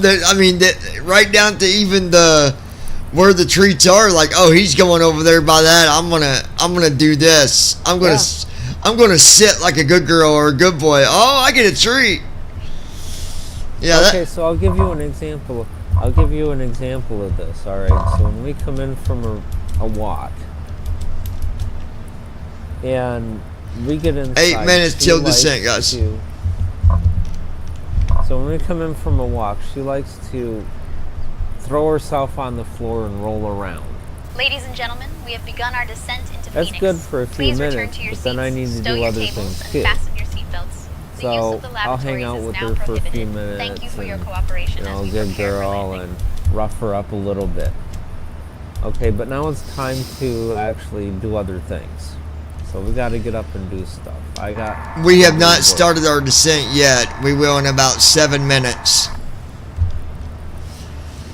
Yeah. You know, I got to do work during the day, right? Right.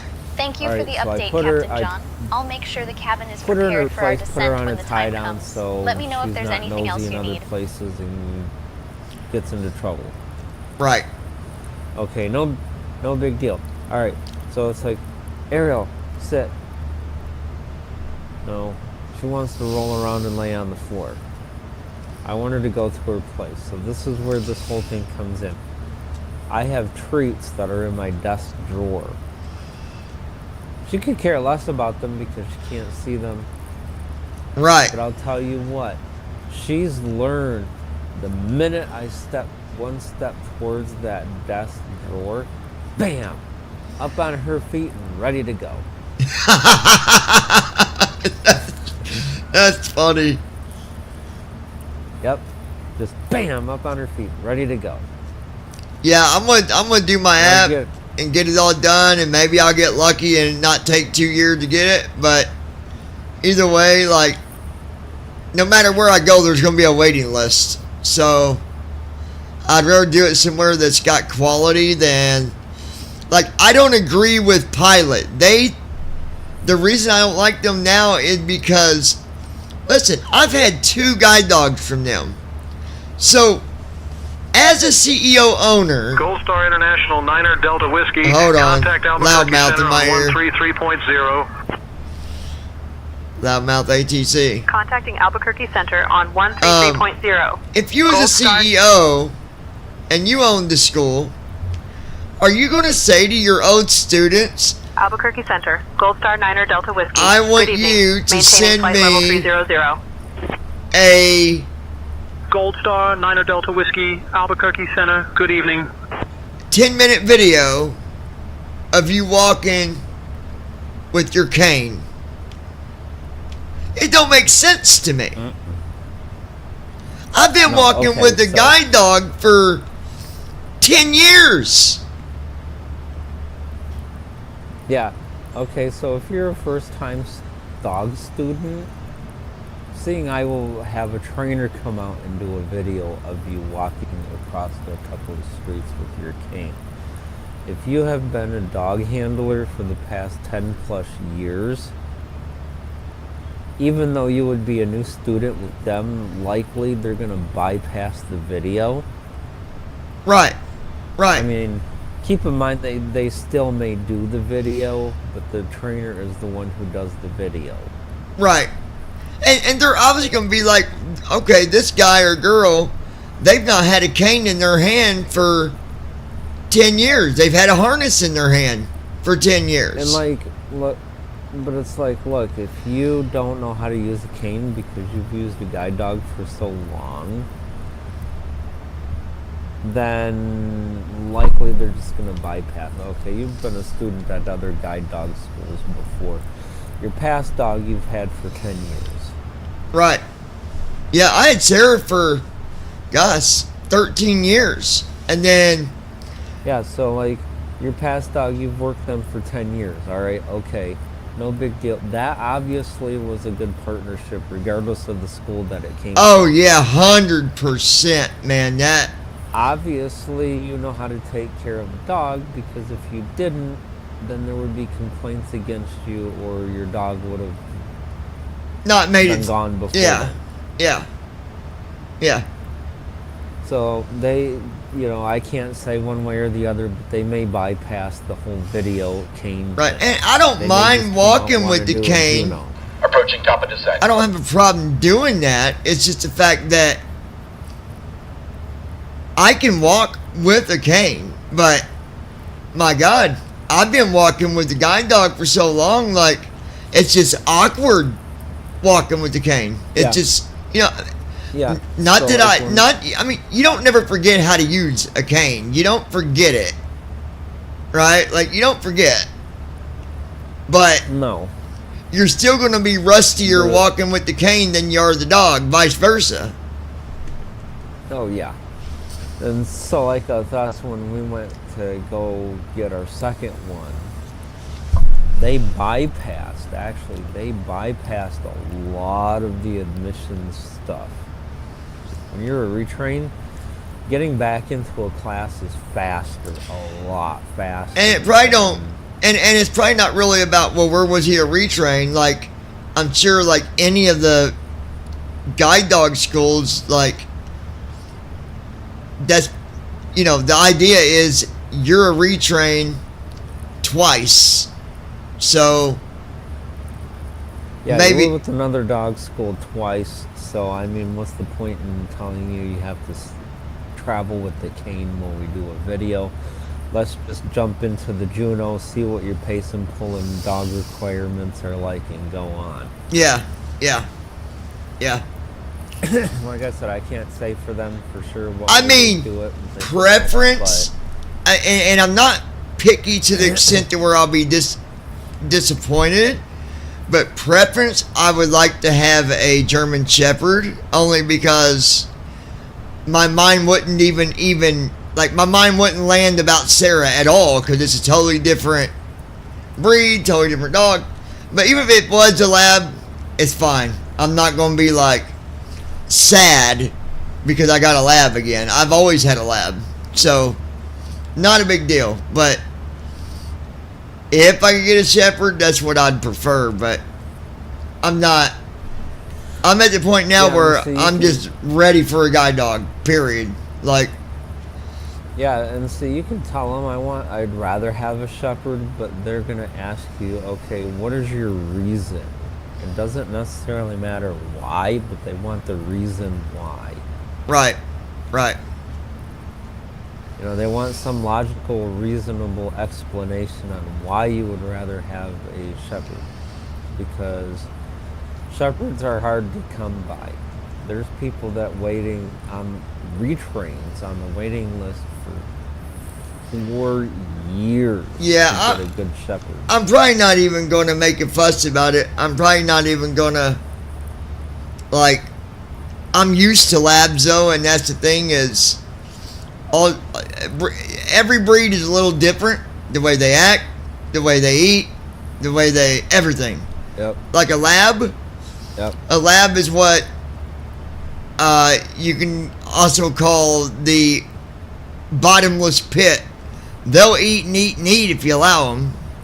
That's just what labs do. Vacuum cleaner. Yeah, they'll eat and eat and eat and eat and eat. Dobermans, they will not eat and eat and eat. They'll eat until they're done, till they're full. German Shepherd are kind of the same way. They'll eat until they're not full anymore. Shepherds just, yeah, they pick at their food. They're just kind of like pick. Yeah. Pick. Yeah, I don't And know. then, like, the Okay, way a whatever. Doberman bonds, a Doberman likes to put their head between yours. Like, they like to be standing in front of you with their body half in between your legs. It's a bonding thing. Labs don't Yeah. care as long as they're right up on you. They don't care. As long as you're giving them attention, they don't care. They don't care how it is, whether it's beside you or dead Yeah, smack they in just front want of the you. Physical attention, yeah. Physical attention is their thing. They could be laying on the floor, standing there, sitting there. And they're one of the top dogs for obedience too. Like labs, German Shepherds. I think German Shepherd might be number 1 on that list, I think. And then lab, I think it's like German Shepherd, lab, but they're very smart animals. Very smart.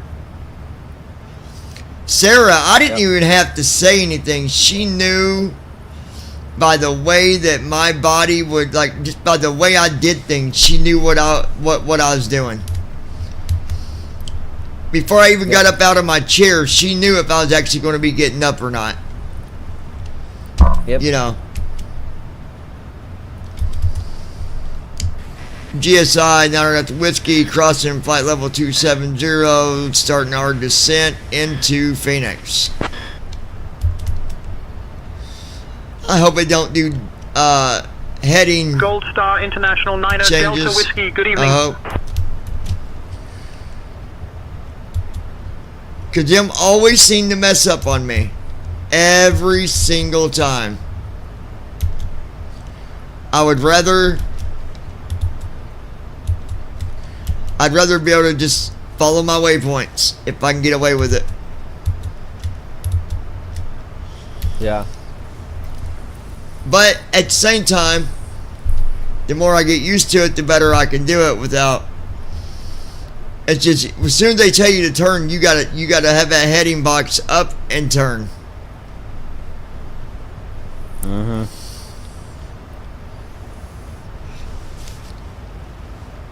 It's too bad, and of course, apparently, I guess with that current version of TFM, they can.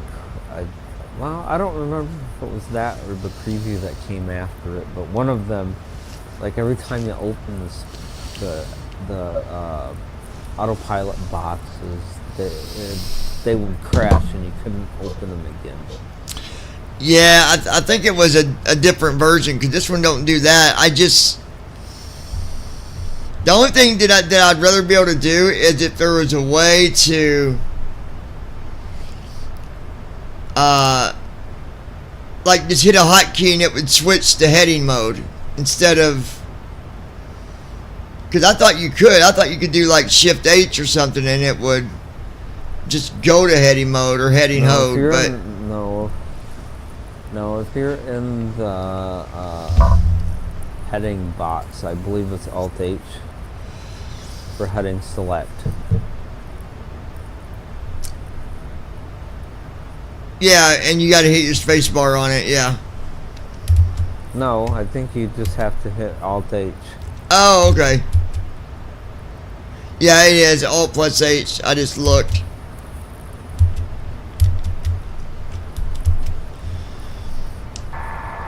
You got comms. I ain't even heard this girl say anything. I've got the comms, John. Okay, yes, she does.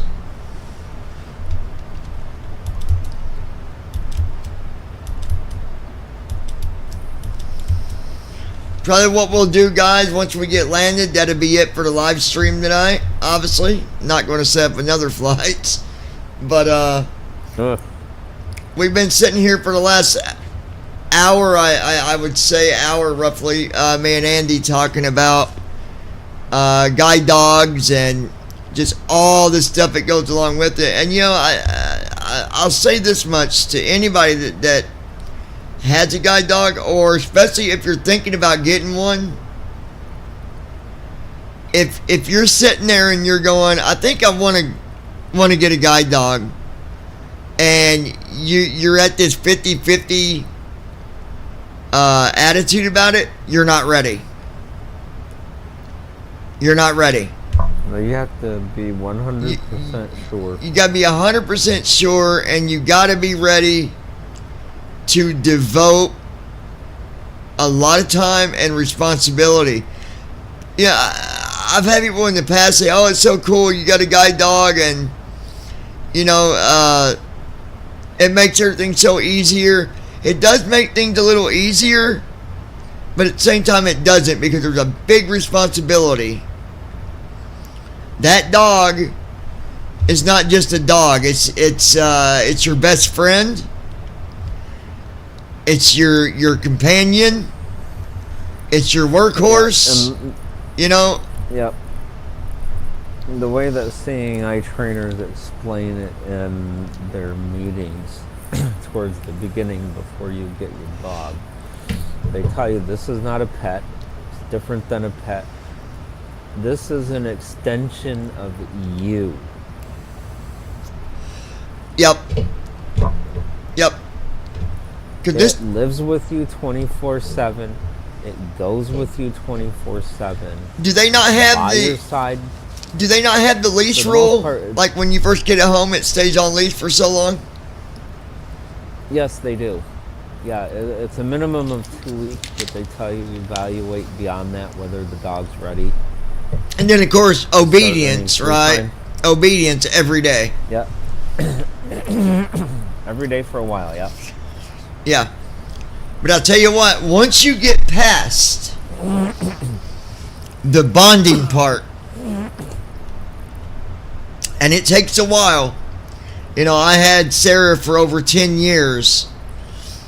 And after about 2 years, not that we wasn't bonded before that, but I mean 2 good years, you've got a bonded you got a bonding that you've done with this animal, with your best friend, to where that dog knows when you're upset, that dog knows when you're happy, that dog knows when you're whatever move you're getting ready to make, that dog will know it and will be ready to jump up and work if it's that time. Like, I'm just saying, don't get a guide dog unless you're 100%, because it's not fair. Choice. Yeah, and it's just not fair to the dog if you're not going to be dedicated. I knew someone that went and got a guide dog, and 6 months after they had the guide dog, they moved out of their mom's. Now, they were already a grown adult, but they were living with their mom and dad. He moved out of his mom's to a different state and left his dog behind for his parents. And I called the school in Michigan and reported him and said, y'all go get that dog. They said, why? I said, because he just moved out and went to a different state and left that dog at home with his mom and dad because they needed to have a dog there with them. Let me tell you this. It didn't take but 2 days for them to travel from Michigan all the way to Tennessee and took that dog right up out of that house. Yep. You get a guide dog, plan on it being with you, and plan on giving it 100% dedication. Like, I'm ready. See, and this is what they 90, yeah, like, see, like 110%, I'm ready. Yep. See, I don't know what other schools say, but this is what Seeing Eye says. Okay. That dog is yours. Yours and only yours, and no one else's. Right. So, if you're in a house with multiple people, it is your dog. You tell it what to do. You approve or deny what it does or doesn't do. I mean, not like you don't want to put it in a prison, and you don't want to be military commander. Well, that, and you don't let people necessary, but don't let people hang all over it neither. You have to protect your relationship with your dog. Yeah. Don't let people just do whatever they feel like with it. They don't have the right to pet it whenever they want. They don't have a right to. The only thing I had to do with their school was every now and then I had to let my ex-wife, when I was lived with her, I had to let her Delta Whiskey contact Phoenix approach on take Sarah out every now and then and feed Sarah every now and then. And all that is for Gold Star Niner Delta Whiskey is so that if something happened to me where I was sick or unable to do it, my dog would be okay with said person taking the dog out. Phoenix approach. Gold Star Niner Delta Whiskey. Evening. Descending past I'm guessing your school does too. Gold Star Niner Delta Whiskey, Phoenix approach. Good evening, Yeah. Phoenix Altimeter 29.904. Or Expect the for ILS example, runway if 25 you're left laid up approach and into there's Phoenix. no way that you or anyone you know of can take care of it. ILS runway 25 come left and approach. get it and Phoenix they'll board it altimeter for you. 29904. Gold Star Niner Delta Whiskey. Yeah. And then bring it back when you're ready.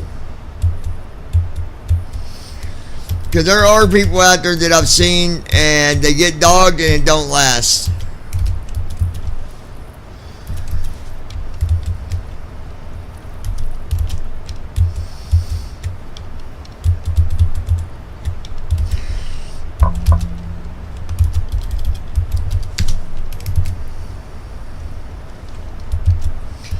Speed brake armed. Which is not fair for the dog.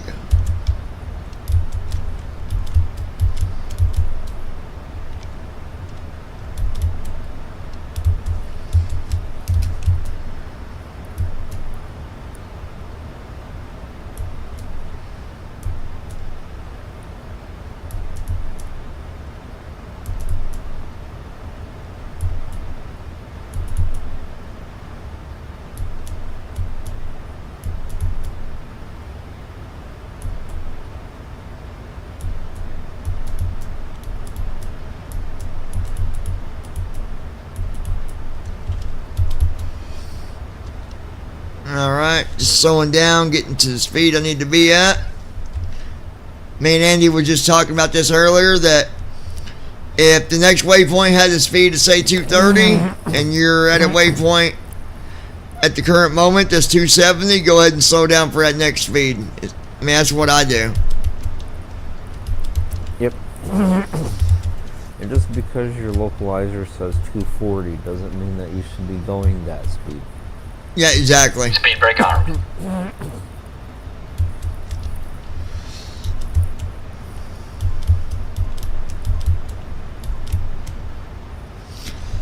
Nice thing is though, slowing down, it also gets you under that speed when you're at 10,000, which I've never let my airplane be over 240 at 10,000, let alone what the one person would do and come in at 280 freaking knots at 5 miles out. That's insanity. That's a rocket ship. It is. You might as well just keep on going. Don't even try to land. Gold Star International 9er Delta Whiskey, proceed direct Gypsy. Descend and maintain 4,000, altimeter 29er.97 until established on the localizer cleared for the ILS runway 25 left approach. Proceeding direct Gypsy. Descend and maintain 4,000. Altimeter 29er.97. Cleared for the ILS runway 25 left approach. See, Gold Star 9er Delta Whiskey. they just gave me another direct. I like those, man. I like those. I like those. I'll take the directs. Give me them directs. Speed check. So what I'm doing right now, guys, is Passing 10,000 feet. I'm basically slowing down to 210 knots. And I know you're probably saying, why in the world Ladies and gentlemen, as we begin our final are you approach slowing down that slow? ensure Well, that all electronic devices are yes, I'm at 8,000 feet. Yes, the AGL is 7240 right now, but the runway altitude is 1,176. provide you with information regarding So your connecting flights. you got to look at that stuff like, Crew, please check that everyone is seated and has fastened you know, their don't seatbelts. forget to check your Captain runway Jack is altitude, because that matters. You're going to be coming up on it quicker.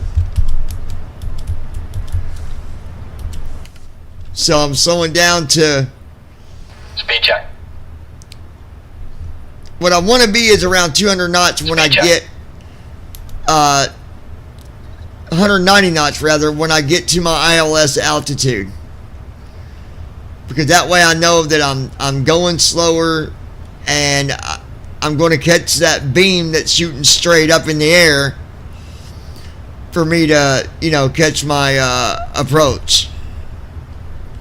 Now, like Andy said, when your LNAV goes off, activate Command V.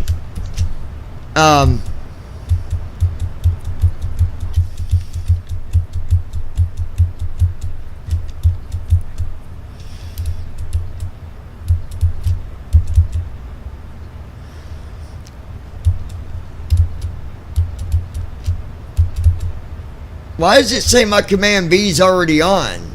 I didn't turn it on. Not sure. Well, I guess it ain't gonna hurt nothing, huh? It's been on this whole time, I guess. Oh. From my previous flight, I guess. Shouldn't have been. No, because Okay. because I put it back to code and dark.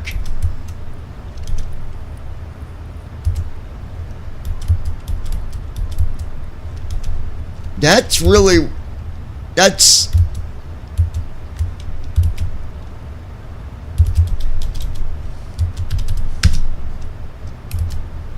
I don't know why it would do that. It's weird. I mean, I didn't start over the sim, you know what I mean? I just landed and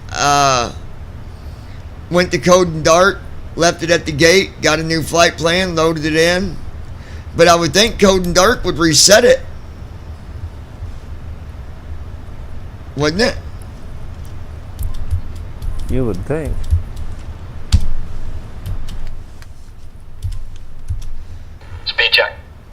The only two things that I do like to have control myself, guys, is flaps and gear. Gear's not as big as a deal to me neither. I mean, it can be controlled. I'm not a big deal. But flaps, I want to control flaps, and I want to control my speed.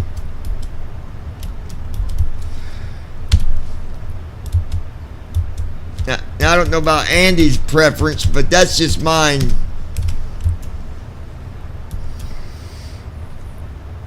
far as flaps, I let him do it.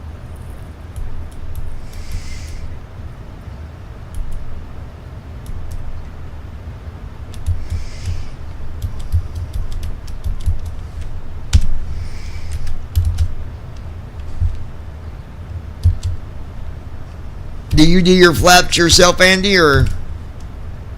No, I let him do it. Oh, okay.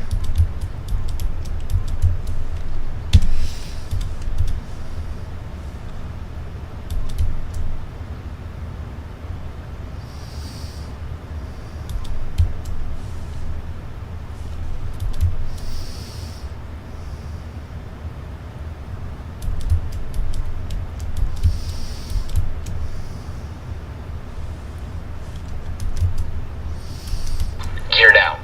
Gear up. No, get back up there. I almost put my gear down.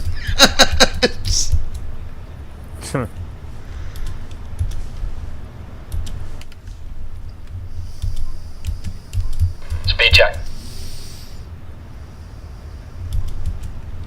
Speed check.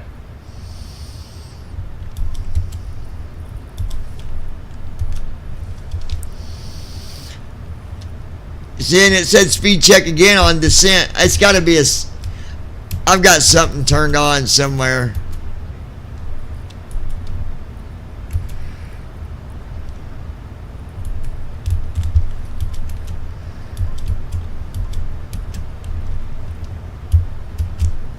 Approach mode on.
Speed check. Speed check. Oh, shut up.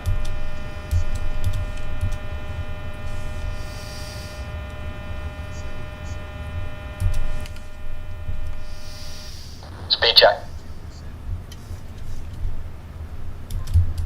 Speed check.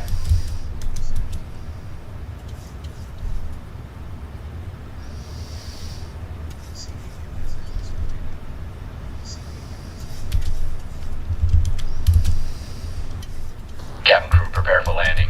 There we go. Airspeed low. Airspeed low. Gear down. Gear up.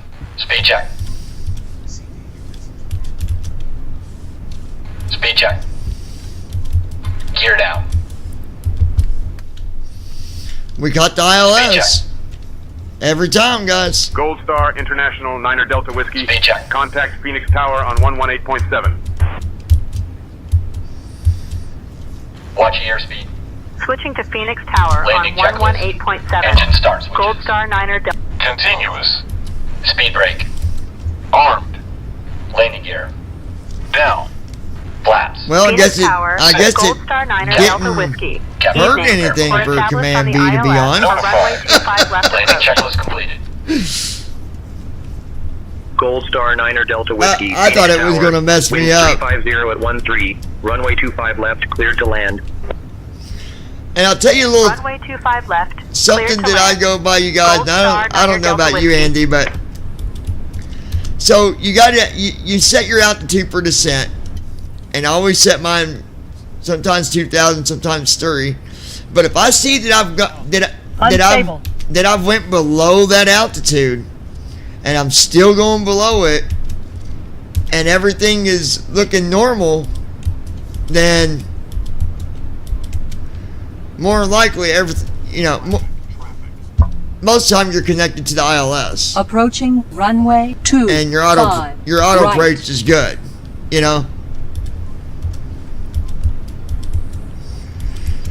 Like right now we're 140 knots, and of course you can't go by. It's not going to be like minus 80 when you're still 400 above or 300 above, but you'll see it go anywhere from like minus 200 to minus 600, minus 400. But then when you land, it'll slow down and usually give you a good landing rate.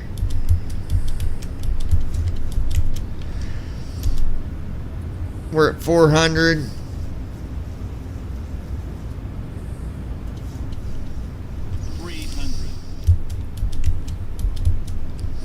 We're at 143 knots. Minimums.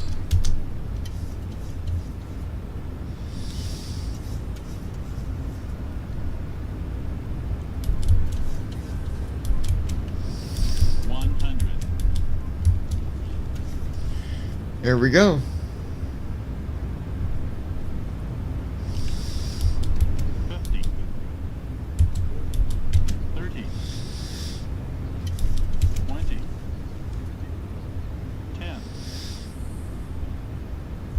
Speed breakout. And there it is. Reverse thrust.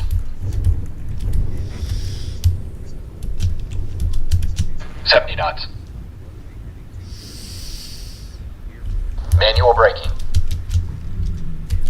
Gold Star Initiating International after 9er landing Delta checks. Whiskey, welcome to Phoenix.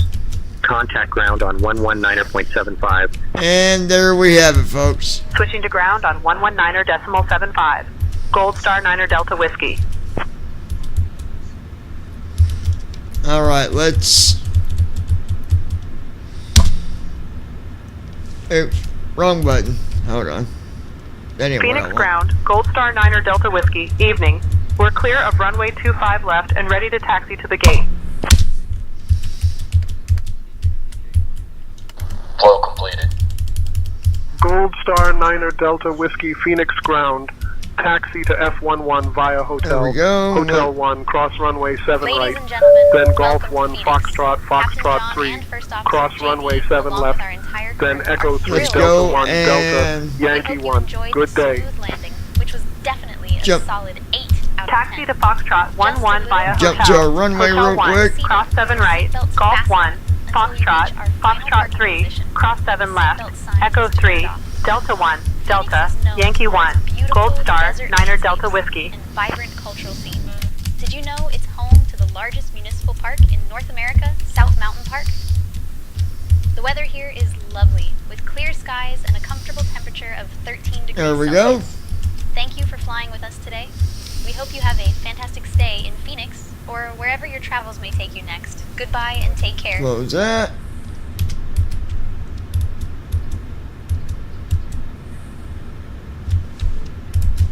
We'll close that.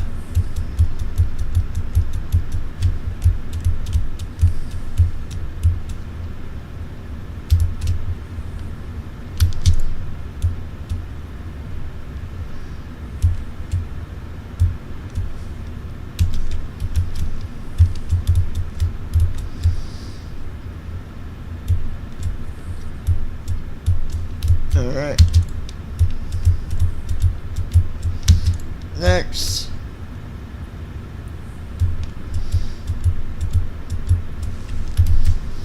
Well, there you have it, guys. Want to thank you guys for watching. Me and Andy will talk to you another time soon. But till next time, y'all have a good night.